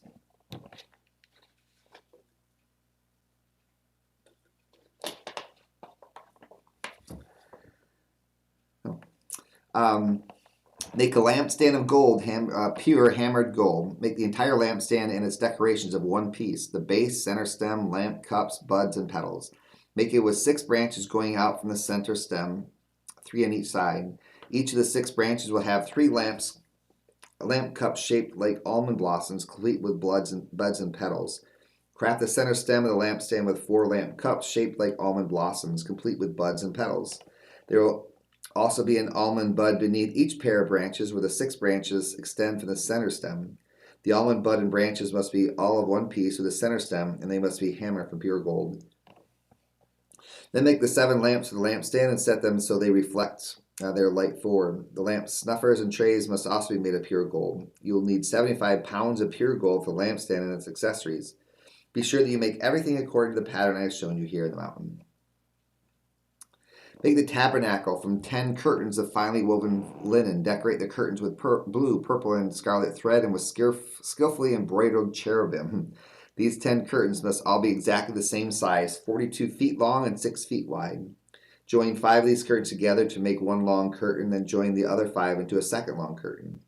Put loops of blue yarn along the edge of the last curtain in each set. The 50 loops along the edge of one curtain are to match the 50 loops along the edge of the other curtain. Then make 50 gold clasps and fasten the long curtains together with one clasp. In this way, the tabernacle will be made of one continuous piece. Make 11 curtains of goat hair cloth to serve as a tent covering for the tabernacle. These 11 curtains must all be exactly the same size, 45 feet long and 6 feet wide. Join 5 of these curtains together to make one long curtain and join the other 6 into a second long curtain. Allow 3 feet of material from the second set of curtains to hang over the front of the sacred tent. Make 50 loops for one edge of each large curtain, then make 50 bronze clasps and fasten the loops of the long curtain with the clasps. In this way, the tent covering will all be of one continuous piece. The remaining 3 feet of this tent covering will be left to hang over the back of the tabernacle. Allow 18 inches of remaining material to hang down over each side so the tabernacle is completely covered. Complete the tent covering with a protective layer of tanned ram skins and a layer of fine goatskin leather. For the framework of the tabernacle, construct frames of acacia wood. Each frame must be 15 feet high and 27 inches wide, with two pegs under each frame. Make all the frames identical. Make 20 of these frames to support the curtains on the south side of the tabernacle. Also make 40 silver bases, 2 bases under each frame, with the pegs fitting securely into the bases. For the north side of the tabernacle, make another 20 frames with their 40 silver bases, 2 bases under each frame. Make 6 frames for the rear of the west side of the tabernacle, along with 2 additional frames to reinforce the rear corners of the tabernacle. These corner frames will be matched at the bottom and firmly attached to the top of the single ring, forming a single corner unit. Make both of these corner units the same way. So there will be 8 frames at the rear of the tabernacle set in 16 silver bases, 2 bases under each frame. I'll make crossbars of acacia wood to link the frames, 5 crossbars for the north side of the tabernacle and 5 for the south side. Also make 5 crossbars for the rear of the tabernacle, which will face west. The middle crossbar attached halfway up the frames will run all the way from one end of the tabernacle to the other. Overlay the frames with gold and make gold rings to hold the crossbars. Overlay the crossbars with gold as well. Set up this tabernacle according to the pattern you are shown on the mountain. For inside the tabernacle, make a special curtain of finely woven linen, decorated with blue, purple, and scarlet thread and with skillfully embroidered cherubim. Hang this curtain on gold hooks attached to 4 posts of acacia wood. Overlay the posts with gold and set them in 4 silver bases. Hang the inner curtain from clasp and put the Ark of the Covenant in the room behind it. This curtain will separate the holy place from the most holy place. Then put the Ark's cover, the place of atonement, on top of the Ark of the Covenant inside the most holy place. Place a table outside the inner curtain on the north side of the tabernacle, and place a lampstand across the room on the other side. Make another curtain for the entrance to the sacred tent. Make it of finely woven linen and embroider it with exquisite designs using blue, purple, and scarlet thread. Craft 5 posts from acacia wood, overlay them with gold, and hang the curtain from them with gold hooks. Cast 5 bronze bases to the posts.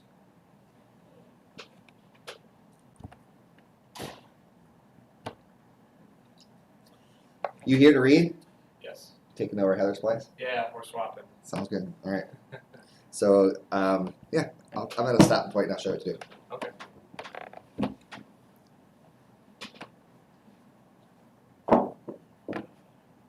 Let's see. Yeah, so I finished up then, so whatever this is. I'll make this so you can see it better. Oh no, this is fine right here. I mean, This is 27, and what's that? first one. Okay, so I finished up with 26. Okay.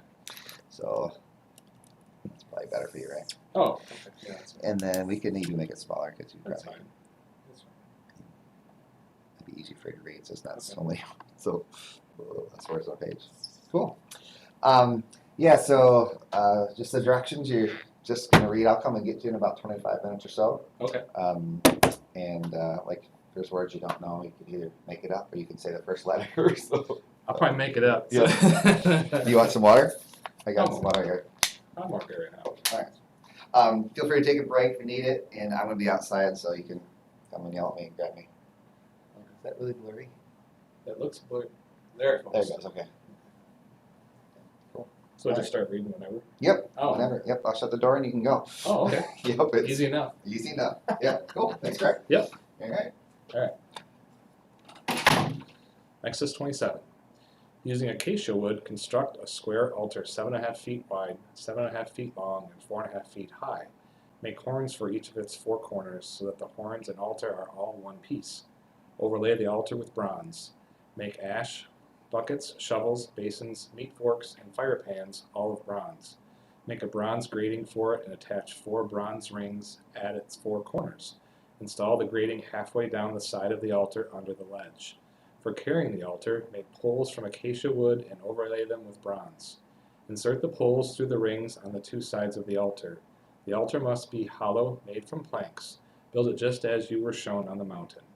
Then make the courtyard for the tabernacle enclosed with curtains made of finely woven linen. On the south side, make the curtains 150 feet long. They will be held up by 20 posts set securely in 20 bronze bases. Hang the curtains with silver hooks and rings. Make the curtains the same on the north side, 150 feet of curtains held up by 20 posts set securely in bronze bases. Hang the curtains with silver hooks and rings. The curtains on the west end of the courtyard will be 75 feet long, supported by 10 posts set into 10 bases. The east end of the courtyard, the front, will also be 75 feet long. The courtyard entrance will be on the east end, flanked by 2 curtains. The curtain on the right side will be 22.5 feet long, supported by 3 posts set into 3 bases. The curtain on the left side will also be 22.5 feet long, supported by 3 posts set into 3 bases. For the entrance to the courtyard, make a curtain that is 30 feet long. Make it from finely woven linen and decorate it with beautiful embroidery in blue, purple, and scarlet thread. Support it with 4 posts, each securely set in its own base. All the posts around the courtyard must have silver rings and hooks and bronze bases. So the entire courtyard will be 150 feet long and 75 feet wide, with curtain walls 7.5 feet high, made from finely woven linen. The bases for the posts will be made of bronze. All the articles used in the rituals of the tabernacle, including all the tent pegs used to support the tabernacle, and the courtyard curtains must be made of bronze. Command the people of Israel to bring you pure oil of pressed olives for the light, to keep the lamps burning continually. The lampstand will stand in the tabernacle, in front of the inner curtain that shields the Ark of the Covenant. Aaron and his sons must keep the lamps burning in the Lord's presence at night. This is a permanent law for the people of Israel, and it must be observed from generation to generation. Call for your brother Aaron and his sons, Nadab, Abu, Eleazar, and Ithamar. Set them apart from the rest of the people of Israel so that they may minister to me and be my priests. Make sacred garments for Aaron that are glorious and beautiful. Instruct all the skilled craftsmen whom I have filled with the spirit of wisdom. Have them make garments for Aaron that will distinguish him as a priest set apart for my service. These are the garments they are to make: a chest piece, an ephod, a robe, a patterned tunic, a turban, and a sash. They are to make these sacred garments for your brother Aaron and his sons to wear when they serve me as priests. So give them fine linen cloth, gold thread, and blue, purple, and scarlet thread. The craftsman must make the ephod of finely woven linen and skillfully embroider it with gold and with blue, purple, and scarlet thread. It will consist of 2 pieces, front and back, joined at the shoulders with 2 shoulder pieces. The decorative sash will be made of the same materials: finely woven linen, embroidered with gold and with blue, purple, and scarlet thread. Take 2 onyx stones and engrave on them the names of the tribes of Israel. 6 names will be on each stone, arranged in the order of the births of the original sons of Israel. Engrave these names on the 2 stones in the same way a jeweler engraves a seal. Then mount the stones in settings of gold filigree. Fasten the 2 stones on the shoulder pieces of the ephod as a reminder that Aaron represents the people of Israel. Aaron will carry these names on his shoulders as a constant reminder whenever he goes before the Lord. Make a settings of gold filigree, then braid 2 cords of pure gold and attach them to the filigree settings on the shoulders of the ephod. Then, with great skill and care, make a chest piece to be worn for seeking a decision from God. Make it to match the ephod using finely woven linen, embroidered with gold and with blue, purple, and scarlet thread. Make the chest piece of a single piece of cloth folded to form a pouch 9 inches square. Mount 4 rows of gemstones on it. The first row will contain a red carnelian, a pale green peridot, and an emerald. The second row will contain a turquoise, a blue lapis lazuli, and a white moonstone. The third row will contain an orange jacinth, an agate, and a purple amethyst. The fourth row will contain a blue-green beryl, an onyx, and a green jasper. All these stones will be set in gold filigree. Each stone will represent one of the 12 sons of Israel, and the name of that tribe will be engraved on it like a seal. To attach the chest piece to the ephod, make up braided cords of pure gold thread. Then make 2 gold rings and attach them to the top corners of the chest piece. Tie the 2 gold cords to the 2 rings on the chest piece. Tie the other ends of the cords to the gold settings on the shoulder pieces of the ephod. Then make 2 more gold rings and attach them to the inside edges of the chest piece next to the ephod. And make 2 more gold rings and attach them to the front of the ephod below the shoulder pieces, just above the knot where the decorative sash is to be fastened to the ephod. Then attach the bottom rings of the chest piece to the rings on the ephod with blue cords. This will hold the chest piece securely to the ephod above the decorative sash. In this way, Aaron will carry the names of the tribes of Israel on the sacred chest piece over his heart when he goes into the holy place. This will be a continual reminder that he represents the people when he comes before the Lord. Insert the Urim and Thummim into the sacred chest piece so they will be carried over Aaron's heart when he goes into the Lord's presence. In this way, Aaron will always carry over his heart the objects used to determine the Lord's will for his people whenever he goes in before the Lord. Make the robe that is worn with the ephod from a single piece of blue cloth, with an opening for Aaron's head in the middle of it. Reinforce the opening with a woven collar so it will not tear. Make pomegranates out of blue, purple, and scarlet yarn, and attach them to the hem of the robe with gold bells between them. The gold bells and pomegranates are to alternate all around the hem. Aaron will wear this robe whenever he ministers before the Lord, and the bells will tinkle as he goes in and out of the Lord's presence in the holy place. If he wears it, he will not die. Next, make a medallion of pure gold and engrave it like a seal with these words, Holy to the Lord. Attach the medallion with a blue cord to the front of Aaron's turban, where it must remain. Aaron must wear it on his forehead so that he may take on himself any guilt of the people of Israel when they consecrate their sacred offerings. He must always wear it on his forehead so the Lord will accept the people. Weave Aaron's patterned tunic from fine linen cloth. Fashion the turban from this linen as well. Also make a sash and decorate it with colorful embroidery. For Aaron's sons, make tunics, sashes, and special head coverings that are glorious and beautiful. Clothe your brother Aaron and his sons with these garments, and then anoint and ordain them. Consecrate them so that they can serve as my priests. Also make linen undergarments for them to be worn next to their bodies, reaching from their hips to their thighs.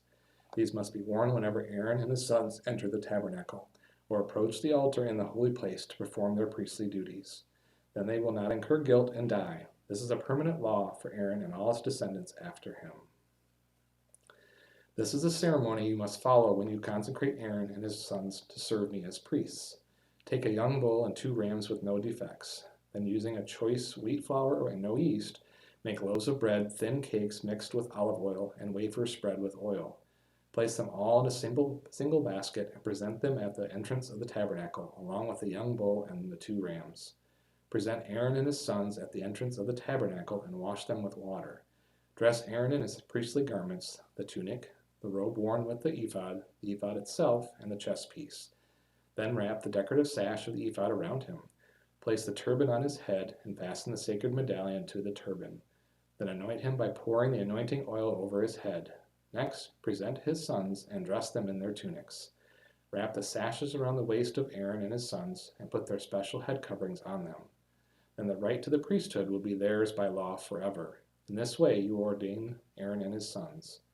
Bring the young bull to the entrance of the tabernacle, where Aaron and his sons will lay their hands on its head. Then slaughter the bull in the Lord's presence at the entrance of the tabernacle. Put some of its blood on the horns of the altar with your finger, and pour out the rest at the base of the altar. Take all the fat around the internal organs, the long lobe of the liver, and the 2 kidneys, and the fat around them, and burn it all on the altar. Then take the rest of the bull, including its hide, meat, and dung, and burn it outside the camp as a sin offering. Next, Aaron and his sons must lay their hands on the head of one of the rams. Then slaughter the ram and splatter its blood against all sides of the altar. Cut the ram into pieces and wash off the internal organs and the legs. Set them alongside the head and the other pieces of the body, then burn the entire animal on the altar. This is a burnt offering to the Lord. It is a pleasing aroma, a special gift presented to the Lord. Now take the other ram and have Aaron and his sons lay their hands on its head. Then slaughter it and apply some of its blood to the right earlobes of Aaron and his sons. Also put it on their thumbs of their right hands and the big toes of their right feet. Splatter the rest of the blood against all sides of the altar. Then take some of the blood from the altar and some of the anointing oil and sprinkle it on Aaron and his sons and on their garments. In this way, they and their garments will be set apart as holy. Since this is the ram for the ordination of Aaron and his sons, take the fat of the ram, including the fat of the broad tail, the fat around the internal organs, the long lobe of the liver, and the 2 kidneys, and the fat around them, along with the right thigh. Then take 1 round loaf of bread, 1 thin cake mixed with olive oil, and 1 wafer from the basket of bread without yeast that was placed in the Lord's presence. Put all these in the hands of Aaron and his sons to be lifted up as a special offering to the Lord. Afterward, take the various breads from their hands and burn them on the altar along with the burnt offering. It is a pleasing aroma to the Lord, a special gift for him. Then take the breast of Aaron's ordination ram and lift it up in the Lord's presence as a special offering to him. Then keep it as your own portion. Set aside the portions of the ordination ram that belong to Aaron and his sons. This includes the breast and the thigh that were lifted up before the Lord as a special offering. In the future, whenever the people of Israel lift up a peace offering, a portion of it must be set aside for Aaron and his descendants. This is their permanent right, and is a sacred offering from the Israelites to the Lord. Aaron's sacred garments must be preserved for his descendants who succeed him, and they will wear them when they are anointed and ordained. The descendant who succeeds him as high priest will wear these clothes for 7 days as he ministers in the tabernacle and the holy place. Take the ram used in the ordination ceremony and boil its meat in a sacred place. Then Aaron and his sons will eat this meat along with the bread in the basket at the tabernacle entrance. They alone may eat the meat and bread used for their purification and the ordination ceremony. No one else may eat them, for these things are set apart and holy. If any of the ordination meat or bread remains until the morning, it must be burned. It may not be eaten, for it is holy. This is how you will ordain Aaron and his sons to their offices, just as I have commanded you. The ordination ceremony will go on for 7 days. Each day you must sacrifice a young bull as a sin offering to purify them, making them right with the Lord. Afterwards, cleanse the altar by purifying it, make it holy by anointing it with oil. Purify the altar and consecrate it every day for 7 days. After that, the altar will be absolutely holy, and whatever touches it will become holy. These are the sacrifices you are to offer regularly on the altar. Each day offer 2 lambs that are a year old, one in the morning and the other in the evening. With one of them, offer 2 quarts of choice flour mixed with 1 quart of pure oil of pressed olives. Also, offer 1 quart of wine as a liquid offering. Offer the other lamb in the evening, along with the same offerings of flour and wine as in the morning. It will be a pleasing aroma, a special gift presented to the Lord. These burnt offerings are to be made each day from generation to generation. Offer them in the Lord's presence at the tabernacle entrance. There I will meet with you and speak with you. I will meet the people of Israel there, in the place made holy by my glorious presence. Yes, I will consecrate the tabernacle and the altar, and I will consecrate Aaron and his sons to serve me as priests. Then I will live among the people of Israel and be their God, and they will know that I am the Lord their God. I am the one who brought them out of the land of Egypt, so that could live among them. I am the Lord their God. Then make another altar of acacia wood for burning incense. Make it 18 inches square and 36 inches high, with horns at the corners carved from the same piece of wood as the altar itself. Overlay the top, sides, and horns of the altar with pure gold, and run a gold molding around the entire altar. Make 2 gold rings and attach them on opposite sides of the altar below the gold molding to hold the carrying poles. Make the poles of acacia wood and overlay them with gold. Place the incense altar just outside the inner curtain that shields the Ark of the Covenant, in front of the Ark's cover, the place of atonement, that covers the tablets inscribed with the terms of the covenant. I will meet with you there. Every morning when Aaron maintains the lamps, he must burn fragrant incense on the altar. And each evening when he lights the lamps, he must again burn incense in the Lord's presence. This must be done from generation to generation. Do not offer any unholy incense on this altar, or any burnt offerings, grain offerings, or liquid offerings. Once a year, Aaron must purify the altar by smearing its horn with blood from the offering made to purify the people from their sin. This will be a regular annual event from generation to generation, for this is the Lord's most holy altar. Then the Lord said to Moses, "Whenever you take a census of the people of Israel, each man who is counted must pay a ransom for himself to the Lord. Then no plague will strike the people as you count them. Each person who is counted must give a small piece of silver as a sacred offering to the Lord. This payment is half a shekel based on the sanctuary shekel, which equals 20 gerahs. All who have reached their 20th birthday must give this sacred offering to the Lord.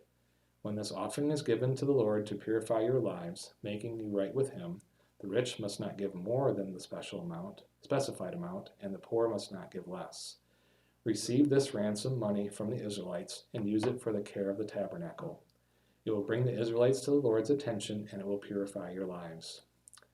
Then the Lord said to Moses, "Make a bronze wash basin with a bronze stand. Place it between the tabernacle and the altar and fill it with water. Aaron and his sons will wash their hands and feet there. They must wash with water whenever they go into the tabernacle to appear before the Lord, and when they approach the altar to burn up their special gifts to the Lord, or they will die. They must always wash their hands and feet, or they will die. This is a permanent law for Aaron and his descendants, to be observed from generation to generation." Then the Lord said to Moses, "Collect choice spices, 12.5 pounds of pure myrrh, 6.25 pounds of fragrant cinnamon, 6.25 pounds of fragrant calamus, and 12.5 pounds of cassia, as measured by the weight of the sanctuary shekel. This also get 1 gallon of olive oil. Like a skilled incense maker, blend these ingredients to make a holy anointing oil. Use this sacred oil to anoint the tabernacle, the Ark of the Covenant, the table and all its utensils, the lampstand and all its accessories, the incense altar, the altar of burnt offering and all its utensils, and the wash basin with its stand. Consecrate them to make them absolutely holy. After this, whatever touches them will also become holy. Anoint Aaron and his sons also, consecrating them to serve me as priests. And say to the people of Israel, this holy anointing oil is reserved for me from generation to generation. It must never be used to anoint anyone else, and you must never make any blend like it for yourselves. It is holy, and you must treat it as holy. Anyone who makes a blend like it or anoints someone other than a priest will be cut off from the community." Then the Lord said to Moses, "Gather fragrant spices, resin droplets, mollusk shell, and galban, and mix these fragrant spices with pure frankincense, weighed out in equal amounts. Using the usual techniques of the incense maker, blend the spices together and sprinkle them with salt to produce a pure and holy incense. Grind some of the mixture into a very fine powder and put it in front of the Ark of the Covenant, where I will meet with you in the tabernacle. You must treat this incense as most holy. Never use this formula to make this incense for yourselves. It is reserved for the Lord. You must treat it as holy. Anyone who makes incense like this for personal use will be cut off from the community." Then the Lord said to Moses, "Look, I have specifically chosen Bezalel, son of Uri, grandson of Hur, of the tribe of Judah. I have filled him with the Spirit of God, giving him great wisdom, ability, and expertise in all kinds of crafts. He is a master craftsman, expert in working with gold, silver, and bronze. He is skilled in engraving and mounting gemstones and in carving wood. He is a master at every craft. And I have personally appointed Ohab, son of Asamach, of the tribe of Dan, to be his assistant. Moreover, I have given special skill to all the gifted craftsmen so they can make all the things I have commanded you to make: the tabernacle, the Ark of the Covenant, the Ark's cover, the place of atonement, all the furnishings of the tabernacle, the table and its utensils, the pure gold lampstand with all its accessories, the incense altar, the altar of burnt offering with all its utensils, the wash basin with its stand, the beautifully stitched garments, the sacred garments for Aaron the priest, and the garments for his sons to wear as they minister as priests, the anointing oil, the fragrant incense for the holy place. The craftsman must make everything as I have commanded you." The Lord then gave these instructions to Moses. "Tell the people of Israel, be careful to keep my Sabbath day, for the Sabbath is a sign of the covenant between me and you from generation to generation. It is given so that you may know that I am the Lord, who makes you holy. You must keep the Sabbath day, for it is a holy day for you. Anyone who desecrates it must be put to death. Anyone who works on that day will be cut off from the community. You have 6 days each week for your ordinary work, but the seventh day must be a Sabbath day of complete rest, a holy day dedicated to the Lord. Anyone who works on the Sabbath must be put to death. The people of Israel must keep the Sabbath day by observing it from generation to generation. This is a covenant obligation for all time. It is a permanent sign of my covenant with the people of Israel. For in 6 days the Lord made heaven and earth, but on the seventh day he stopped working and was refreshed. Then when the Lord finished speaking with Moses on Mount Sinai, he gave him the 2 stone tablets inscribed with the terms of the covenant written by the finger of God. When the people saw how long it was taking Moses to come back down the mountain, they gathered around Aaron. "Come on," they said, "make us some gods who can lead us. We don't know what happened to this fellow Moses, who brought us here from the land of Egypt." So Aaron said, "Take the gold rings from the ears of your wives and sons and daughters and bring them to me." All the people took the gold rings from their ears and brought them to Aaron. Then Aaron took the gold, melted it down, and molded it into the shape of a calf. When the people saw it, they exclaimed, "O Israel, these are the gods who brought you out of the land of Egypt." Aaron saw how excited the people were, so he built an altar in front of the calf. Then he announced, "Tomorrow will be a festival to the Lord." The people got up early the next morning to sacrifice burnt offerings and peace offerings. After this, they celebrated with feasting and drinking, and they indulged in pagan revelry. The Lord said to Moses, "Quick, go down the mountain. Your people whom you brought from the land of Egypt have corrupted themselves. How quickly they have turned away from the way I commanded them to live. They have melted down gold and made a calf, and they have bowed down and sacrificed to it. They are saying, 'These are your gods, O Israel, who brought you out of the land of Egypt.'" Then the Lord said, "I have seen how stubborn and rebellious these people are. Now leave me alone so my fierce anger can blaze against them, and I will destroy them. Then I will make you, Moses, into a great nation." But Moses tried to pacify the Lord his God. "O Lord," he said, "why are you so angry with your own people whom you brought from the land of Egypt with such great power and such a strong hand? Why let the Egyptians say their God rescued them with the evil intention of slaughtering them in the mountains and wiping them from the face of the earth? Turn away from your fierce anger. Change your mind about this terrible disaster you have threatened against your people. Remember your servants Abraham, Isaac, and Jacob. You bound yourself with an oath to them, saying, 'I will make your descendants as numerous as the stars of heaven, and I will give them all of this land that I have promised to your descendants, and they will possess it forever.' So the Lord changed his mind about the terrible disaster he had threatened to bring on his people. Then Moses turned and went down the mountain. He held in his hands the 2 stone tablets inscribed with the terms of the covenant. They were inscribed on both sides, front and back. These tablets were God's work. The words on them were written by God himself. When Joshua heard the boisterous noise of the people shouting below them, he exclaimed to Moses, "It sounds like war in the camp." But Moses replied, "No, it's not a shout of victory, nor the wailing of defeat. I hear the sound of celebration." When they came near the camp, Moses saw the calf and the dancing, and he burned with anger. He threw the stone tablets to the ground, smashing them at the foot of the mountain. He took the calf they had made and burned it. Then he ground it into a powder and threw it in the water and forced the people to drink it. Finally he turned to Aaron and demanded, "What did these people do to you to make you bring such a terrible sin upon them?" "Don't get so upset, my lord," Aaron replied. "You yourself know how evil these people are. They said to me, 'Make us gods who will lead us.' We don't know what happened to this fellow Moses, who brought us here from the land of Egypt. So I told them, 'Whoever has gold jewelry, take it off.' When they brought it to me, I simply threw it into the fire, and out came this calf." Moses saw that Aaron had let the people get completely out of control, much to the amusement of their enemies. So he stood at the entrance to the camp and shouted, "All of you who are on the Lord's side, come here and join me." And all the Levites gathered around him. Moses told them, "This is what the Lord, the God of Israel, says. Each of you, take your swords and go back and forth from one end of the camp to the other. Kill everyone, even your brothers, friends, and neighbors." The Levites obeyed Moses' command, and about 3,000 people died that day. Then Moses told the Levites, "Today you have ordained yourselves for the service of the Lord, for you obeyed him even though it meant killing your own sons and brothers. Today you have earned a blessing." The next day Moses said to the people, "You have committed a terrible sin, but I will go back up to the Lord on the mountain. Perhaps I will be able to obtain forgiveness for your sin." So Moses returned to the Lord and said, "Oh, what a terrible sin these people have committed. They have made gods of gold for themselves. But now, if you will only forgive their sin, but if not, erase my name from the record you have written." But the Lord replied to Moses, "No, I will erase the name of everyone who has sinned against me. Now go, lead the people to the place I told you about. Look, my angel will lead the way before you, and when I come to call the people to account, I will certainly hold them responsible for their sins." Then the Lord sent a great plague upon the people because they had worshipped the calf Aaron had made. The Lord said to Moses, "Get going, you and the people you brought up from the land of Egypt. Go up to the land I swore to give to Abraham, Isaac, and Jacob. I told them, I will give this land to your descendants, and I will send an angel before you to drive out the Canaanites, Amorites, Hittites, Perizzites, Hivites, and Jebusites. Go up to this land that flows with milk and honey, but I will not travel among you, for you are a stubborn and rebellious people. If I did, I would surely destroy you along the way." When the people heard these stern words, they went into mourning and stopped wearing their jewelry and fine clothes.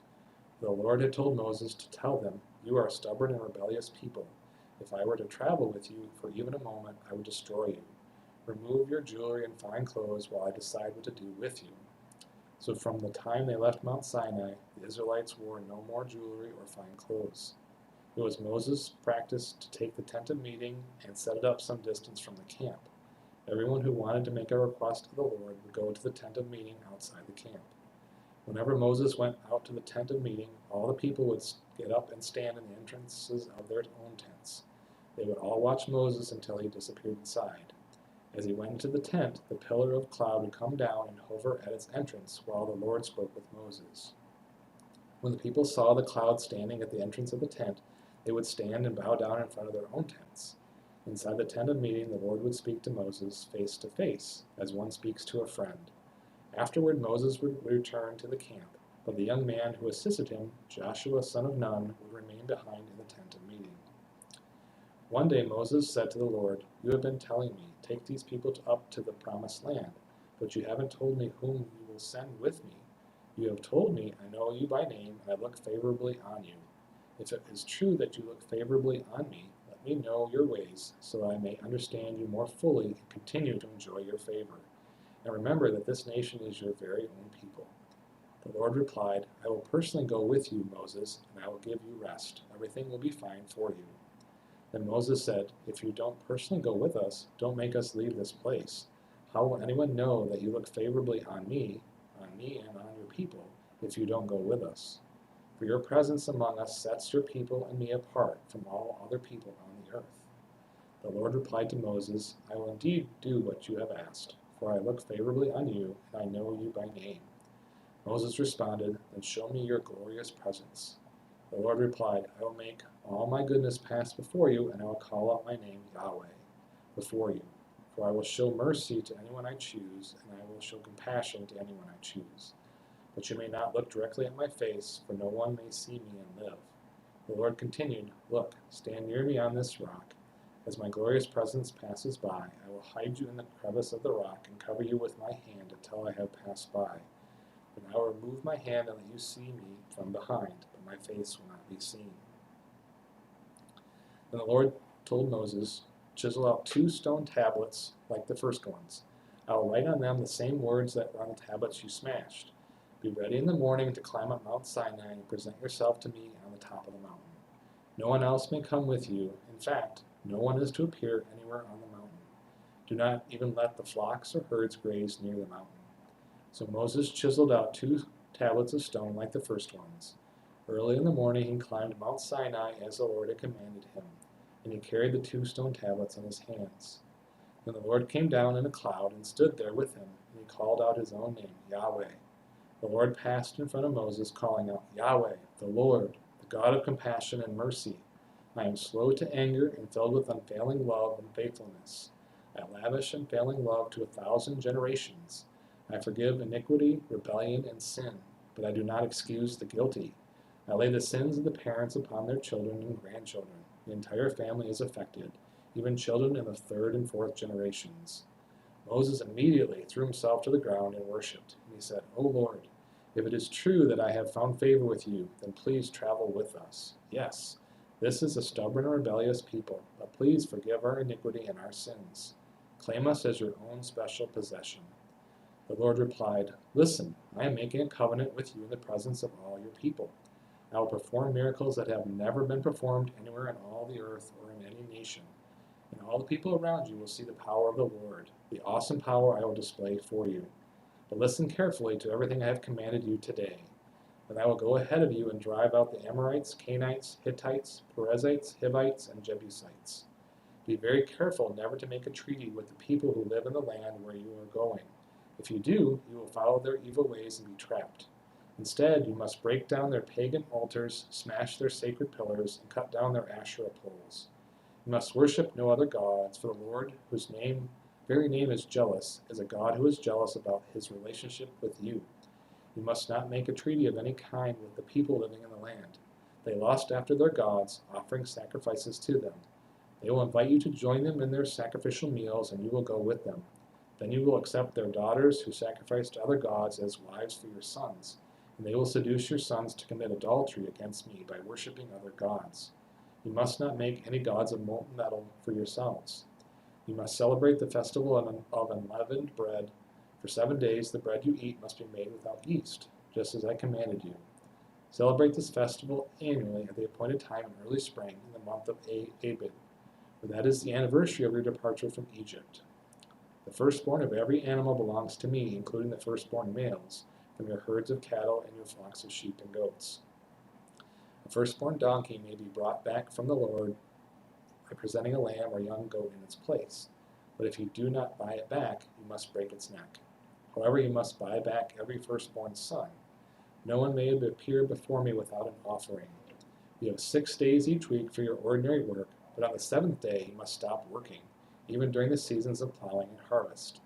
You must celebrate the festival of harvest with the first crop of the wheat harvest, and celebrate the festival of the final harvest at the end of the harvest season. You want to come to some place to finish up, then you can be done. Okay. 3 times each year, every man in Israel must appear before the sovereign, the Lord, the God of Israel. I will drive out the other nations ahead of you and expand your territory, so no one will covet and conquer your land while you appear before the Lord your God 3 times each year. You must not offer the blood of my sacrificial offerings together with any baked goods containing yeast, and none of the meat of the Passover sacrifice may be kept over until the next morning. As you harvest your crops, bring the very best of the first harvest to the house of the Lord your God. You must not cook a young goat in its mother's milk. And the Lord said to Moses, write down all these instructions, for they represent the terms of the covenant I am making with you and with Israel. Moses remained there on the mountain with the Lord 40 days and 40 nights. And all that time he ate no bread and drank no water. And the Lord wrote the terms of the covenant, the 10 Commandments, on the stone tablets.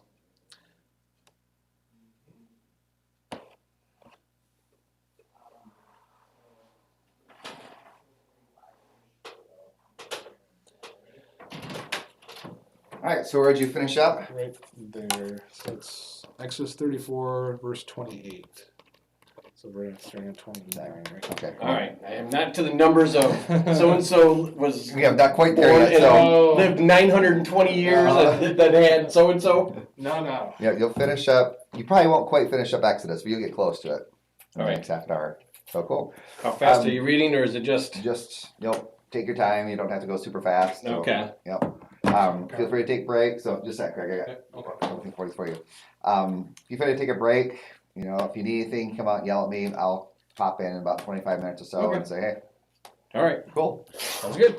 You know how to use this guy? Nope. So you're Well, I gonna. know how to use this. I just don't know how to make Okay. everything go. No, that's all going. So Okay. yep. So once you get down to the end of the page, you just kind of swipe this way. Yep.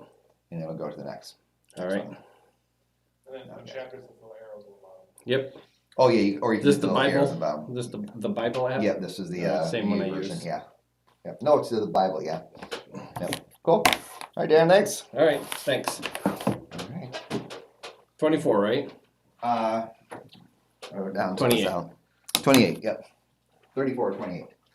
Nice. Moses remained there on the mountain with the Lord 40 days and 40 nights. In all that time he ate no bread and drank no water. And the Lord wrote the terms of the covenant, the 10 Commandments, on the stone tablets. When Moses came down Mount Sinai carrying the 2 stone tablets inscribed with the terms of the covenant, he wasn't aware that his face had become radiant because he had spoken to the Lord. So when Aaron and the people of Israel saw the radiance of Moses' face, they were afraid to come near him. But Moses called out to them and asked Aaron and all the leaders of the community to come over, and he talked with them. Then all the people of Israel approached him, and Moses gave them the instructions that the Lord had given him on Mount Sinai. When Moses finished speaking with them, he covered his face with a veil. But whenever he went into the tent of meeting to speak to the Lord, he would remove the veil until he came out again. Then he would give the people whatever instructions the Lord had given him, and the people of Israel would see the radiant glow of his face. So he would put the veil over his face until he returned to speak with the Lord. Instructions for the Sabbath. Then Moses called together the whole community of Israel and told them, "These are the instructions the Lord has commanded you to follow. You have 6 days each week of your ordinary work, but the seventh day must be a Sabbath day of complete rest, a holy day dedicated to the Lord. Anyone who works on that day must be put to death. You must not even light a fire in any of your homes on the Sabbath." Offerings for the tabernacle. Then Moses said to the whole community of Israel, "This is what the Lord has commanded. Take a sacred offering for the Lord. Let those with generous hearts present the following gifts to the Lord: gold, silver, and bronze, blue, purple, and scarlet thread, fine linen and goat hair for cloth, tanned ram skins and fine goatskin leather, acacia wood, olive oil for the lamps, spices for the anointing oil and the fragrant incense, onyx stones and other gemstones to be set in the ephod and the priest's chestpiece. Come, all of you who are gifted craftsmen, construct everything that the Lord has commanded: the tabernacle and its sacred tent, its coverings, clasps, frames, crossbars, posts, and bases, the ark and its carrying poles, the ark's cover, the place of atonement, the inner curtain to shield the ark, the table, its carrying poles, and all its utensils, the bread of the presence, for light, the lampstand and its accessories, the lamp cups, and the olive oil for the lighting, the incense altar and its carrying poles, the anointing oil and fragrant incense, the curtain for the entrance of the tabernacle, the altar of burnt offering, the bronze grating of the altar and its carrying poles and utensils, the wash basin with its stand, the curtains for all the walls of the courtyard, the posts and their bases, the curtain for the entrance to the courtyard, the tent pegs of the tabernacle and courtyard and their ropes, the beautifully stitched garments for the priests to wear while ministering in the holy place, the sacred garments for Aaron the priest, and the garments for his sons to wear as they minister as priests. So the whole community of Israel left Moses and returned to their tents. All whose hearts were stirred and whose spirits were moved came and brought their sacred offerings to the Lord. They brought all the materials needed for the tabernacle, for the performance of its rituals, and for the sacred garments. Both men and women came, all whose hearts were willing. They brought to the Lord their offerings of gold, brooches, earrings, rings from their fingers, and necklaces. They presented gold objects of every kind as special offering to the Lord. All those who owned the following items willingly brought them: blue, purple, and scarlet thread, fine linen and goat hair for cloth, and tanned ram skins and fine goatskin leather. And all who had silver and bronze objects gave.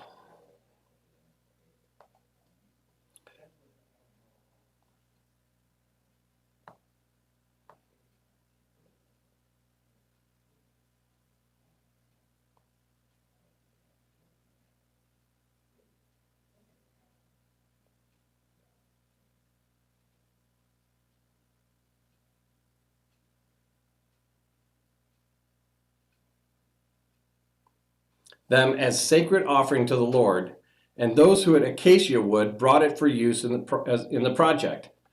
All the women who were skilled in sewing and spinning prepared blue, purple, and scarlet thread and fine linen cloth. All the women who were willing used their skills to spin the goat hair into yarn. The leaders brought onyx stones and the special gemstones to be set in the ephod and the priest's chest piece. They also brought spices and olive oil for the light, the anointing oil, and the fragrant incense. So the people of Israel, every man and woman who was eager to help in the work the Lord had given them through Moses, brought their gifts and gave them freely to the Lord. Then Moses told the people of Israel, "The Lord has specifically chosen Bezalel, son of Uri, grandson of Hur, of the tribe of Judah. The Lord has filled Bezalel with the Spirit of God, giving him great wisdom, ability, and expertise in all kinds of crafts. He is a master craftsman, expert in working with gold, silver, and bronze. He is skilled in engraving and mounting gemstones and the carving wood. He is a master in every craft, and the Lord has given both him and Oholiab, son of Ahisamach, of the tribe of Dan, the ability to teach their skills to others. The Lord has given them special skills as engravers, designers, embroiderers in blue, purple, and scarlet thread, of fine linen cloth, and weavers. They excel as craftsmen and designers. The Lord has gifted Bezalel, Oholiab, and the other skilled craftsmen with wisdom and ability to perform any task involved in building the sanctuary. Let them construct and furnish the tabernacle, just as the Lord has commanded." So Moses summoned Bezalel and Oholiab and all the others who were specially gifted by the Lord and were eager to get to work. Moses gave them the materials donated by the people of Israel as sacred offerings for the completion of the sanctuary. But the people continued bringing additional gifts each morning. Finally, the craftsmen who were working on the sanctuary left their work. They went to Moses and reported, "The people have given more than enough materials to complete the job the Lord has commanded us to do." So Moses gave the command, and this message was sent throughout the camp. "Men and women, don't prepare any more gifts for the sanctuary. We have enough."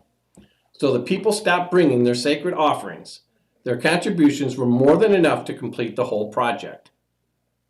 Building the tabernacle. The skilled craftsmen made 10 curtains of finely woven linen for the tabernacle. Then Bezalel decorated the curtains with blue, purple, and scarlet thread and with skillfully embroidered cherubim. All 10 curtains were exactly the same size, 42 feet long and 6 feet wide. 5 of these curtains were joined together to make one long curtain, and the other 5 were joined to make a second long curtain. He made 50 loops of blue yarn and put them along the edge of the last curtain in each set. The 50 loops along the edge of the one curtain matched the 50 loops along the edge of the other curtain. Then he made 50 gold clasps and fastened the long curtains together with the clasps. In this way, the tabernacle was made of one continuous piece. He made 11 curtains of goat hair cloth to serve as tent covering for the tabernacle. These 11 curtains were all exactly the same size, 45 feet long, 6 feet wide. Bezalel joined 5 of these curtains together to make one long curtain, and the other 6 were joined to make a second long curtain. He made 50 loops for the edge of each long curtain. He also made 50 bronze clasps to fasten the long curtains together. In this way, the tent covering was made of one continuous piece. He completed the tent covering with a layer of tanned ram skins and a layer of fine goatskin leather. For the framework of the tabernacle, Bezalel constructed frames of acacia wood. Each frame was 15 feet high and 27 inches wide, with 2 pegs under each frame. All the frames were identical. He made 20 of these frames to support the curtains on the south side of the tabernacle. He also made 40 silver bases, 2 bases under each frame, with the pegs fitting securely into the bases.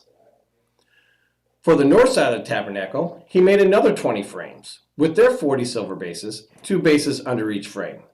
He made 6 frames for the rear to the west side of the tabernacle, along with 2 additional frames to reinforce the rear corners of the tabernacle. These corner frames were matched at the bottom and firmly attached to the top with a single ring, forming a single corner unit. Both of these corner units were made the same way. So there were 8 frames at the rear of the tabernacle, set in 16 silver bases, 2 bases under each frame. Then he made crossbars of acacia wood to link the frames, 5 crossbars for the north side of the tabernacle and 5 for the south side. He also made 5 crossbars for the rear of the tabernacle, which faced west. He made the middle crossbar to attach halfway up the frames. It ran all the way from one end of the tabernacle to the other. He overlaid the frame with gold and made gold rings to hold the crossbars. Then he overlaid the crossbars with gold as well. For the inside of the tabernacle, Bezalel made a special curtain of finely woven linen. He decorated with blue and scarlet thread and with skillfully embroidered cherubim.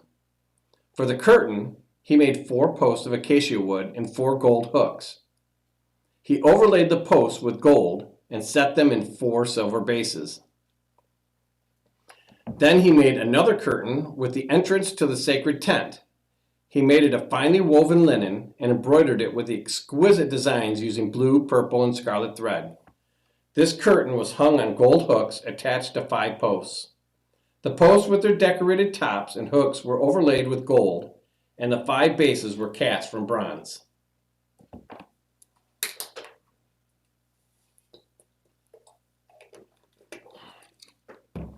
Building the Ark of the Covenant. Next, Bezalel made the Ark of acacia wood, a sacred chest 45 inches long, 27 inches wide, and 27 inches high. He overlaid it inside and outside with pure gold, and he ran a molding of gold all around it. He cast 4 gold rings and attached them at its 4 feet, 2 rings on each side. Then he made poles from acacia wood and overlaid them with gold. He inserted the poles into the rings at the sides of the ark to carry it. Then he made the ark's cover, the place of atonement, from pure gold. It was 45 inches long and 27 inches wide. He made 2 cherubim from hammered gold and placed them on the 2 ends of the atonement cover. He molded the cherubim on each end of the atonement cover, making it all of one piece of gold. The cherubim faced each other and looked down on the atonement cover, with their wings spread above it. They protected it. Building the table. Then Bezalel made the table of acacia wood, 36 inches long, 18 inches wide, and 27 inches high. He overlaid it with pure gold and ran a gold molding around the edge. He decorated it with a 3-inch border all around, and he ran a gold molding along the border. Then he cast 4 gold rings from the table and attached them at the 4 corners next to the 4 legs. The rings were attached near the border to hold the poles that were used to carry the table. He made these poles from acacia wood and overlaid them with gold. Then he made special containers of pure gold for the table, bowls, ladles, jars, and pitchers, to be used in pouring out liquid offerings. Building the lampstand. Then Bezalel made the lampstand of pure hammered gold. He made the entire lampstand and its decorations of one piece: the base, center stem, lamp cups, buds, and petals. The lampstand had 6 branches going out from the center stem, 3 on each side. Each of the 6 branches had 3 lamp cups shaped like almond blossoms, complete with buds and petals.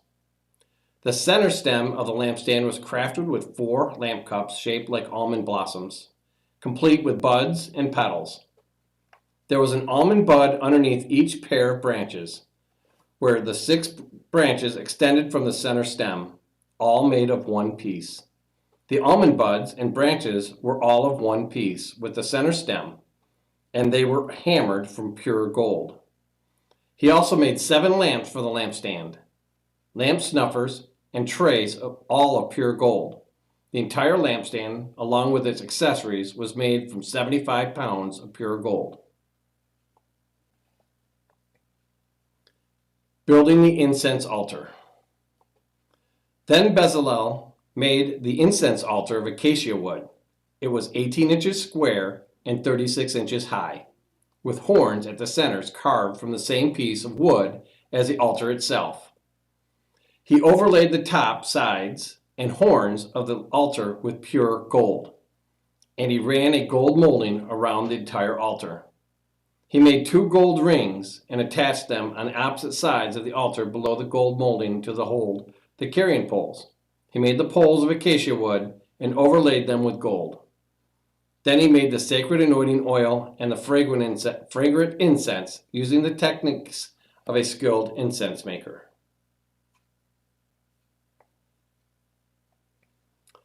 Building the altar of burnt offering. Next, Bezalel used acacia wood to construct the square altar of burnt offering. It was 7.5 feet wide, 7.5 feet long, and 4.5 feet high. He made horns for each of its 4 corners so that the horns and altar were all of one piece. He overlaid the altar with bronze. Then he made all the altar utensils of bronze. The ash buckets, shovels, basins, meat forks, and fire pans. Next, he made a bronze grating and installed it halfway down the side of the altar. Under the ledge, he cast 4 rings and attached them at the corners of the bronze grating to hold the carrying poles. He made the poles from acacia wood and overlaid them with bronze. He inserted the poles through the rings on the sides of the altar. The altar was hollow and was made from planks.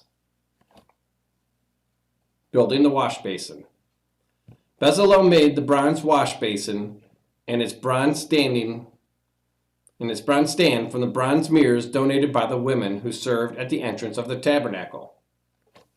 Building the courtyard. Then Bezalel made the courtyard, which was enclosed with curtains made of finely woven linen. On the south side, the curtains were 150 feet long. They were held up by 20 posts set securely in 20 bronze bases. He hung the curtains with silver hooks and rings. He made a similar set of curtains from the north side, 150 feet of curtains held up by 20 posts set securely in bronze bases. He hung the curtains with silver hooks and rings. The curtains on the west end of the courtyard were 75 feet long, hung with silver hooks and rings and supported by 10 posts set into 10 bases. The east end, the front, was also 75 feet long. The courtyard entrance on the east end flanked by 2 curtains. The curtain on the right side was 22.5 feet long and was supported by 3 posts set into 3 bases. The curtain on the left side was also 22.5 feet long and was supported by 3 posts set into 3 bases. All the curtains used in the courtyard were made of finely woven linen. Each post had a bronze base, and the hooks and rings were silver.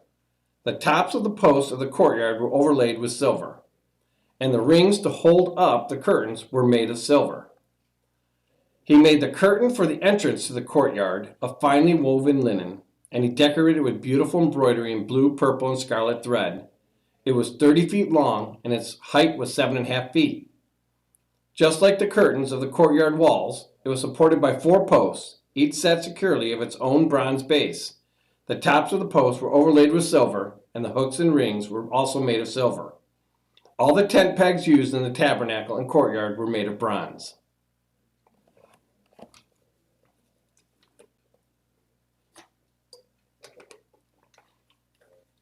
Inventory of materials. This is an inventory of the materials used in building the tabernacle of the covenant.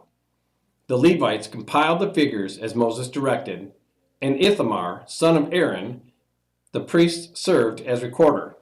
Bezalel, son of Uri, grandson of Hur, of the tribe of Judah, made everything just as the Lord had commanded Moses.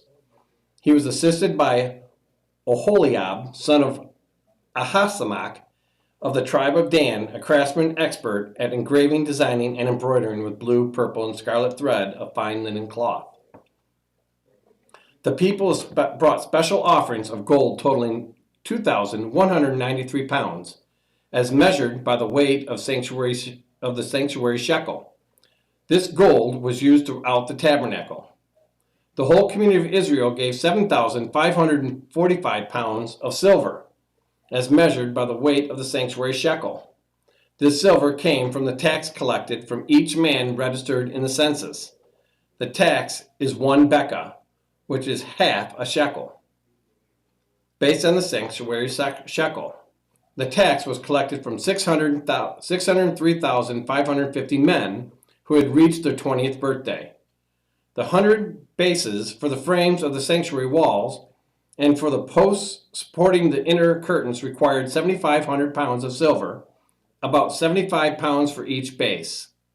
The remaining 45 pounds of silver was used to make the hooks and rings and to overlay the tops of the posts.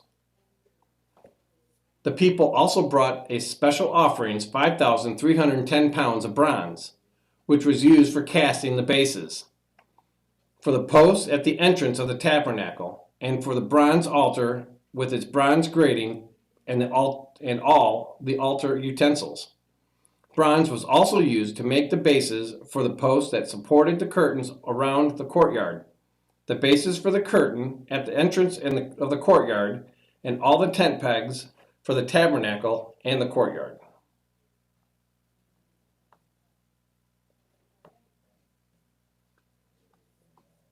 Clothing for the priests. The craftsmen made beautiful sacred garments of blue, purple, and scarlet cloth, clothing for Aaron to wear while ministering in the holy place, just as the Lord had commanded Moses. Making the ephod. Bezalel made the ephod of finely woven linen and embroidered it with gold and with blue, purple, and scarlet thread. He made gold thread by hammering it out thin sheets of gold and cutting it into fine strands. With great skill and care, he worked it into the fine linen with the blue, purple, and scarlet thread. The ephod consisted of 2 pieces, front and back, joined at the shoulders with the 2 shoulder pieces.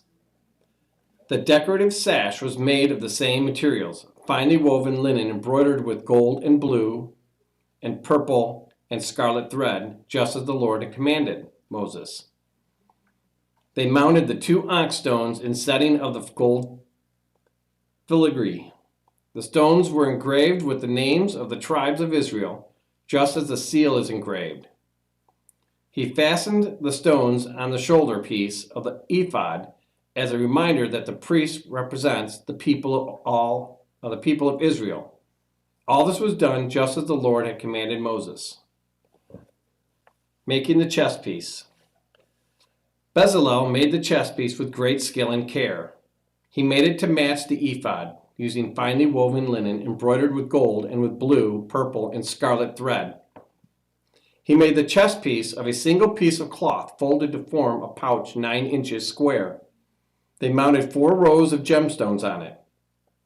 The first row contained a red carnelian, a pale green peridot, and an emerald. The second row contained a turquoise, a blue lapis lazuli, and a white moonstone. The third row contained an orange jacinth, an agate, and a purple amethyst. The fourth row contained a blue-green beryl, an onyx, and a green jasper. All these stones were set in gold filigree. Each stone represented one of the 12 sons of Israel, and the name of that tribe was engraved on it like a seal. To attach the chest piece to the ephod, they made braided cords of pure gold thread. They also made 2 settings of gold filigree and 2 gold rings and attached them to the top corners of the chest piece. They tied the 2 gold cords to the rings of the chest piece. They tied the other ends of the cords to the gold settings on the shoulder pieces of the ephod. Then they made 2 more gold rings and attached them to the inside edges of the chest piece next to the ephod. Then they made 2 more gold rings and attached them to the front of the ephod, below the shoulder pieces, just above the knot where the decorative sash was fastened to the ephod. They attached the bottom rings of the chest piece to the rings on the ephod with blue cords. In this way, the chest piece was held securely to the ephod above the decorative sash. All this was done just as the Lord had commanded Moses. additional clothing for the priests. Bezalel made the robe that is worn with the ephod from a single piece of blue woven cloth, with an opening for Aaron's head in the middle of it. The opening was reinforced with a woven collar, so it would not tear. Then they made pomegranates of blue, purple, and scarlet yarn and attached them to the hem of the robe. They also made bells of pure gold and placed them between the pomegranates along the hem of the robe, with bells and pomegranates altering all around the hem. This robe was to be worn whenever the priest ministered before the Lord, just as the Lord had commanded Moses. They made tunics for Aaron and his sons from fine linen cloth. The turban and the special head coverings were made of fine linen, and the undergarments were also made of finely woven linen. The sashes were made of finely woven linen and embroidered with blue, purple, and scarlet thread, just as the Lord commanded Moses. Finally, they made the sacred medallion, the badge of holiness of pure gold. They engraved it like a seal with these words, "Holy to the Lord." They attached the medallion with blue cord to Aaron's turban, just as the Lord had commanded Moses. Moses inspects the work. And so, at last, the tabernacle was finished. The Israelites had done everything just as the Lord had commanded Moses, and they brought the entire tabernacle to Moses.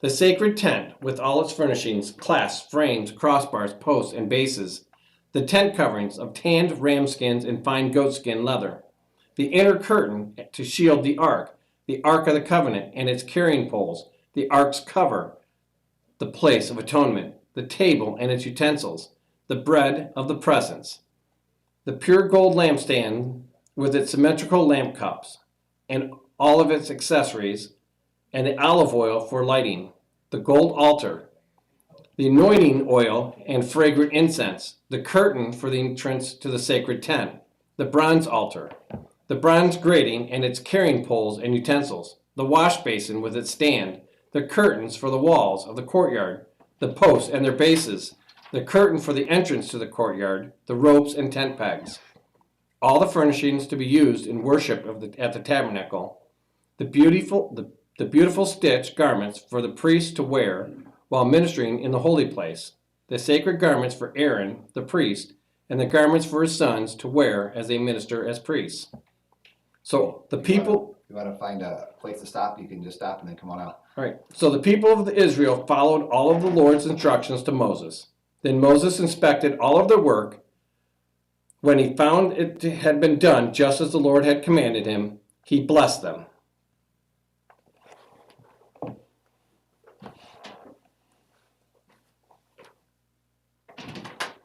Nice. All right, so where did you end? What was your last verse? Exodus 39:42, the end of Exodus 39. Ooh, nice. Cool. Caught me right at the last verse. Yeah, last verse. Excellent.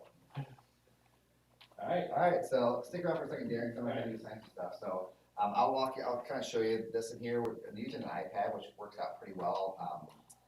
With a phone, you might want to grab a Bible just so you can kind of tag team that back and forth. So let me have you sign it, Darren, first, and then just have Blake sign a page with your end. So then we're just like literally like signing across the whole thing. Okay. Which version are we doing? The NLT. Yeah. Or you can do it up there. Nice. I'll take it as good. I'll be here tomorrow. And Saturday. Nice, thanks, Darren. I thought I'd signed up for Wednesday night. I'm like, oh no, I have to cancel. Because I have to fly to Dallas on that Wednesday. So. Well, maybe. I don't know. Are the airlines going to be flying this week? So, Who knows? thank you, sir. Thank you. See you tomorrow. Yes, we can pull a chair in here. Oh, this is yours, yeah, so this. Do you want the Bible, or you just want to do it up here? This is Okay. nice and thick. Oh, put it up there, we can go through that. Is that bright enough for you? I got it kind of undimmed. Yeah, a little brighter. Better? Yep, that's Yep. good. Cool. All right, so he ended up 39:42. So there's only 48 chapters in Exodus. So you'll be jumping into Leviticus, which is awesome. 39:42. Oh yeah, so you know how to use this. If you scroll up, when you get to the end of the chapter, you just hit the little arrow button. Oh, okay. Here it is. Yep. Okay. Did you find it? There is no 42. I didn't see a 42. so Oh, maybe maybe he just finished. 39. Okay, yeah, there it is. Okay. So 39. I can't see that. It's 39, Okay, that is it. Okay, he. Okay, got it. finished it. Okay, cool. All right. Okay. Well, last one, then. Awesome. Mhm. All right. Well, have fun. Thanks, guys. Thanks. Do you want to go first? Sure, go for it. The tabernacle completed. Then the Lord said to Moses, set up the tabernacle on the first day of the new year. Place the Ark of the Covenant inside and install the inner curtain to enclose the Ark within the most holy place. Then bring in the table and arrange the utensils on it, and bring in the lampstand and set up the lamps. Place the gold incense altar in front of the Ark of the Covenant, then hang the curtain at the entrance of the tabernacle. Place the altar of burnt offering in front of the tabernacle entrance. Set the wash basin between the tabernacle and the altar, and fill it with water. Then set up the courtyard around the outside of the tent, and hang the curtain for the courtyard entrance. Take the anointing oil and anoint the tabernacle and all its furnishings to consecrate them and make them holy. Anoint the altar of burnt offering and its utensils to consecrate them. Then the altar will become absolutely holy. Next, anoint the wash basin and its stand to consecrate them. Present Aaron and his sons at the entrance of the tabernacle and wash them with water.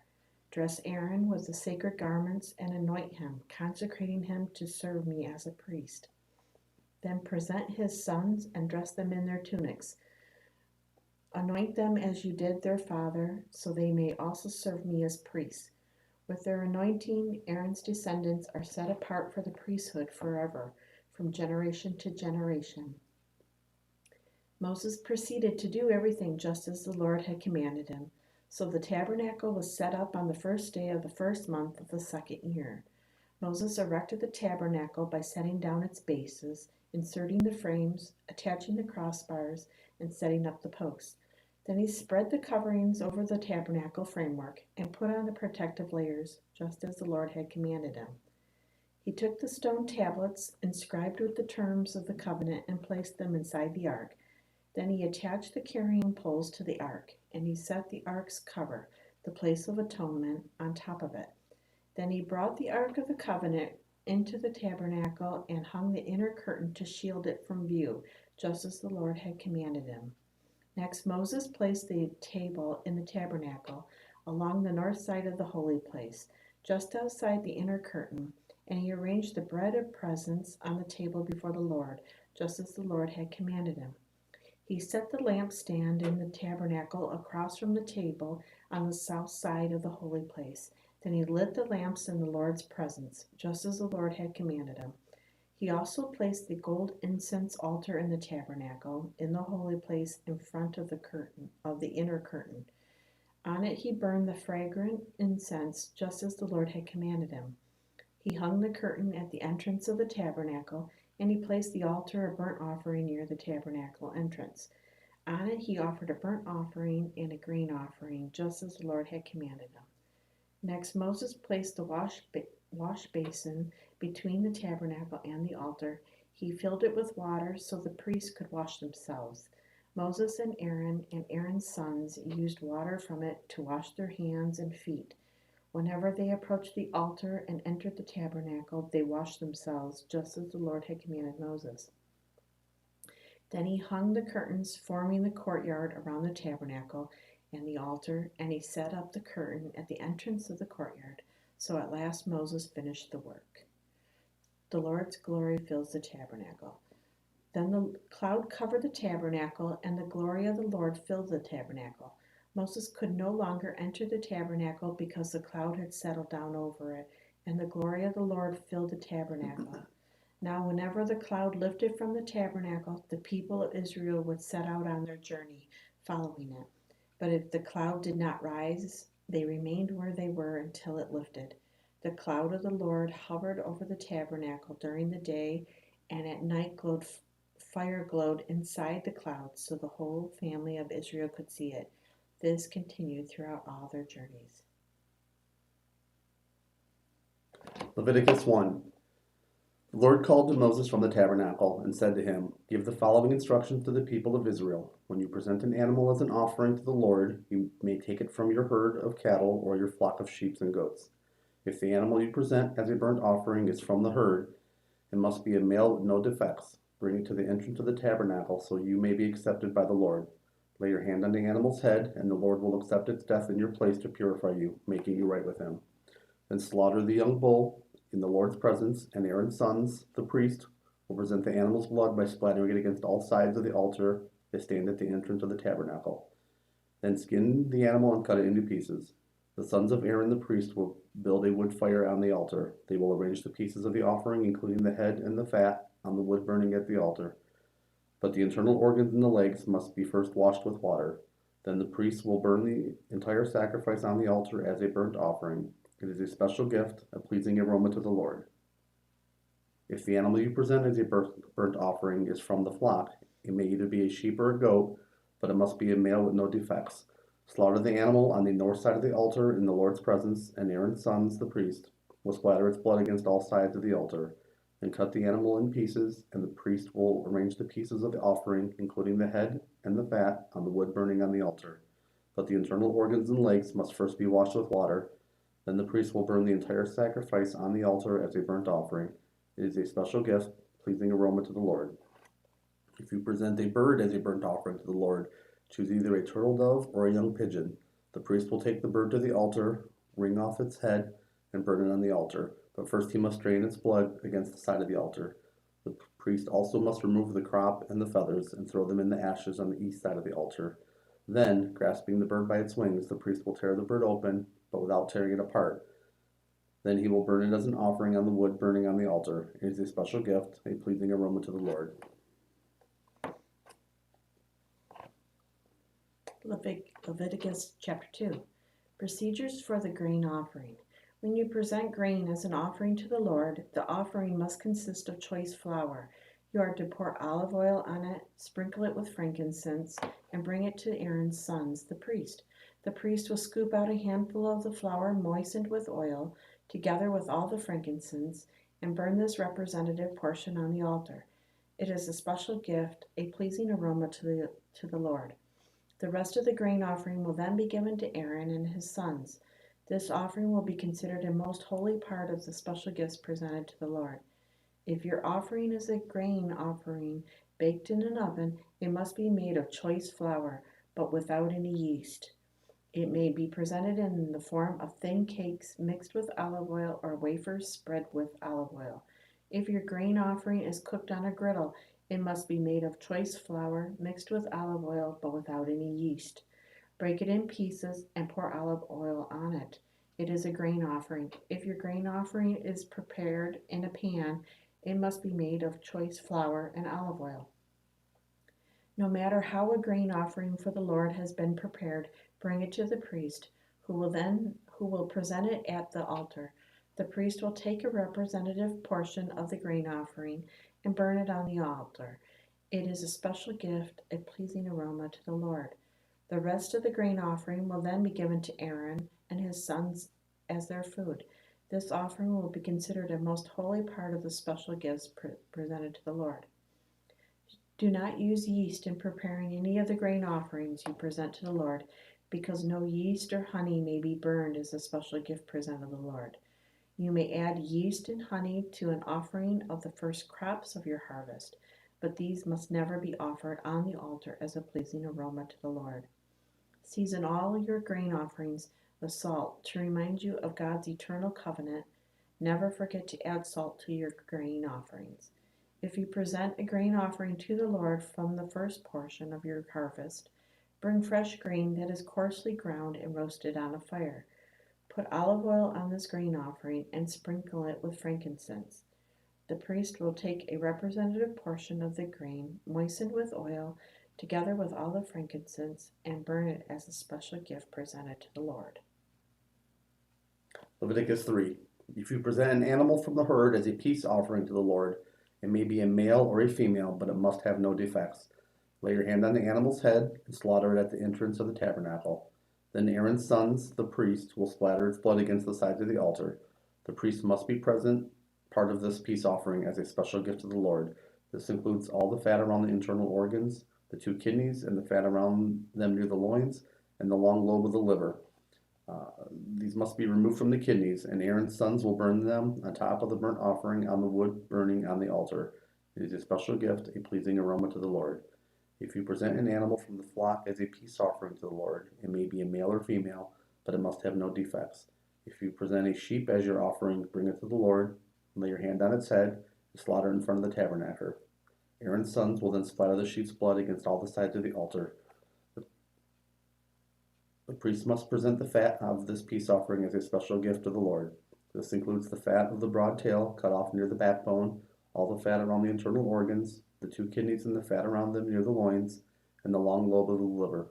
These must be removed with the kidneys, and the priest will burn them on the altar. It is a special gift of food presented to the Lord. If you present a goat as your offering, bring it to the Lord, lay your hand on its head, and slaughter it in front of the tabernacle. Aaron's sons will then splatter the goat's blood against all the sides of the altar. The priest must present part of this offering as a special gift to the Lord. This includes all the fat around the internal organs, the 2 kidneys, and the fat around them near the loins, and the long lobe of the liver. These must be removed with the kidneys, and the priest will burn them on the altar. It is a special gift of food, a pleasing aroma to the Lord. All the fat belongs to the Lord. You must never eat any fat or blood. This is a permanent law for you, and it must be observed from generation to generation wherever you live. Leviticus chapter 4. Then the Lord said to Moses, "Give the following instructions to the people of Israel. This is how you are to deal with those who sin unintentionally by doing anything that violates one of the Lord's commands. If the high priest sins, bringing guilt upon the entire community, he must give a sin offering for the sin he has committed. He must present to the Lord a young bull with no defects. He must bring the bull to the Lord at the entrance of the tabernacle, lay his hand on the bull's head, and slaughter it before the Lord. The high priest will then take some of the bull's blood into the tabernacle, dip his finger in the blood, and sprinkle it 7 times before the Lord in front of the inner curtain of the sanctuary. The priest will then put some of the blood on the horns of the altar for fragrant incense that stands in the Lord's presence inside the tabernacle.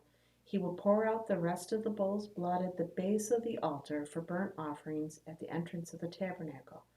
Then the priest must remove all fat of the bull to be offered as a sin offering. This includes all the fat around the internal organs, the 2 kidneys, and the fat around them near the loins and the long lobe of the liver. He must remove these along with the kidneys, just as he does with cattle offered as a peace offering, and burn them on the altar of burnt offerings. But he must take whatever is left of the bull, its hide, meat, head, legs, internal organs, and dung, and carry it away to a place outside the camp that is ceremonially clean, the place where the ashes are dumped. There on the ash heap he will burn it on a wood fire. If the entire Israelite community sins by violating one of the Lord's commands, but the people don't realize it, they are still guilty. When they become aware of their sin, the people must bring a young bull as an offering for their sin and present it before the tabernacle. The elders of the community must then lay their hands on the bull's head and slaughter it before the Lord. The high priest will then take some of the bull's blood into the tabernacle, dip his finger in the blood, and sprinkle it 7 times before the Lord in front of the inner curtain. He will then put some of the blood on the horns of the altar for fragrant incense that stands in the Lord's presence inside the tabernacle.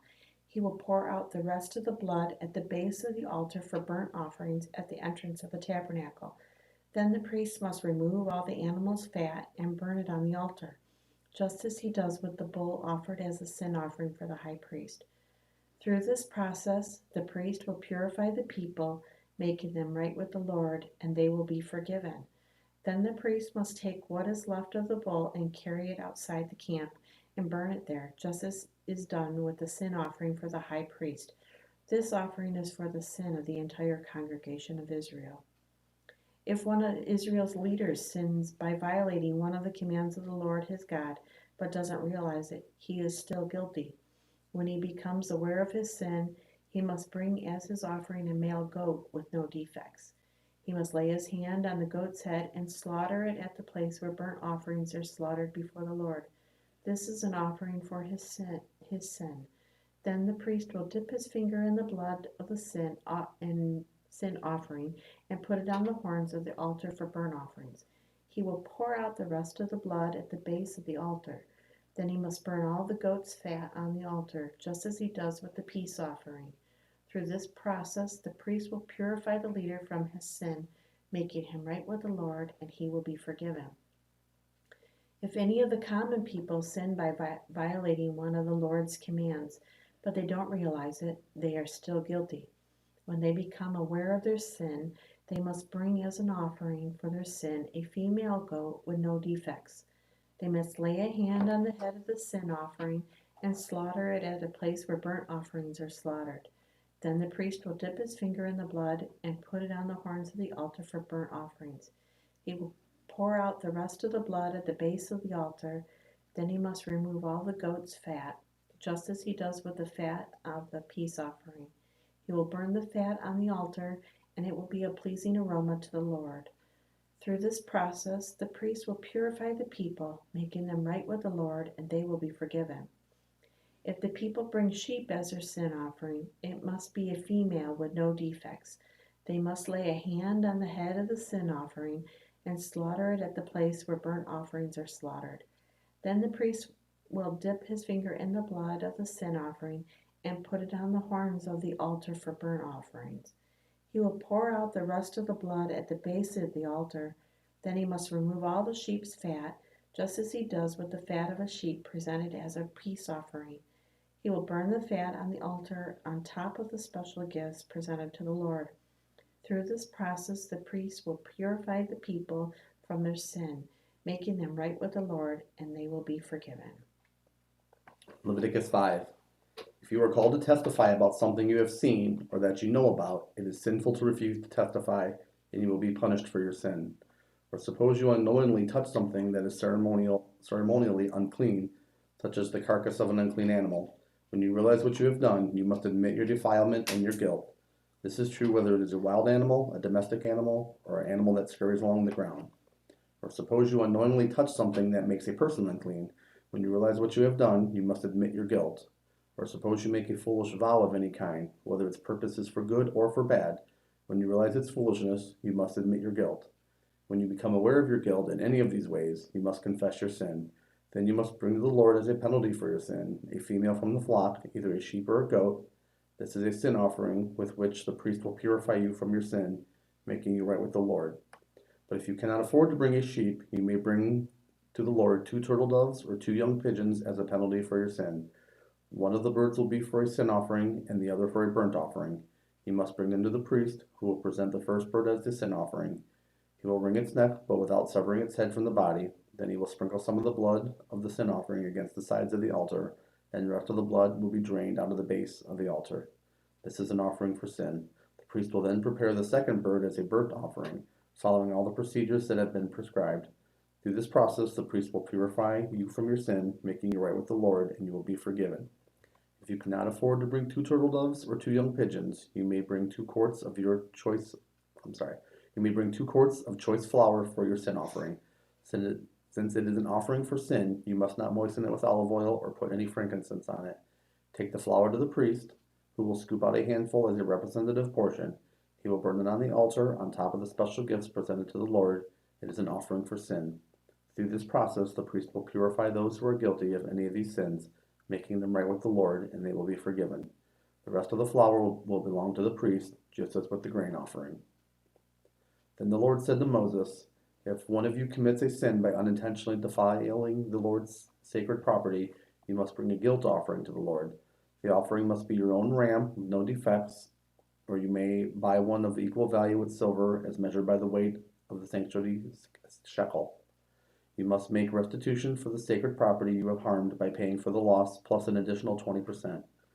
When you give the payment to the priest, he will purify you with the ram sacrificed as a guilt offering, making you right with the Lord, and you will be forgiven. Suppose you sin by violating one of the Lord's commands. Even if you are unaware of what you have done, you are guilty and would be punished for your sin. For a guilt offering, you must bring to the priest your own ram with no defects, or you may buy one of equal value. Through this process, the priest will purify you from your unintentional sin, making you right with the Lord, and you will be forgiven. This is a guilt offering, for you have been guilty of an offense against the Lord. Leviticus chapter 6. Then the Lord said to Moses, suppose one of you sins against your associate and is unfaithful to the Lord. Suppose you cheat in a deal involving a security deposit, or you steal or commit fraud, or you find lost property and lie about it, or you lie while swearing to tell the truth, or you commit any other such sin. If you have sinned in any of these ways, you are guilty. You must give back whatever you stole, or the money you took by extortion, or the security deposit, or the lost property you found, or anything obtained by swearing falsely. You must make restitution by paying the full price plus an additional 20% to the person you have harmed. On the same day, you must present a guilt offering. As a guilt offering to the Lord, you must bring to the priest your own ram with no defects, or you may buy one of equal value. Through this process, the priest will purify you before the Lord, making you right with him, and you will be forgiven for any of these sins you have committed. Then the Lord said to Moses, give Aaron and his sons the following instructions regarding the burnt offering. The burnt offering must be left on top of the altar until the next morning, and the fire on the altar must be kept burning all night.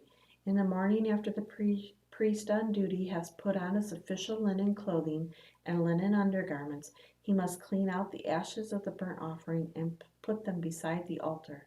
Then he must take off these garments, change back into his regular clothes, and carry the ashes outside the camp to a place that is ceremonially clean. Meanwhile, the fire on the altar must be kept burning.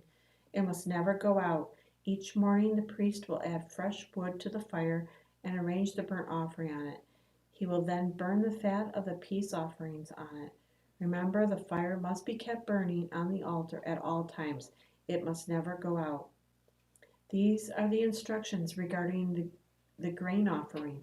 Aaron's sons must present this offering to the Lord in front of the altar.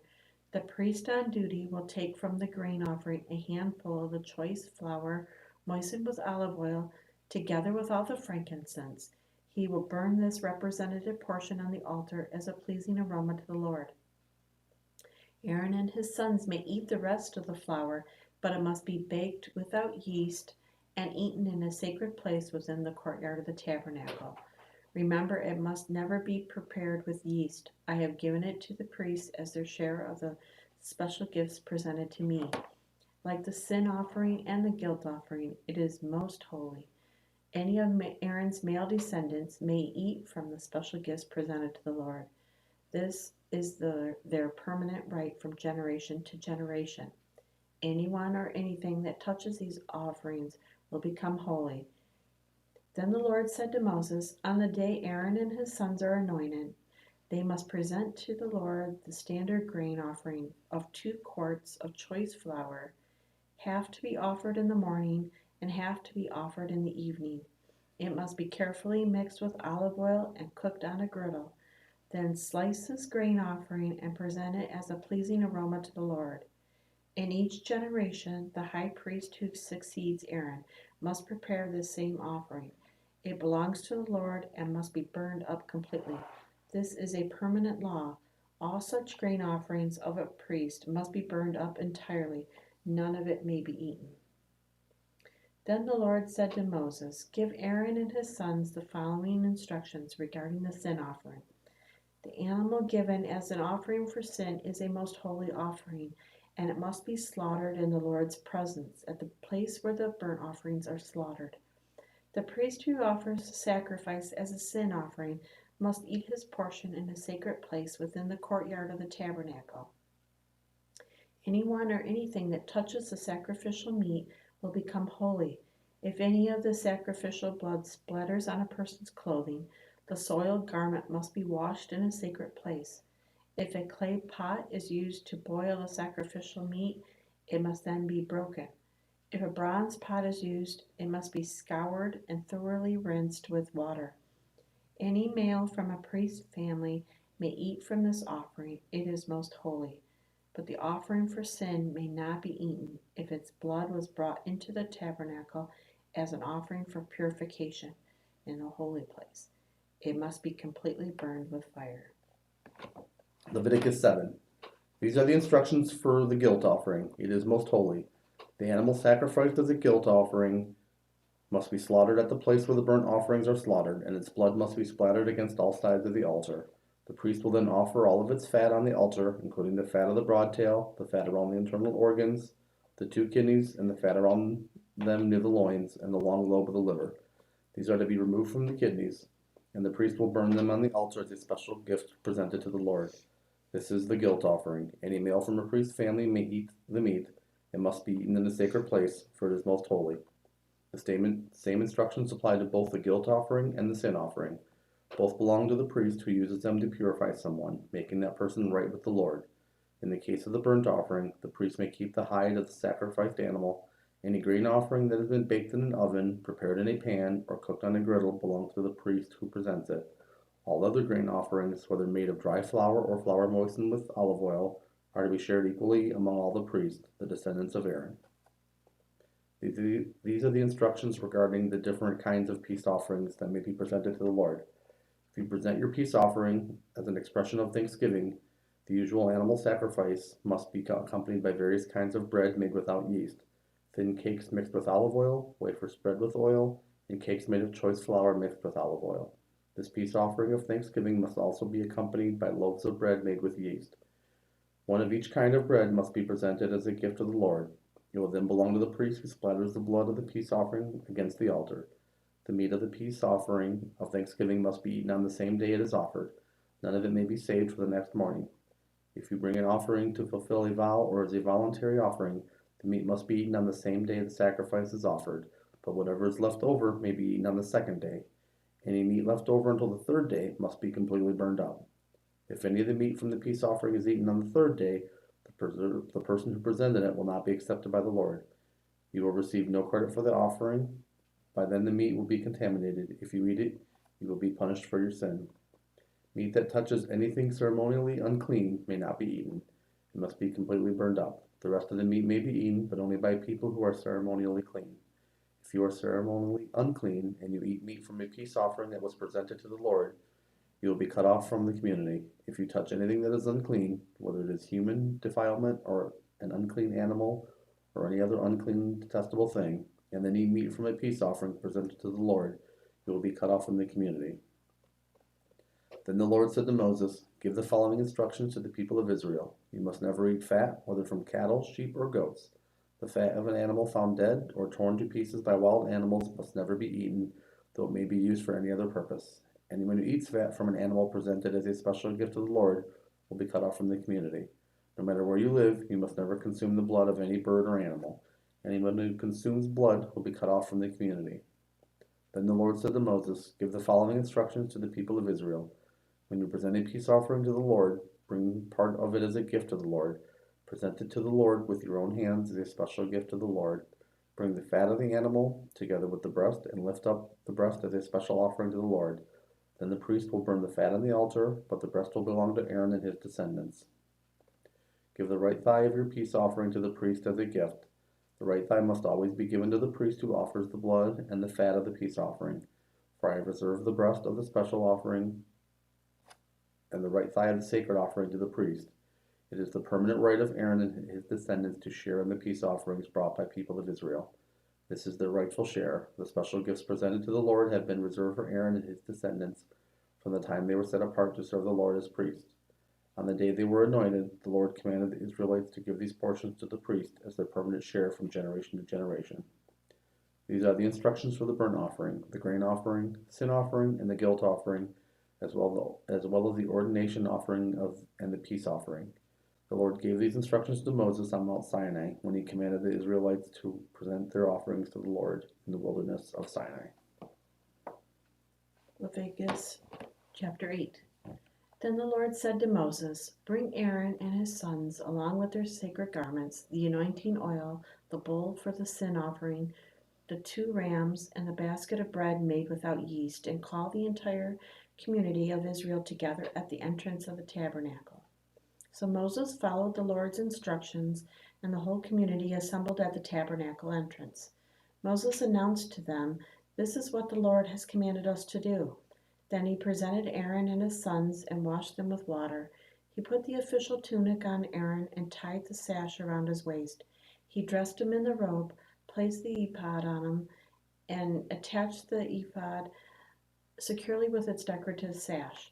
Then Moses placed the chest piece on Aaron and put the Urim and the Thummim inside.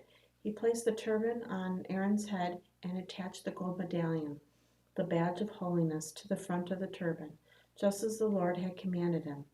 Then Moses took the anointing oil and anointed the tabernacle and everything in it, making them holy. He sprinkled the oil on the altar 7 times, anointing it all and all its utensils, as well as the wash basin and its stand, making them holy. Then he poured some of the anointing oil on Aaron's head, anointing him and making him holy for his work. Next Moses presented Aaron's sons. He clothed them in their tunics, tied their sashes around them, and put their special head coverings on them, just as the Lord had commanded him. Then Moses presented the bull for the sin offering. Aaron and his sons laid their hands on the bull's head, and Moses slaughtered it. Moses took some of the blood, and with his finger he put it on the 4 horns of the altar to purify it. He poured out the rest of the blood at the base of the altar. Through this process he made the altar holy by purifying it. Then Moses took all the fat around the internal organs, the long lobe of the liver, and the 2 kidneys and the fat around them, and he burned it all on the altar. He took the rest of the bull, including its hide, meat, and dung, and burned it on fire outside the camp, just as the Lord had commanded him. Then Moses presented the ram for the burnt offering. Aaron and his sons laid their hands on the ram's head, and Moses slaughtered it. Then Moses took the ram's blood and splattered it against all sides of the altar. Then he cut the ram into pieces, and he burned the head, some of its pieces, and the fat on the altar. After washing the internal organs and the legs with water, Moses burned the entire ram on the altar as a burnt offering. It was a pleasing aroma, a special gift presented to the Lord, just as the Lord had commanded him. Then Moses presented the other ram, which was the ram of ordination. Aaron and his sons laid their hands on the ram's head, and Moses slaughtered it. Then Moses took some of its blood and applied it to the lobe of Aaron's right ear, the thumb of his right hand, and the big toe of his right foot. Next Moses presented Aaron's sons and applied some of the blood to the lobes of their right ears, the thumbs of their right hands, and the big toes of their right feet. He then splattered the rest of the blood against all sides of the altar.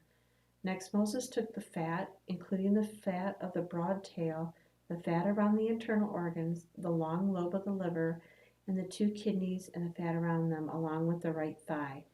On top of these he placed a thin cake of bread made without yeast, a cake of bread mixed with olive oil, and a wafer spread with olive oil. All these were taken from the basket of bread made without yeast that was placed in the Lord's presence. He put all these in the hands of Aaron and his sons, and he lifted these gifts as a special offering to the Lord. Moses then took all the offerings back from them and burned them on the altar on top of the burnt offering. This was the ordination offering. It was a pleasing aroma, a special gift presented to the Lord. Then Moses took the breast and lifted it up as a special offering to the Lord. This was Moses' portion of the ram of ordination, just as the Lord had commanded him. Next Moses took some of the anointing oil and some of the blood that was on the altar, and he sprinkled them on Aaron and his garments, and on his sons and their garments. In this way he made Aaron and his sons and their garments holy. Then Moses said to Aaron and his sons, Boil the remaining meat of the offerings at the tabernacle entrance and eat it there, along with the bread that is in the basket of offerings for the ordination, just as I commanded when I said Aaron and his sons will eat it. Any meat or bread that is left over must then be burned up. You must not leave the tabernacle entrance for 7 days, for that is when the ordination ceremony will be completed. Everything we have done today was commanded by the Lord in order to purify you, making you right with him. Now stay at the entrance of the tabernacle day and night for 7 days and do everything the Lord requires. If you fail to do this, you will die. For this is what the Lord has commanded. So Aaron and his sons did everything the Lord had commanded through Moses. Leviticus chapter 9. After the ordination ceremony on the 8th day, Moses called together Aaron and his sons and the elders of Israel. He said to Aaron, "Take a young bull for a sin offering and a ram for a burnt offering, both without defects, and present them to the Lord. Then tell the Israelites, take a male goat for a sin offering, and take a calf and a lamb, both a year old and without defects, for a burnt offering. Also take a bull and a ram for a peace offering, and flour moistened with olive oil for a grain offering. Present all these offerings to the Lord, because the Lord will appear to you today." So the people presented all these things at the entrance of the tabernacle, just as Moses had commanded. Then the whole community came forward and stood before the Lord. And Moses said, "This is what the Lord has commanded you to do, so that the glory of the Lord may appear to you." Then Moses said to Aaron, "Come to the altar and sacrifice your sin offering and your burnt offering to purify yourself and the people. Then present the offerings of the people to purify them, making them right with the Lord, just as he has commanded." So Aaron went to the altar and slaughtered the calf as a sin offering for himself. His sons brought him the blood, and he dipped his finger in it and put it on the horns of the altar. He poured out the rest of the blood at the base of the altar. Then he burned on the altar the fat, the kidneys, the lobe of the liver from the sin offering, just as the Lord had commanded Moses. The meat and the hide, however, he burned outside the camp. Next, Aaron slaughtered the animal for the burnt offering. His sons brought him the blood, and he splattered it against all the sides of the altar. Then they handed him each piece of the burnt offering, including the head, and he burned them on the altar.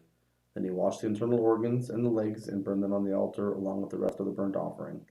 Next, Aaron presented the offerings of the people. He slaughtered the people's goat and presented it as an offering for their sin, just as he had first done with the offering of his own sin. Then he presented the burnt offering and sacrificed it in the prescribed way. He also presented the grain offering, burning a handful of the flour mixture on the altar, in addition to the regular burnt offering for the morning. Then Aaron slaughtered the bull and the ram for the blood. Then Aaron slaughtered the bull and the ram for the people's peace offering. His sons brought him the blood, and he splattered it against all sides of the altar. Then he took the fat of the bull and the ram, the fat of the broad tail, and from around the internal organs, along with the kidneys and the long lobes of the liver. He placed these fat portions on top of the breast of these animals and burned them on the altar. Aaron then lifted up the breast and right thighs as a special offering to the Lord, just as Moses had commanded. After that, Aaron raised his hands toward the people and blessed them. Then after presenting the sin offering, the burnt offering, and the peace offering, he stepped down from the altar. Then Moses and Aaron went into the tabernacle, and when they came back out, they blessed the people again, and the glory of the Lord appeared to the whole community. Fire blazed forth from the Lord's presence and consumed the burnt offering and the fat on the altar. When the people saw this, they shouted with joy and fell face down on the ground. Leviticus chapter 10. Aaron's sons Nadab and Abihu put coals of fire in their incense burners and sprinkled incense over them. In this way they disobeyed the Lord by burning before him the wrong kind of fire, different than he had commanded. So fire blazed forth from the Lord's presence and burned them up, and they died there before the Lord. Then Moses said to Aaron, "This is what the Lord meant when he said, 'I will display my holiness through those who come near me. I will display my glory before all the people.'" And Aaron was silent.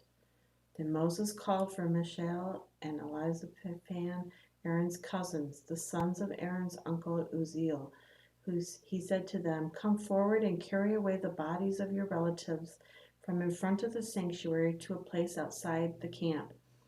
So they came forward and picked them up by their garments and carried them out of the camp, just as Moses had commanded. Then Moses said to Aaron and his sons Eleazar and Ithamar, "Do not show grief by leaving your hair uncombed or by tearing your clothes.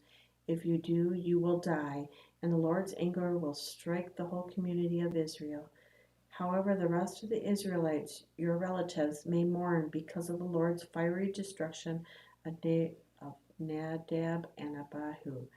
But you must not leave the entrance of the tabernacle, or you will die, for you have been anointed with the Lord's anointing oil. So they did as Moses commanded.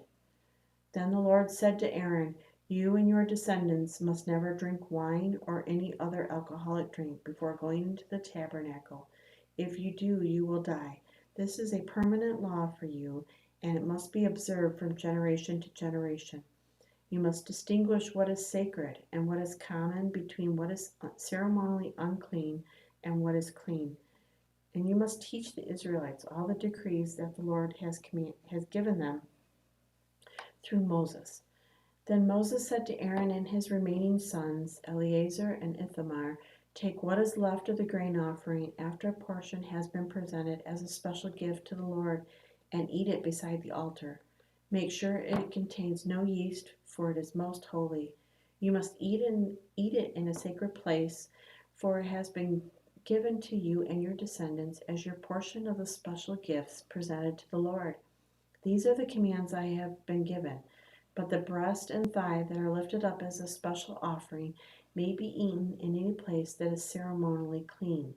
These parts have been given to you and your descendants as your portion of the peace offerings presented by the people of Israel. You must lift up the thigh and breast as a special offering to the Lord, along with the fat of the special gifts. These parts will belong to you and your descendants as your permanent right, just as the Lord has commanded. Moses then asked them what had happened to the goat of the sin offering. When he discovered it had been burned up, he became very angry with Eleazar and Ithamar, Aaron's remaining sons. Why didn't you eat the sin offering in the sacred area? He demanded. It is a holy offering. The Lord has given it to you to remove the guilt of the community and to purify the people, making them right with the Lord. Since the animal's blood was not brought into the holy place, you should have eaten the meat in the sacred area as I ordered you. Then Aaron answered Moses, today my sons presented both their sin offering and their burnt offering to the Lord, and yet this tragedy has happened to me. If I had eaten the people's sin offering on such a tragic day as this, would the Lord have been pleased? And when Moses heard this, he was satisfied. Leviticus 11. Then the Lord said to Moses and Aaron, give the following instructions to the people of Israel. Of all the land animals, these are the ones that you may use for food. You may eat any animal that has completely split hooves and chews the cud. You may not, however, eat the following animals: that have split hooves or that chew the cud, but not both. The camel chews the cud, but does not have split hooves, so it is ceremonially unclean for you. The hyrax chews the cud, but does not have split hooves, so it is unclean. The hare chews the cud, but does not have split hooves, so it is unclean. The pig has evenly split hooves, but does not chew the cud, so it is unclean. You may not eat the meat of these animals or even touch their carcasses. They are ceremonially unclean for you. Of all the marine animals, these are the ones you may use for food. You may eat anything from the water, if it is both fins and scales, whether taken from salt water or from streams. But you must never eat animals from the sea or from the rivers that do not have both fins and scales. They are detestable to you. This applies both to the little creatures that live in shallow water and to all creatures that live in deep water. They will always be detestable to you. You must never eat their meat or even touch their dead bodies. Any marine animal that does not have both fins and scales is detestable to you. These are the birds that are detestable to you. You must never eat them: the griffin vulture, the bearded vulture, the black vulture, the kite, falcons of all kinds, ravens of all kinds, the eagle owl, the short-eared owl, the seagull, hawks of all kinds, the little owl, the cormorant, the great owl, the barn owl, the desert owl, the Egyptian vulture, the stork, herons of all kinds, the hoopoe, and the bat. You must not eat winged insects that walk along the ground. They are detestable to you. You may, however, eat winged insects that walk along the ground and have jointed legs so they can jump. The insects you are permitted to eat include all kinds of locusts, bald locusts, crickets, and grasshoppers. All other winged insects that walk along the ground are detestable to you. The following creatures will make you ceremonial unclean. If any of you touch their carcasses, you will be defiled until evening. If you pick up their carcasses, you must wash your clothes, and you will remain defiled until evening. Any animal that has split hoofs that are not evenly divided, or that does not chew the cud, is unclean for you. If you touch the carcass of such an animal, you will be defiled. Of the animals that walk on all fours, those that have paws are unclean. If you touch the carcasses of such an animal, you will be defiled until evening. If you pick up its carcass, you must wash your clothes, and you will remain defiled until evening. These animals are unclean for you. Of the small animals that scurry along the ground, these are unclean for you: the mole rat, the rat, large lizards of all kinds, the gecko, the monitor lizard, the common lizard, the sand lizard, and the chameleon. All these small animals are unclean for you. If any of you touch the dead body of such an animal, you will be defiled until evening. If such an animal dies and falls on something, that object will be unclean. This is true whether the object is made of wood, cloth, leather, or burlap. Whatever its use, you must dip it in water, and it will remain defiled until evening. After that, it will be ceremonially clean and may be used again. If such an animal falls into a clay pot, everything in the pot will be defiled, and the pot must be smashed. If the water from such contaminated spills on any food, the food will be defiled, and any beverage in such container will be defiled. Any object on which the carcass of such an animal falls will be defiled. If it is an oven or a hearth, it must be destroyed, for it is defiled, and you must treat it accordingly. However, if the carcass of such an animal falls into a spring or a cistern, the water will still be clean, but anyone who touches the carcass will be defiled. If the carcass falls on seed grain to be planted in the field, the seed will still be considered clean. But if the seed is wet when the carcass falls on it, the seed will be defiled. If an animal you are permitted to eat dies and you touch its carcass, you will be defiled until evening. If you eat any of its meat or carry away its carcass, you must wash your clothes, and you will remain defiled until evening. All small animals that scurry along the ground are detestable, and you must never eat them. This includes all the animals that slither on their bellies, as well as those with 4 legs and those with many feet. All such animals that scurry along the ground are detestable, and you must never eat them. Do not defile yourselves by touching them. You must not make yourselves ceremonially unclean because of them. For I am the Lord your God. You must consecrate yourselves and be holy, because I am holy. So do not defile yourselves with any of these small animals that scurry along the ground. For I, the Lord, am the one who brought you up from the land of Egypt, that I might be your God. Therefore you must be holy, because I am holy. These are the instructions regarding land animals, birds, marine creatures, and the animals that scurry along the ground.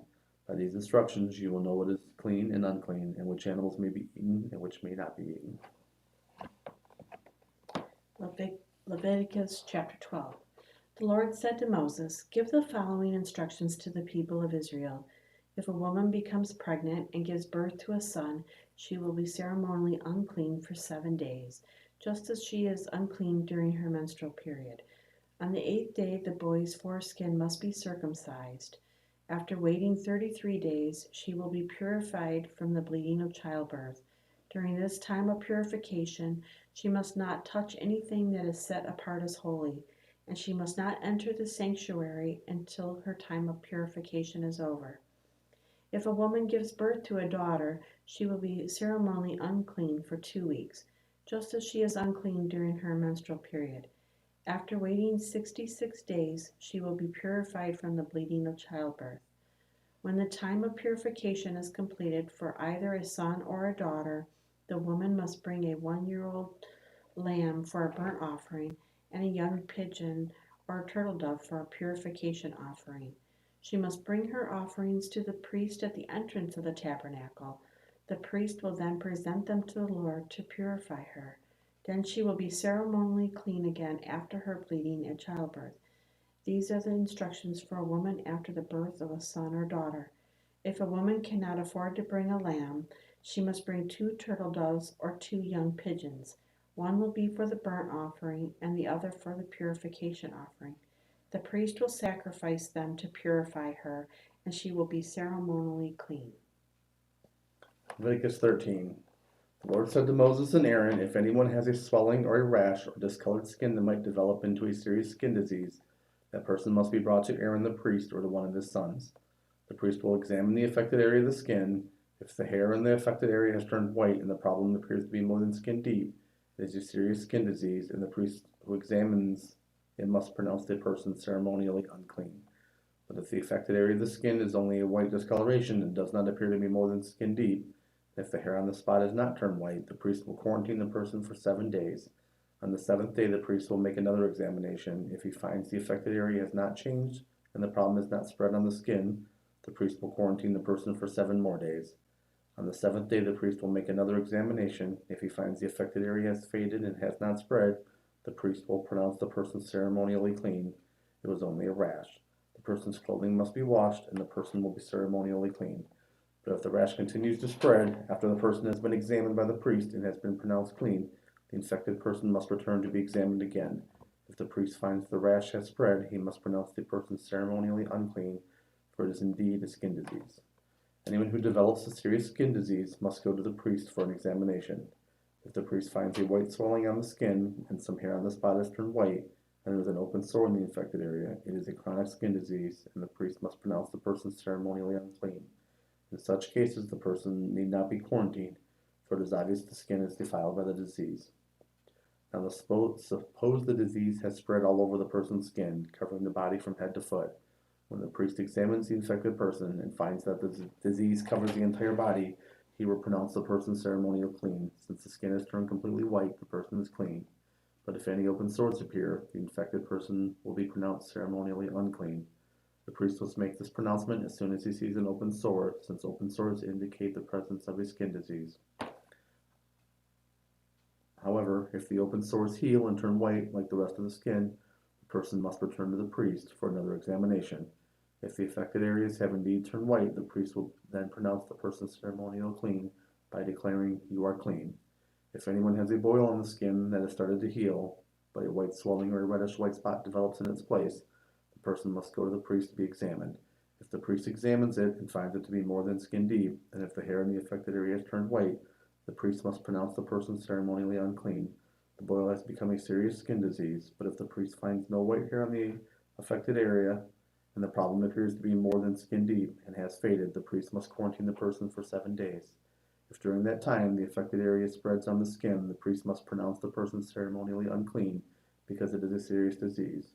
But if the area grows no larger and does not spread, it is merely a scar from the boil, and the priest will pronounce the person ceremonially clean. If anyone has suffered a burn to their skin and the burned area changes color, becoming either reddish white or shiny white, the priest must examine it.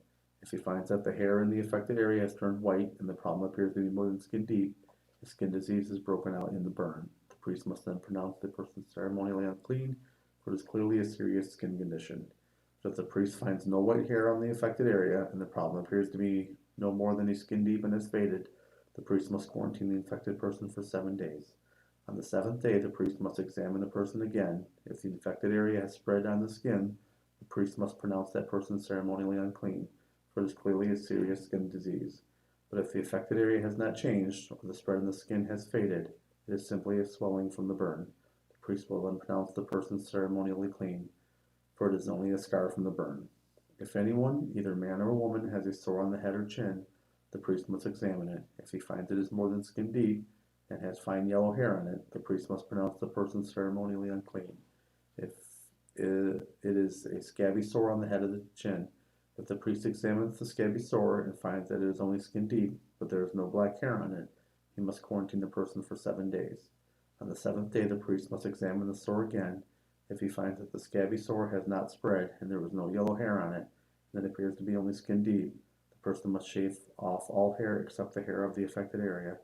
Then the priest must quarantine the person for another 7 days. On the 7th day, he will examine the sore again. If it has not spread and appears to be no more than skin deep, the priest will pronounce the person ceremonially clean. The person's clothing must be washed, and the person will be ceremonially clean. But if the scabby sore begins to spread after the person is pronounced clean, the priest must do another examination. If he finds that the sore has spread, the priest does not need to look for yellow hair. The infected person is ceremonially unclean. But if the color of the scabby sore does not change, and black hair is grown on it, it is healed. The priest will then pronounce the person ceremonially clean. If anyone, either a man or woman, has shiny white patches on the skin, the priest must examine the affected area. If he finds the shiny patches are only pale white, this is a harmless skin rash and the person is ceremonially clean. If a man loses his hair and his head becomes bald, he is still ceremonially clean. And if he loses hair on his forehead, he simply has a bald forehead. He is still clean. However, if a reddish white sore appears on the bald area, on top of his head, or on his forehead, there is a skin disease. The priest must examine him, and if he finds swelling around the reddish white sore anywhere on the man's head and it looks like a skin disease, the man is indeed infected with a skin disease and is unclean. The priest must pronounce him ceremonially unclean because of his sores on his head. Those who suffer from serious skin diseases must tear their clothing and leave their hair uncombed. They must cover their mouth and call out unclean, unclean, as long as the serious disease lasts. They will be ceremonially unclean. They must live in isolation in their place outside the camp. Now suppose mildew contaminates some woolen or linen clothing, woolen or linen fabric, the hide of an animal, or anything made of leather. If the contaminated area in the clothing, the animal hide, the fabric, or the leather article has turned greenish or reddish, it is contaminated with mildew and must be shown to the priest. After examining the affected spots, the priest will put the article in quarantine for 7 days. On the 7th day, the priest must inspect it again. If the contaminated area has spread, the clothing or the fabric or leather is clearly contaminated by a serious mildew and is ceremonially unclean. The priest must burn the item, the clothing, the woolen or linen fabric, or piece of leather, for it has been contaminated by serious mildew. It must be completely destroyed by fire.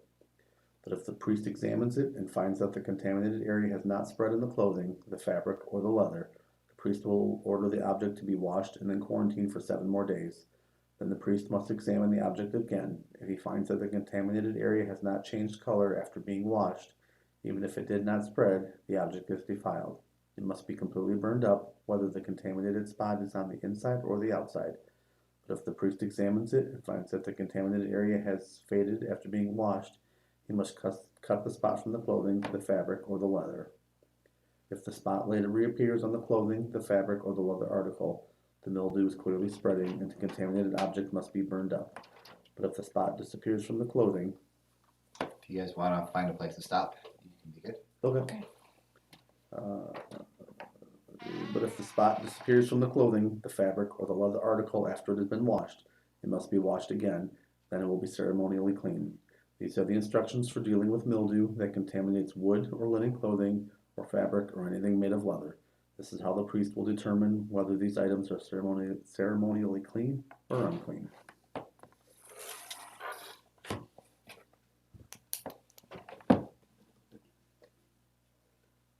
Did you turn it? Down to the next one. The next person should jump in.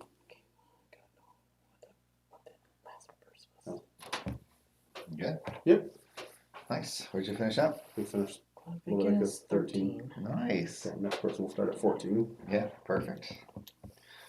I just commented on Facebook, this is the passage that no one wanted to read, so good job.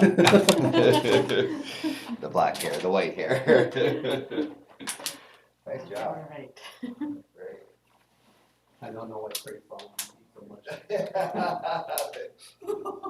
You guys need your sticker? I almost said that during it, but like we're not supposed to comment. We don't need PJ's comments. And then we're signing the Bible, like I told you. So figure you guys can, you start Leviticus, so you can have your Leviticus signing. And like literally right across the whole page. Oh, okay. Yeah.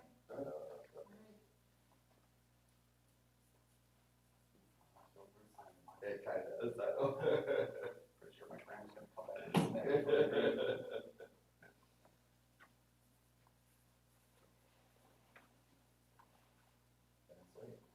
Good job, guys. Thank you. Is somebody else doing it now?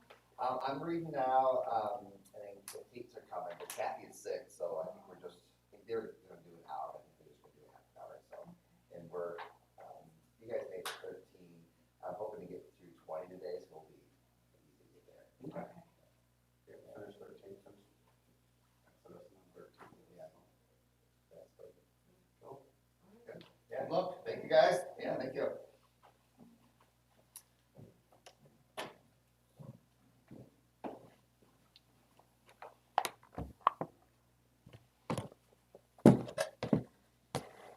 Oops, wrong sign. Here's the sign I want. There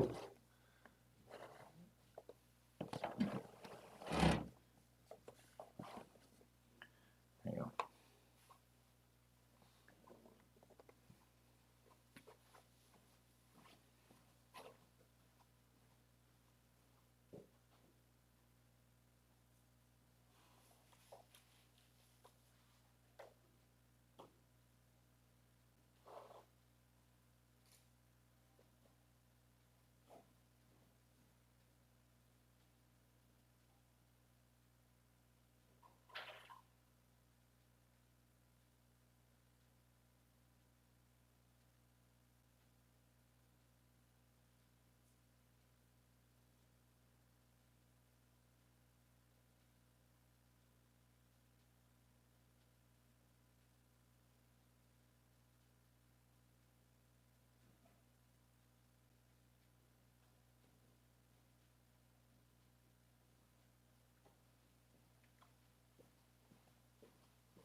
All right, Leviticus 14. Nice.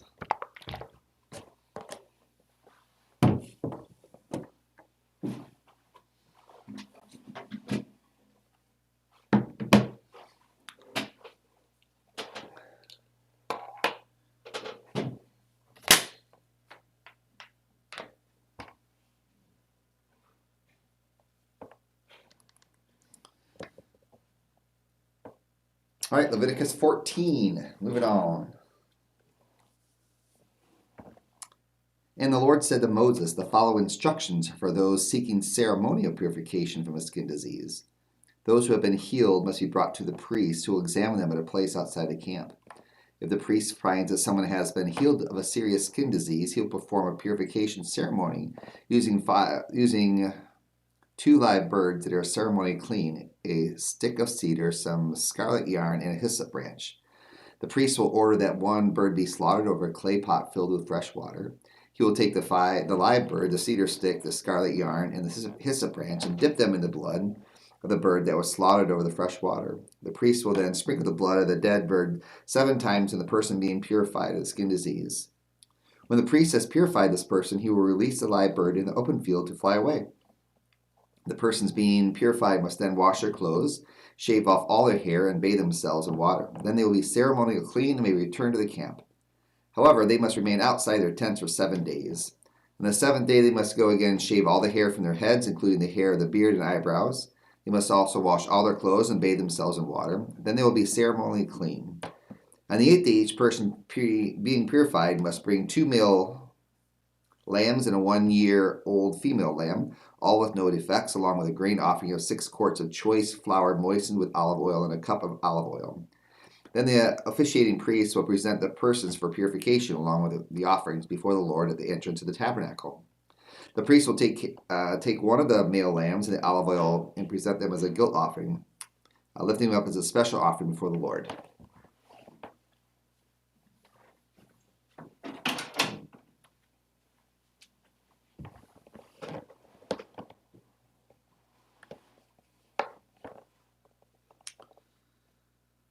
He will then slaughter the male lamb in the sacred area where the sin offerings and burnt offerings are slaughtered. As with the sin offerings, the guilt offering belongs to the priest. It is the most holy offering.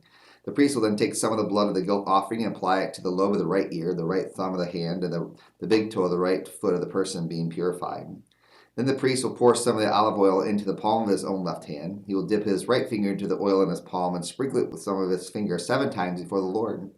The priest will then apply some of the oil in his palm over the blood from the guilt offering that is on the lobe of the right ear, the thumb of the right hand, and the big toe of the right foot of the person being purified. The priest will apply the oil remaining in his hand to the head of the person being purified. Through this process, the priest will purify the person before the Lord. Then the priest must present the sin offering to purify the person who was cured of the sin disease. After that, the priest will slaughter the burnt offering and offer it on the altar along with the grain offering. Through this process, the priest will purify the person who was healed, and the person will be ceremonially clean. But anyone who is too poor and cannot afford these offerings may bring 1 male lamb for a guilt offering to be lifted up as a special offering for purification. The person must also bring 2 quarts of choice flour moistened with olive oil for the grain offering and the cup of olive oil. The offering must also include 2 turtle doves or 2 young pigeons, whichever the person can afford. One of the pair must be used for the sin offering, the other for a burnt offering. On the 8th day of the purification ceremony, the person being purified must bring the offerings to the priest in the Lord's presence at the entrance of the tabernacle. The priest will take the lamb for the guilt offering along with the olive oil and lift them up as a special offering for the Lord. Then the priest will slaughter the lamb for the guilt offering. He will take some of the blood and apply it to the lobe of the right ear, the thumb of the right hand, the big toe of the right foot of the person being purified. The priest will also pour some of the olive oil into the palm of his own left hand. He will dip his right finger into the oil of the palm and sprinkle some of it 7 times before the Lord. The priest will then apply some of the oil in his palm over the blood from the guilt offering that is on the lobe of the right ear, the thumb of the right hand, the big toe of the right foot of the person being purified. The priest will apply the oil remaining in his hand to the head of the person being purified. Through this process, the priest will purify the person before the Lord. Then the priest will offer the 2 turtle doves or the 2 young pigeons, whichever the person can afford. One of them is for the sin offering, and the other for the burnt offering, is to be presented along with a grain offering. Through this process, the priest will purify the persons before the Lord. These are the instructions for purification for those who have recovered from a serious skin disease, but who cannot afford to bring the offerings normally required for the ceremony of purification.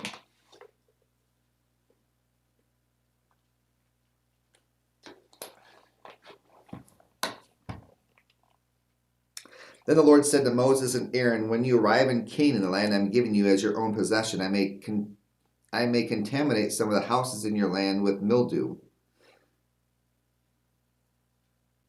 The owner of such a house must then go to the priest and say, it appears that my house has some kind of mildew. Before the priest goes in to inspect the house, he must have the house emptied so nothing inside will be pronounced ceremonially unclean. Then the priest will go in and examine the mildew on the walls. If he finds greenish or reddish streaks and the contamination appears to go deeper than the wall surface, the priest will step outside the door and put the house in quarantine for 7 days. On the 7th day, the priest must return for another inspection. If he finds the mildew on the walls of the house has spread, the priest must order the stones from these areas be removed. The contaminated material will then be taken outside the camp to an area designated as ceremonially unclean. Next, the inside walls of the entire house must be scraped thoroughly, and the scrapings dumped in the unclean place outside the town. Other stones will be brought in to replace the ones that were removed, and the walls will be replastered. But if the mildew reappears after the stones have been replaced and the house has been scraped and replastered, the priest must return and inspect the house again. If he finds the mildew has spread, the walls they're clearly contaminated with a serious mildew, and the house is defiled. It must be torn down, and all its stones, timbers, and plaster must be carried out of town to the place designated as ceremonially unclean. Those who enter the house during the period of quarantine will be ceremonially unclean, and all who sleep or eat in the house must also wash their clothing. But if the priest returns for his inspection and finds the mildew has not reappeared in the house after the fresh plastering, he will pronounce it clean because the mildew is clearly gone. To purify the house, the priest must take 2 birds, a stick of cedar, some scarlet yarn, and a hyssop branch. He will slaughter one of the birds over a clay pot filled with fresh water. He will take the cedar stick, the hyssop branch, the scarlet yarn, and the live bird, and dip them in the blood of the slaughtered bird and into the fresh water. Then he will sprinkle the house 7 times. When the priest has purified the house in exactly this way, he will release the live bird in the open fields outside the town. Through this process, the priest will purify the house, and it will be ceremonially clean. These are the instructions for dealing with serious skin diseases, including the scabby sores and mildew, whether on clothing or in a house. Any swelling on the skin, a rash, discolored skin. This procedure will determine whether a person or object is ceremonially clean or unclean. These are the instructions regarding skin diseases and mildew.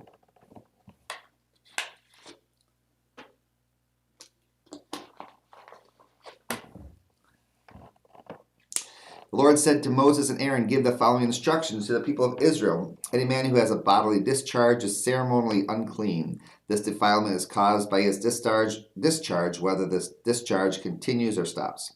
In either case, the man is unclean. Any bed in which the man with a discharge lies and anything on which he sits will be ceremonially unclean. So if you touch the man's bed, you must wash your clothes and bathe yourself in water, and you will remain unclean until evening. If you sit where the man with a discharge has sat, you must wash your clothes and bathe yourself with water, and you will remain unclean until evening. If you touched a man with a discharge, you must wash your clothes and bathe yourself in water, and you will remain unclean until evening. If the man spits on you, you must wash your clothes and bathe yourself with water, and you will remain unclean until evening. Any saddle blanket on which the man rides will be ceremonially unclean. If you touch anything that was under the man, you will be unclean until evening. You must wash your clothes and bathe yourself in water, and you will remain unclean until evening. If the man touches you without first rinsing his hands, you must wash your clothes and bathe yourselves with water, and you will remain unclean until evening. Any clay pot the man touches must be broken, and any wooden utensil he touches must be rinsed with water. When the man with the discharge is healed, he must count off 7 days for the period of purification. Then he must wash his clothes and bathe himself in fresh water, and will be ceremonially clean. On the 8th day he must get 2 turtle doves or 2 young pigeons and come before the Lord at the entrance of the tabernacle and give his offerings to the priest. The priest will offer 1 bird for a sin offering, the other for a burnt offering. Through this process, the priest will purify the man before the Lord for his discharge. Whenever a man has an emission of semen, he must bathe his entire body in water, and he will remain ceremonially unclean until the next evening. Any clothing or leather with semen on it must be washed in water, and he will remain unclean until evening. After man and woman have sexual intercourse, they must each bathe with water, and they will remain unclean until the next evening. Whenever a woman has her menstrual period, she will be ceremonially unclean for 7 days. Anyone who touches her during that time will be unclean until evening. Anything on which a woman lies or sits during the time of her period will be unclean. If any of you touch her bread, you must wash your clothes and bathe yourselves with water, and you will remain unclean until evening. If you touch any object she has sat on, you must wash your clothes and bathe yourselves in water, and you will remain unclean until evening. This includes her bed or any other object she has sat on. You will be unclean until evening if you touch it. If a man has sexual intercourse with her and her blood touches him, her menstrual impurity will be transmitted to him. He will remain unclean for 7 days, and any bed in which he lies will be unclean. If a woman has a flow of blood for many days that is unrelated to her menstrual period, or if the blood continues beyond the normal period, she is ceremonially unclean, as during her menstrual period. The woman will be unclean as long as the discharge continues. Any bed she lies on and any object she sits on during that time will be unclean, just as during her normal menstrual period. If any of you touch these things, you will be ceremonially unclean. You must wash your clothes and bathe yourself with water, and you will remain unclean until evening. When the woman's bleeding stops, she must count off 7 days, then she will be ceremonially clean. On the 8th day, she must bring 2 turtle doves or 2 young pigeons and present them to the priest at the entrance of the tabernacle. The priest will offer one for sin offering, the other for burnt offering. Through this process, the priest will purify her before the Lord as a ceremonial impurity caused by her bleeding. This is how you will guard the people of Israel from ceremonial uncleanliness. Otherwise, they would die, for their impurity would defile any tabernacle that stands among them. These are the instructions for dealing with anyone who has a bodily discharge, a man who is unclean because of an emission of semen, or a woman during her menstrual period. It applies to any man or woman who has a bodily discharge and to a man who has sexual intercourse with a woman who is ceremonially unclean. Chapter 16. The Lord said to Moses after the death of Aaron's 2 sons, who died after it entered the Lord's presence and burned the wrong kind of fire before him. The Lord said to Moses, warn your brother Aaron not to enter the most holy place behind the inner curtain whenever he chooses. If he does, he will die. For the ark's cover, the place of atonement, is there, and I myself present in the cloud above the atonement cover. When Aaron enters the sanctuary area, he must follow these instructions fully. He must bring a young bull for a sin offering and a ram for a burnt offering. He must put on his linen tunic and the linen undergarments worn next to his body. He must tie the linen sash around his waist and put the linen turban on his head. These are sacred garments, so he must bathe himself in water before he puts them on. Aaron must take from the community of Israel 2 male goats for a sin offering and a ram for a burnt offering. Aaron will present his own bull as a sin offering to purify himself and his family, making them right with the Lord. Then he must take the 2 male goats and present them to the Lord at the entrance of the tabernacle. He is to cast sacred lots to determine which goat will be reserved as an offering to the Lord, and which will carry the sins of the people to the wilderness of Azazel. Aaron will then present as a sin offering the goat chosen by lot for the Lord. The other goat, the scapegoat chosen by lot, is to be sent away, will be kept alive, standing before the Lord. When it is sent away to Azazel in the wilderness, the people will be purified and made right with the Lord. Aaron will present his own bull as a sin offering to purify himself and his family, making them right with the Lord. After he has slaughtered the bull as a sin offering, he will fill an incense burner with burning coals from the altar that stands before the Lord. Then he will take 2 handfuls of fragrant powdered incense and will carry the burner and the incense behind the inner curtain. There in the Lord's presence, he will put the incense on the burning coals so that a cloud of incense will rise from the ark's cover, the place of atonement, that rests in the Ark of the Covenant. If he follows these instructions, he will not die. Then he must take some of the blood of the bull, dip his finger in it, and sprinkle it on the east side of the atonement cover. He must sprinkle blood 7 times with his finger in front of the atonement cover. Then Aaron must slaughter his first goat as a sin offering for the people and carry its blood behind the inner curtain. There he will sprinkle the goat's blood over the atonement cover in front of it, just as he did with the bull's blood. Through this process, he will purify the most holy place, and he will do the same for the entire tabernacle, because of the defiling sin and rebellion of the Israelites. No one else is allowed inside the tabernacle when Aaron enters it for the purification ceremony in the most holy place. No one may enter until he comes out again after purifying himself, his family, and all the congregation of Israel, making them right with the Lord. Then Aaron will come out to purify the altar that stands before the Lord. He will do this by taking some of the blood from the bull and the goat and putting it on each of the horns of the altar. Then he must sprinkle the blood with his finger 7 times over the altar. In this way, he will cleanse it from Israel's defilement and make it holy. When Aaron has finished purifying the most holy place in the tabernacle and the altar, he must present the live goat. He will lay both of his hands on the goat's head and confess over it all the wickedness, rebellion, and sins of the people of Israel. In this way, he will transfer the people's sin to the head of the goat.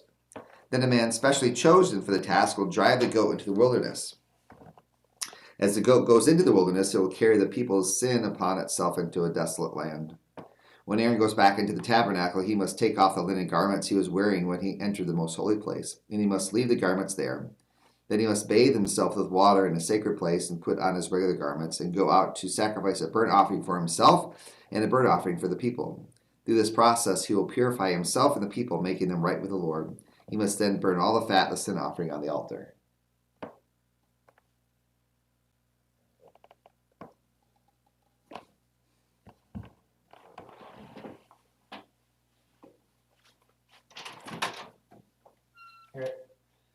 I have about 10 more minutes, so I can read unless you want to jump in, because I can wait away. Whenever you're ready. Okay, I'll do like 5 minutes, I'll finish this chapter up, and then you can jump in. Okay. Cool.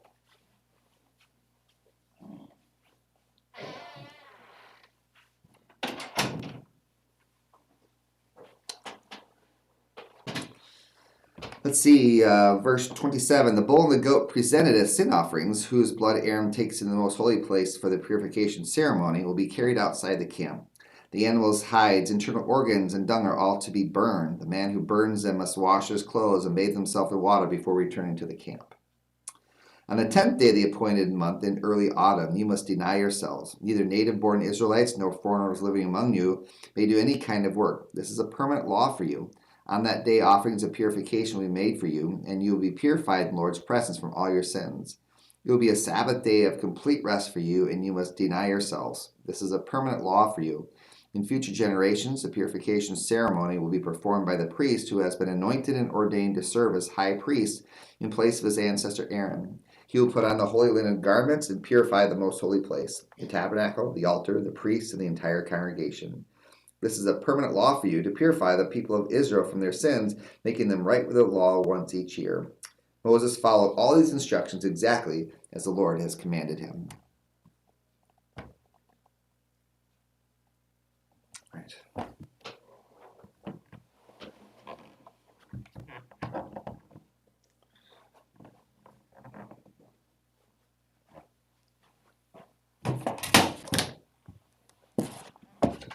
Be right back. You ready? Yeah, I like the big print. Is that okay for you? Yeah. You read that? Okay, cool.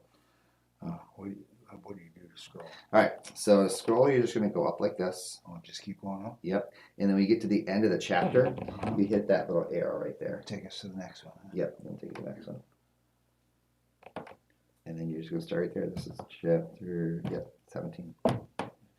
All right, sir. Nice, man. Thank you. Love it. Hopefully I won't stumble too much. Well, that's all right. So again, if there's a word you can't pronounce, whatever, feel free. Oops, that's yours. I think that was mine, yeah. Feel free to just say the first letter, or you can make up something. So. If you have any questions, I think I'll be right outside here. You can yell at me. Oh, okay. And then about half hour, I'll come and grab you. So I think we'll be good if you just do the half an hour. Oh, okay, Yeah, great. I think we'll be, if we can make it through chapter 20 of Leviticus, I think we'll be good for today. Okay. Cool. Okay. Thank you. Just start at any time. Okay, start at any time. Okay. Yeah, thank you. Prohibitions against eating blood. Then the Lord said to Moses, "Give the following instructions to Aaron and his sons and all the people of Israel. This is what the Lord has commanded. If any native Israelite sacrifices a bull or a lamb or a goat anywhere inside or outside the camp, instead of bringing it to the entrance of the tabernacle to present it as an offering to the Lord, that person will be as guilty as a murderer. Such a person has shed blood and will be cut off from the community." The purpose of this rule is to stop the Israelites from sacrificing animals in the open fields. It will ensure that they bring their sacrifices to the priest at the entrance of the tabernacle, so he can present them to the Lord as a peace offering. Then the priest will be able to splatter the blood against the Lord's altar at the entrance of the tabernacle and he will be able to burn the fat as a pleasing aroma to the Lord. The people must no longer be unfaithful to the Lord by offering sacrifices to the goat idols. This is a permanent law for them to be observed from generation to generation. Give them this command as well. If any native Israelite or foreigner living among you offers a burnt offering or a sacrifice, but does not bring it to the entrance of the tabernacle to offer it to the Lord, that person will be cut off from the community. And if any native Israelite or foreigner living among you eats or drinks blood in any form, I will turn against that person and cut him off from the community of your people. For the life of the body is in its blood. I have given you the blood on the altar to purify you, making you right with the Lord. It is the blood given in exchange for a life that makes purification possible. That is why I have said to the people of Israel, you must never eat or drink, neither you nor the foreigners living among you.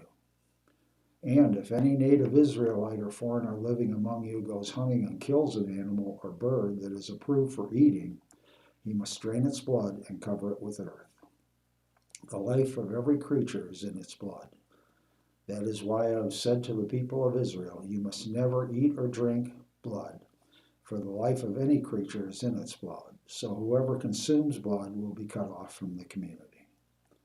And if any native-born Israelites or foreigners eat the meat of an animal that died naturally or was torn up by wild animals, they must wash their clothes and bathe themselves in water. They will remain ceremonially unclean until evening, but then they will be clean. But if they do not wash their clothes and bathe themselves, they will be punished for their sin. Forbidden sexual practices. Then the Lord said to Moses, give the following instructions to the people of Israel. I am the Lord your God, so you do not act like the people of Egypt, where you used to live, or like the people of Canaan, where I am taking you. You must not imitate their way of life. You must obey all my regulations and be careful to obey my decrees, for I am the Lord your God, and you obey my decrees and my regulations. You will find life through them. I am the Lord. You must never have sexual relations with a close relative, for I am the Lord. Do not violate your father by having sexual relations with your mother. She is your mother. You must not have sexual relations with her. Do not have sexual relations with any of your father's wives, for this would violate your father.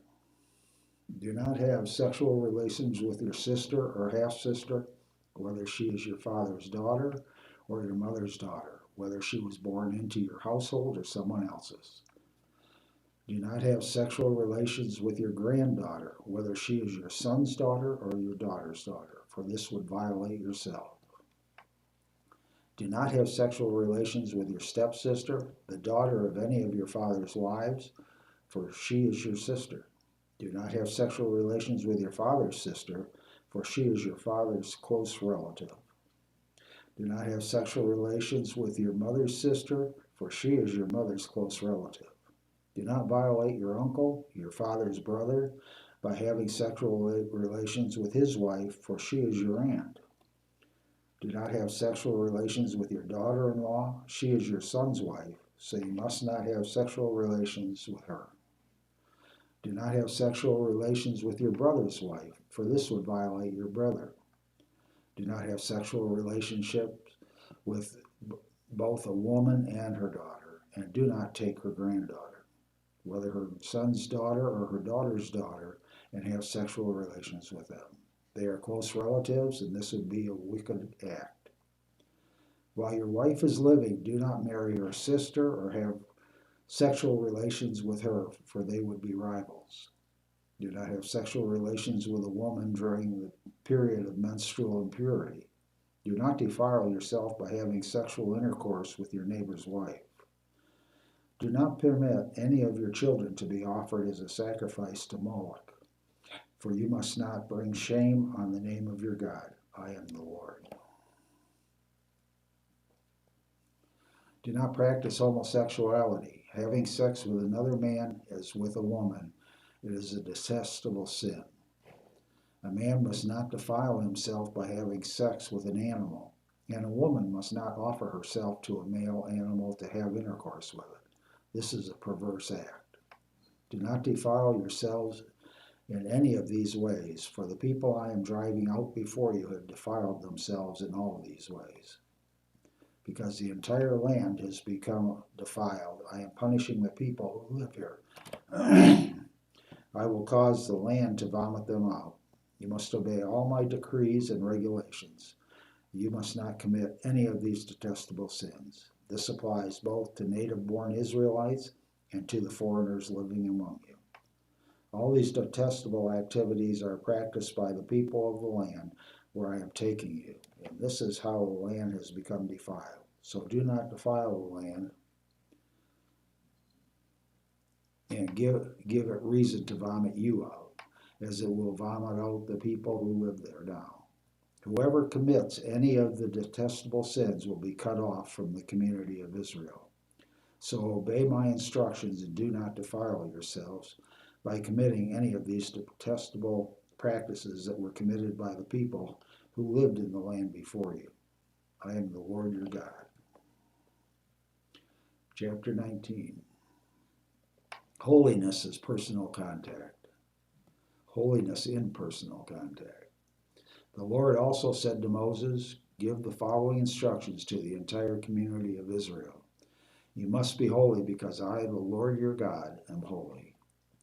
Each of you must show great respect for your mother and father, and you must always observe my Sabbath days of rest. I am the Lord your God. Do not put your trust in idols or make metal images of gods for yourselves. I am the Lord your God. When you sacrifice a peace offering to the Lord, offer it properly so you will be accepted by God. The sacrifice must be eaten on the same day you offer it or on the next day. Whatever is left over until the third day must be completely burned up. If any of the sacrifice is eaten on the third day, it will be contaminated, and I will not accept it. Anyone who eats it on the third day will be punished for defiling what is holy to the Lord, and will be cut off from the community.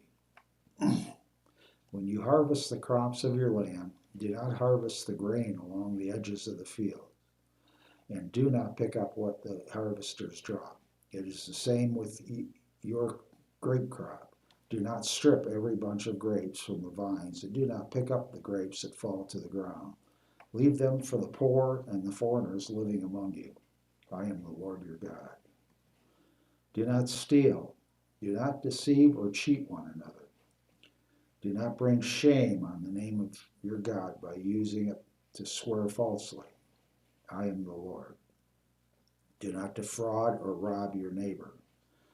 Do not make your hired workers wait until the next day to receive their pay. Do not insult the deaf or cause the blind to stumble. You must fear your God. I am the Lord.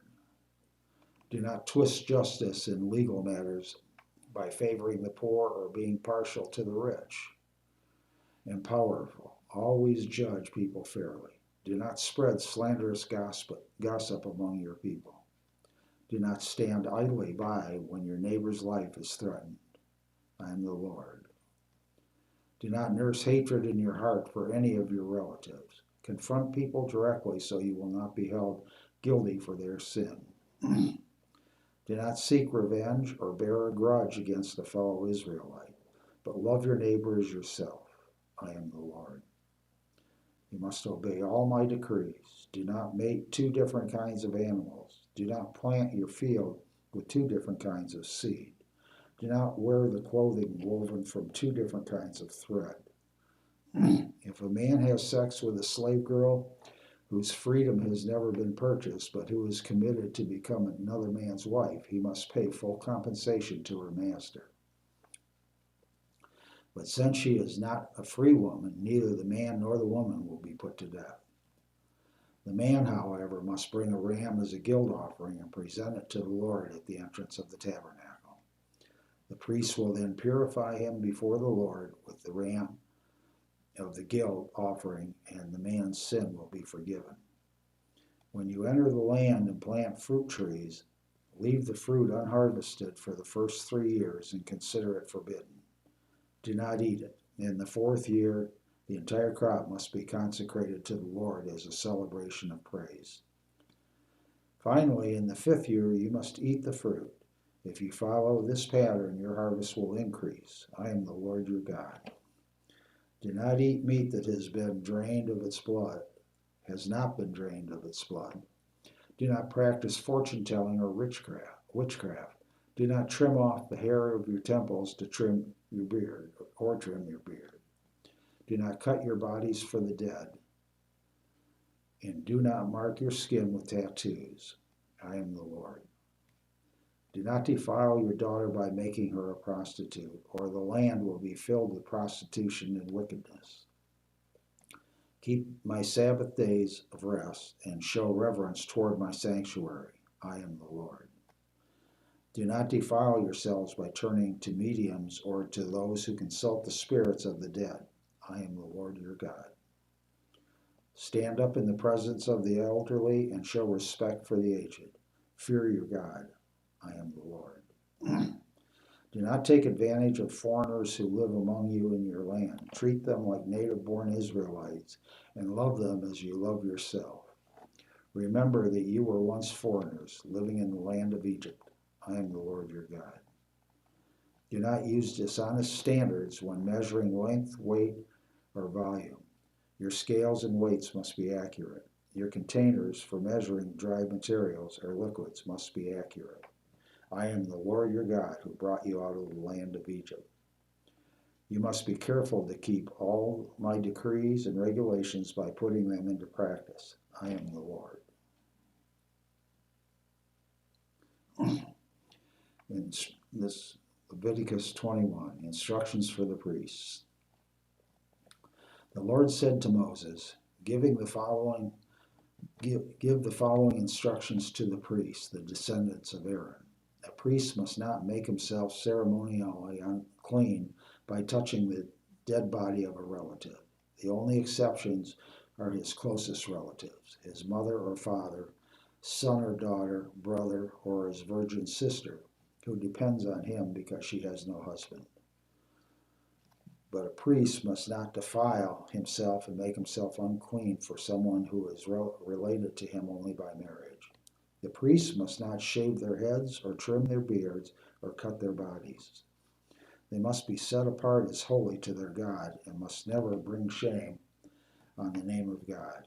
They must be holy, for they are the ones who present the special gifts to the Lord, gifts of food for their God. Priests may not marry a woman defiled by prostitution, and they may not marry a woman who is divorced from her husband, for the priests are set apart as holy to their God. You must treat them as holy because they offer up food to your God. You must consider them holy because I, the Lord, am holy, and I make you holy. If a priest's daughter defiles herself by becoming a prostitute, she also defiles her father's holiness, and she must be burned to death. The high priest has the highest rank of all the priests. The anointing oil has been poured on his head, and he's been ordained to wear the priestly garments.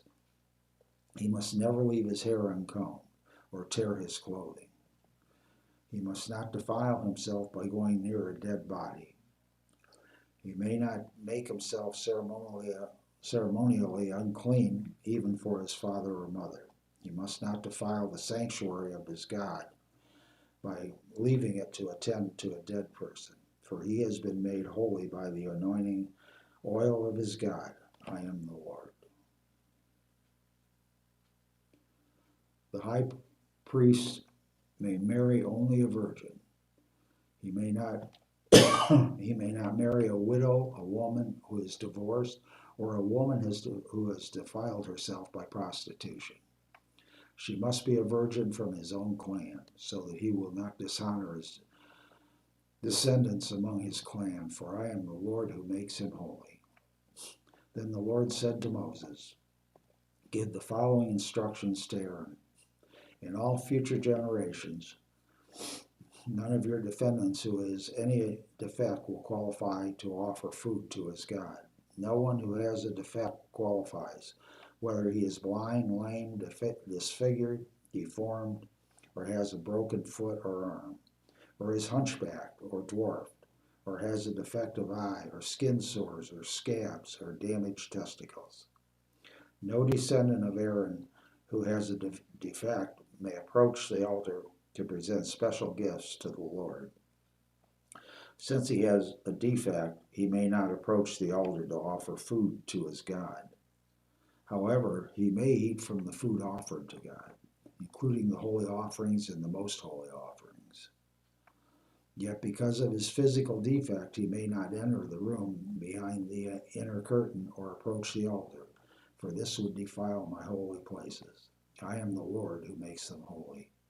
So Moses gave these instructions to Aaron and his sons and to all the Israelites. Chapter 22.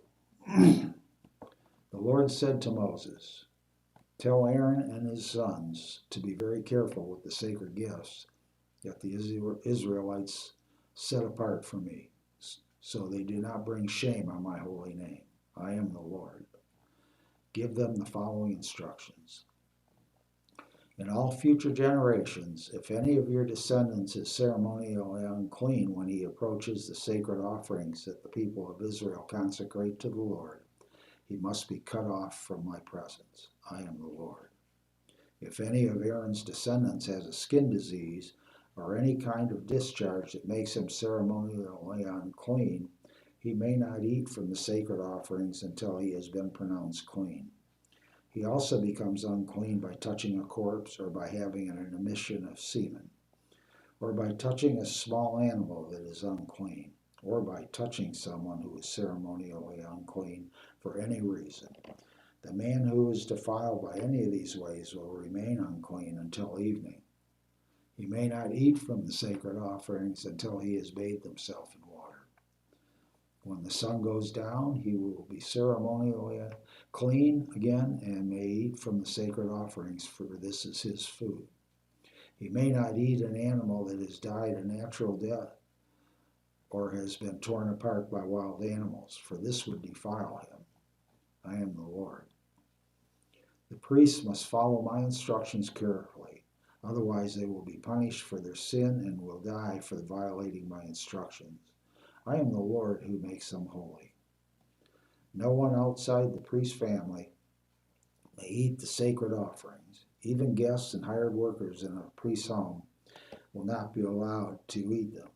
However, if the priest buys a slave for himself, the slave may eat from the sacred offerings. And if his slaves have children, they also may share his food. If a priest's daughter marries someone outside the priestly family, she may no longer eat the sacred offerings. But if she becomes a widow or is divorced and has no children to support her, and she returns to live in her father's home as in her youth, she may eat her father's food again. Otherwise, no one outside a priest's family may eat the sacred offerings. Any such person who eats the sacred offerings without really realizing it must pay the priest for the amount eaten, plus an additional 20%. The priest must not let the Israelites defile the sacred offerings brought to the Lord by allowing unauthorized people to eat them. This would bring guilt upon them and require them to pay compensation. I am the Lord who makes them holy. Worthy and unworthy offerings. And the Lord said to Moses, "Give Aaron and his sons and all the Israelites these instructions, which apply both to native Israelites and to foreigners living among you. If you present a gift as a burnt offering to the Lord, whether it is to fulfill a vow or as a voluntary offering, you will be accepted only if your offering is a male animal with no defects. It may be a bull, a ram, or a male goat. Do not present an animal with defects, because the Lord will not accept it on your behalf. If you present a peace offering to the Lord from the herd or flock, whether it is to fulfill a vow or as a voluntary offering, you must offer a perfect animal. It may have no defect of any kind. You must not offer an animal that is blind, crippled, or injured, or that has a wart, a skin sore, or scabs. Such animals must never be offered on the altar as special gifts to the Lord. If a bull or a lamb has a leg that is too long or too short, it may be offered as a voluntary offering, but it may not be offered to fulfill a vow. If an animal has damaged testicles or is castrated, you may not offer it to the Lord. You must never do this in your own land, and you must not accept such an animal from foreigners and then offer it as a sacrifice to your God. Such animals will not be accepted on your behalf, for they are mutilated or defective. And the Lord said to Moses, when a calf or lamb or goat is born, it must be left with its mother for 7 days. From the 8th day on, it will be acceptable as a special gift to the Lord. But you must not slaughter a mother animal and her offspring on the same day, whether from the herd or the flock. When you bring a thanksgiving offering to the Lord, sacrifice it properly so you will be accepted. Eat the entire sacrificial animal on the day it is presented. Do not leave any of it until the next day. I am the Lord. You must faithfully keep all my commands by putting them into practice, for I am the Lord. Do not bring shame on my holy name, for I will display my holiness among the people of Israel. I am the Lord who makes you holy. The appointed festivals, chapter 23. The Lord said to Moses, give the following instructions to the people of Israel. These are the Lord's appointed festivals, which you are to proclaim as official days for holy assembly. You have 6 days each week for your ordinary work, but on the 7th day is the Sabbath day of complete rest, an official day for a holy assembly. It is the Lord's Sabbath day, and it must be observed wherever you live. In addition to the Sabbath, these are the Lord's appointed festivals, the official days for the holy assembly that are to be celebrated at their proper times each year: Passover and the festival of unleavened bread. The Lord's Passover begins on Sunday on the 14th day of the first month. On the next day, the 15th day of the month, you must begin celebrating the festival of unleavened bread. This festival to the Lord continues for 7 days. And during that time, the bread you eat will be made without yeast. On the first day of the festival, all the people must stop their ordinary work and observe an official day for a holy assembly. For 7 days you must present special gifts to the Lord. On the 7th day, the people must again stop all their ordinary work to observe an official day for a holy assembly. Celebration of the first harvest. Then the Lord said to Moses, give the following instructions to the people of Israel. When you enter the land I am giving you, and you harvest its first crops, bring the priest a bundle of grain from the first cutting of your grain harvest. On the day after the Sabbath, the priest will lift it up before the Lord so it may be accepted on your behalf. On the same day, you must sacrifice a 1-year-old male lamb with no defects as a burnt offering to the Lord. With it, you must present a grain offering consisting of 4 quarts of choice flour moistened with olive oil. It will be a special gift, a pleasing aroma to the Lord. You must also offer 1 quart of wine as a liquid offering. Do not eat any bread or roasted grain or fresh kernels on that day until you bring this offering to your God. This is a permanent law for you, and it must be observed from generation to generation wherever you live. The Festival of Harvest. From the day after the Sabbath, the day you bring the bundle of grain to be lifted up as a special offering, count off 7 full weeks. Keep counting until the day after the 7th Sabbath, 50 days later. Then present an offering of new grain to the Lord. From wherever you live, bring 2 loaves of bread to be lifted up before the Lord as a special offering. Make these loaves from 4 quarts of choice flour and bake them with yeast. They will be an offering to the Lord from the first of your crops. Along with the bread, present 7 one-year-old male lambs with no defects, 1 young bull, and 2 rams as burnt offerings to the Lord. These burnt offerings, together with the grain offerings and liquid offerings, will be a special gift, a pleasing aroma to the Lord. Then you must offer 1 male goat as a sin offering and 2 one-year-old male lambs as a peace offering. The priests will lift up the 2 lambs as a special offering to the Lord, together with the loaves representing the first of your crops. These offerings, which are holy to the Lord, belong to the priest. That same day will be proclaimed as an official day for Holy Assembly, a day on which you do no ordinary work. This is a permanent law for you, and it must be observed from generation to generation, wherever you live. When you harvest the crops of your land, do not harvest the grain along the edges of your fields, and do not pick up what the harvesters drop. Leave it for the poor and the foreigners living among you. I am the Lord your God. The Festival of Trumpets. The Lord said to Moses, "Give the following instructions to the people of Israel. On the first day of the appointed month in early autumn, you are to observe a day of complete rest. It will be an official day for Holy Assembly, a day commemorated with loud blasts of a trumpet. You must do no ordinary work on that day. Instead, you are to present special gifts to the Lord." The Day of Atonement.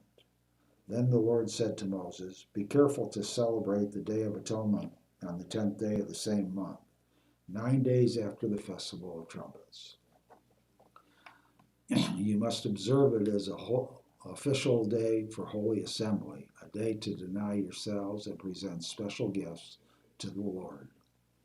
Do not work during the entire day because it is the Day of Atonement, when offerings of purification are made for you, making you right with the Lord your God.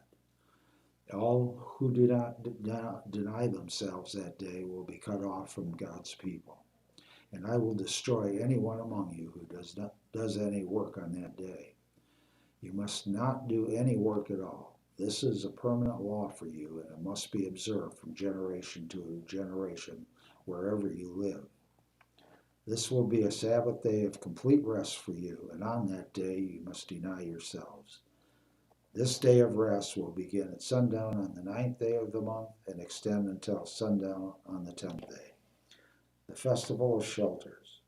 And the Lord said to Moses, "Give the following instructions to the people of Israel.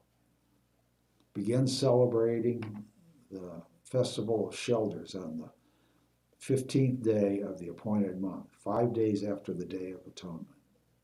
This festival to the Lord will last for 7 days. On the first day of the festival, you must proclaim an official day for Holy Assembly when you do no ordinary work. For 7 days you must present special gifts to the Lord. The 8th day is another holy day on which you present your special gifts to the Lord. This will be a solemn occasion, and no ordinary work may be done that day. These are the Lord's appointed festivals. Celebrate them each year as official days for Holy Assembly by presenting special gifts to the Lord, burnt offerings, grain offerings, sacrifices, and liquid offerings, each of it on its proper day. These festivals must be observed in addition to the Lord's regular Sabbath days, and the offerings are in addition to your personal gifts. The offerings you give to fulfill your vows, and the voluntary offerings you present to the Lord. Remember that this 7-day festival to the Lord, the Festival of Shelters, begins on the 15th day of the appointed month, after you have harvested all the produce of the land. The first day and the 8th day of the festival will be days of complete rest. On the first day, gather branches from magnificent trees, palm fronds, boughs from leafy trees, and willows that grow by the streams. Then celebrate with joy before the Lord your God for 7 days. You must observe this festival to the Lord for 7 days every year. This is a permanent law for you, and it is observed in the appointed month from generation to generation. For 7 days you must live outside little shelters. All native-born Israelites must live in shelters. This will remind each new generation of the Israelites that I have made their ancestors live in shelters when I rescued them from the land of Egypt. I am the Lord your God. So Moses gave the Israelites these instructions regarding the annual festivals of the Lord.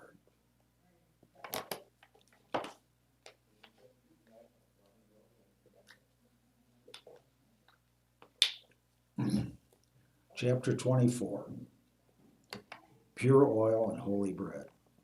The Lord said to Moses, "Command the people of Israel to bring you pure oil, pressed olives for the light, to keep the lamps burning continually. This is the lampstand that stands in the tabernacle, in front of the inner curtain that shields the Ark of the Covenant. Aaron must keep the lamps burning in the Lord's presence all night. This is a permanent law for you, and it must be observed from generation to generation.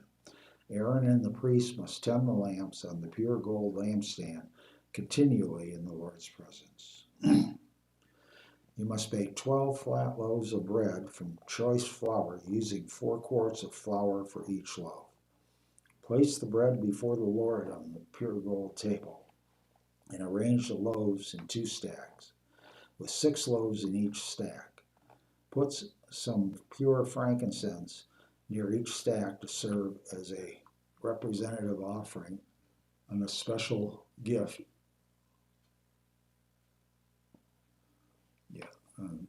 Special gift presented to the Lord.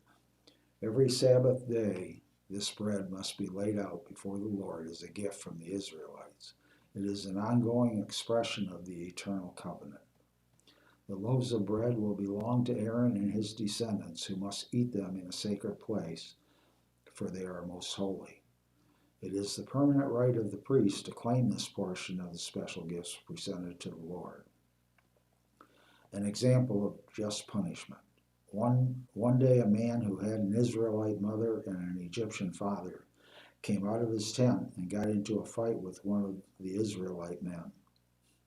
During the fight, this son of an Israelite woman blasphemed the name of the Lord with a curse. So the man was brought to Moses for judgment.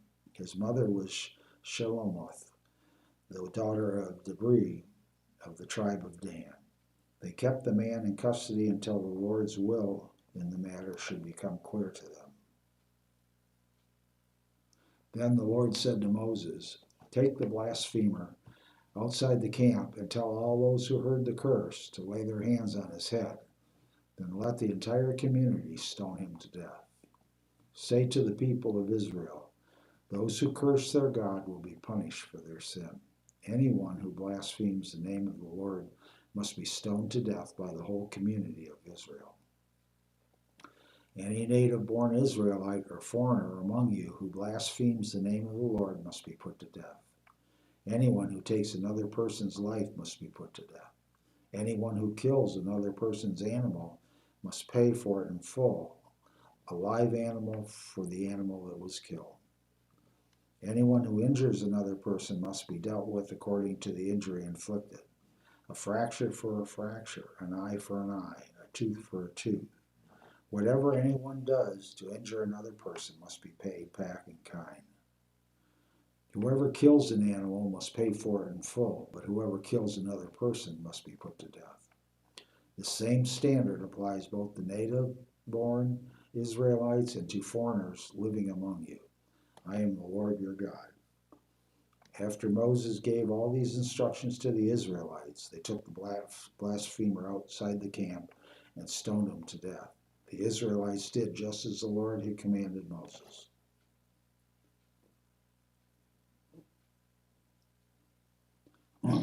Chapter 25. The Sabbath year. While Moses was on Mount Sinai, the Lord said to him, "Give the following instructions to the people of Israel. When you have entered the land I am giving you, the land itself must observe a Sabbath rest before the Lord every 7th year. For 6 years you may plant your fields and prune your vineyards and harvest your crops. But during the 7th year, the land must have a Sabbath year of complete rest. It is the Lord's Sabbath.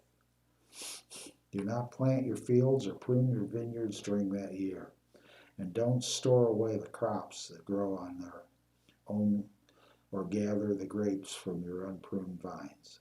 The land must have a year of complete rest, but you may eat whatever the land produces on its own during its Sabbath.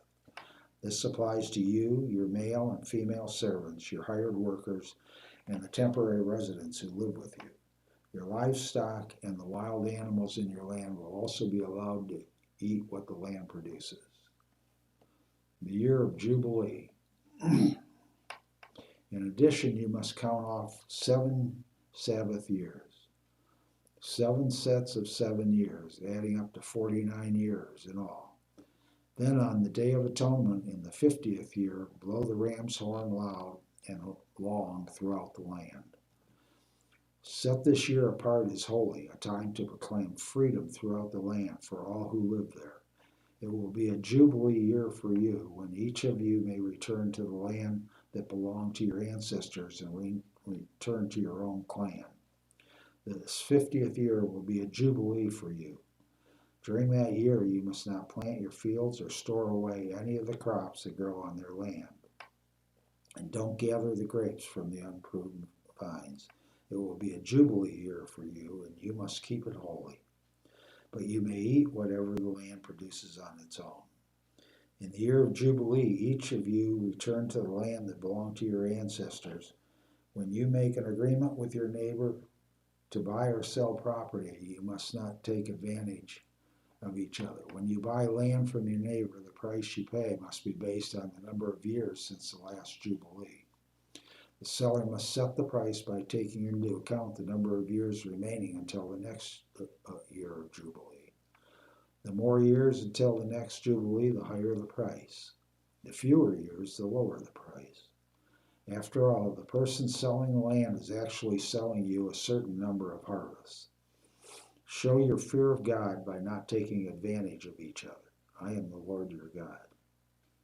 If you want to live securely in the land, follow my decrees and obey my regulations.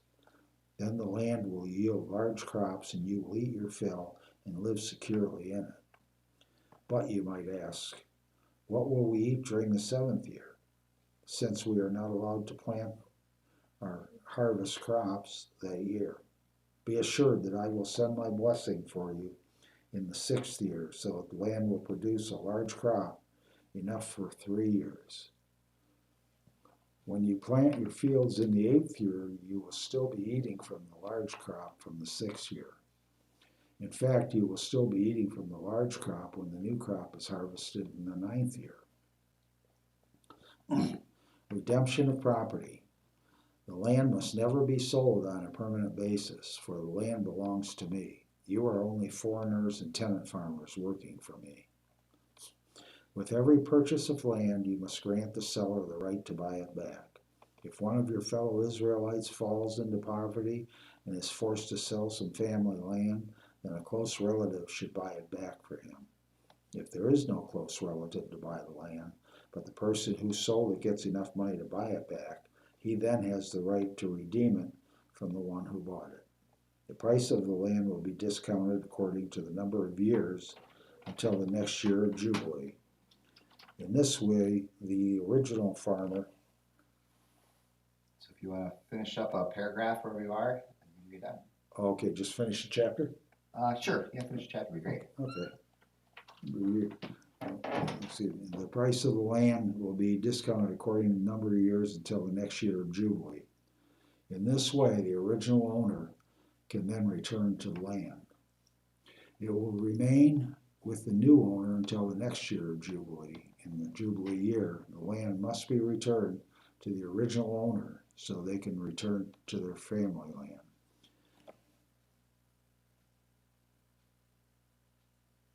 Okay. Anyone who sells his house inside a walled town has the right to buy it back for a full year after its sale. During that year, the seller retains the right to buy it back. But if it is not bought back within a year, the sale of the house within the walled town cannot be reversed. It will become permanent property of the buyer. It will not be returned to the original owner in the year of Jubilee. But a house in a village, a settlement without fortified walls, will be treated like property in the countryside. Such a house may be bought back at any time, and it must be returned to the original owner in the year of Jubilee. The Levites always have the right to buy back a house they have sold within the towns allotted to them. And any property that is sold by the Israelite or Levites, and any property that is sold by the Levites, all houses within the Levitical towns must be returned in the year of Jubilee. After all, the houses in the towns reserved for the Levites are the only property they own in all Israel. The open pasture land around a Levitical town may never be sold. It is their permanent possession. Redemption of the poor and enslaved. If one of your fellow Israelites falls into poverty and cannot support himself, support him as you would a foreigner or a temporary resident, and allow him to live with you. Do not charge interest or make a profit at this expense. Instead, show your fear of God by letting him live with you as your relative. Remember, do not charge interest on money you lend him, or make a profit on food you sell him. I am the Lord your God who brought you out of the land of Egypt to give you the land of Canaan and to be your God.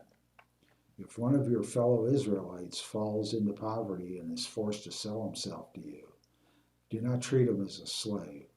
Treat him instead as a hired worker or as a temporary resident who lives with you, and he will serve you only until the year of Jubilee. At that time, he and his children will no longer be obligated to you, and they will return to their clans and go back to the land originally allotted to their ancestors. The people of Israel are my servants, whom I brought out of the land of Egypt, so they must never be sold as slaves. Show your fear of God by not treating them harshly. However, you may purchase male and female slaves from among the nations around you. You may also purchase the children of temporary residents who live among you, including those who have been born in your land. You may treat them as your property, passing them on to your children as a permanent inheritance. You may treat them as slaves, but you must never treat your fellow Israelites this way. Suppose a foreigner or a temporary resident becomes rich while living among you.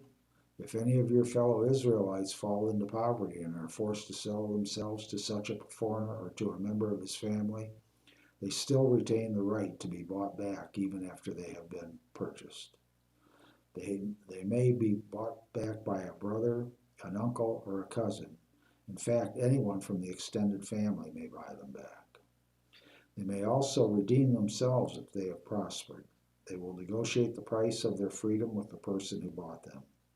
The price will be based on the number of years from the time they were sold until the next year of Jubilee.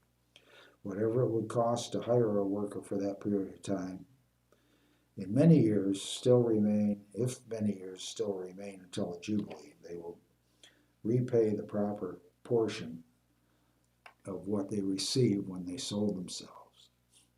If only a few years remain until the year of Jubilee, they will repay a small amount for the redemption. The foreigner must treat them as workers hired on a yearly basis. You must not allow a foreigner to treat any of your fellow Israelites harshly. If any Israelites have not been bought back by the time of the year of Jubilee arrives, they and their children must be set free at that time, for the people of Israel belong to me. They are my servants, whom I brought out of the land of Egypt. I am the Lord your God.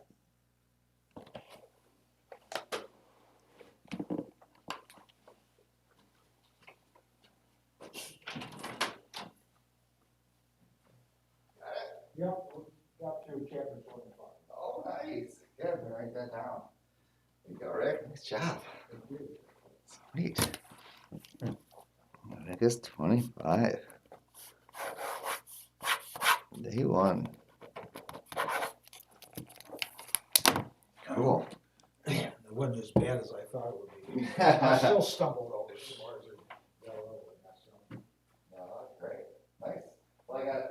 story. So you can grab a sticker if you want it. But then we're having everyone sign the Bible we read. So you want to grab and we're just literally just sign it right across the whole page. Is that right? Yep. So we kind of use this as just anywhere. Get this anywhere on there. Yep. Nice and big.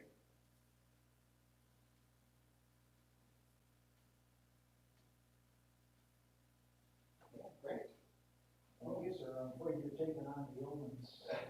Somebody's not there to do it. Well, it wasn't too bad. I only did I did 2 sections today and a part of one, so it wasn't bad at all. So, Yeah, I really like the size of the print. oh yeah, made it nice and big so I can see it. So. I was looking at my Bible today and said, I read a lot. I Yep. don't read out loud. So, okay. So you still got a lot of slots on them? Yeah, so these are all open here throughout the week, so it's not a ton, but there's, Okay, I'll check with Kathy. Okay. As soon as she feels better. Yeah. She started to get a sore throat on Friday before Saturday. She got really bad. Okay, ready to go home? Yeah, getting out of here, yep. Thanks a lot. Yes, thank you, have a great night. Thanks, you too.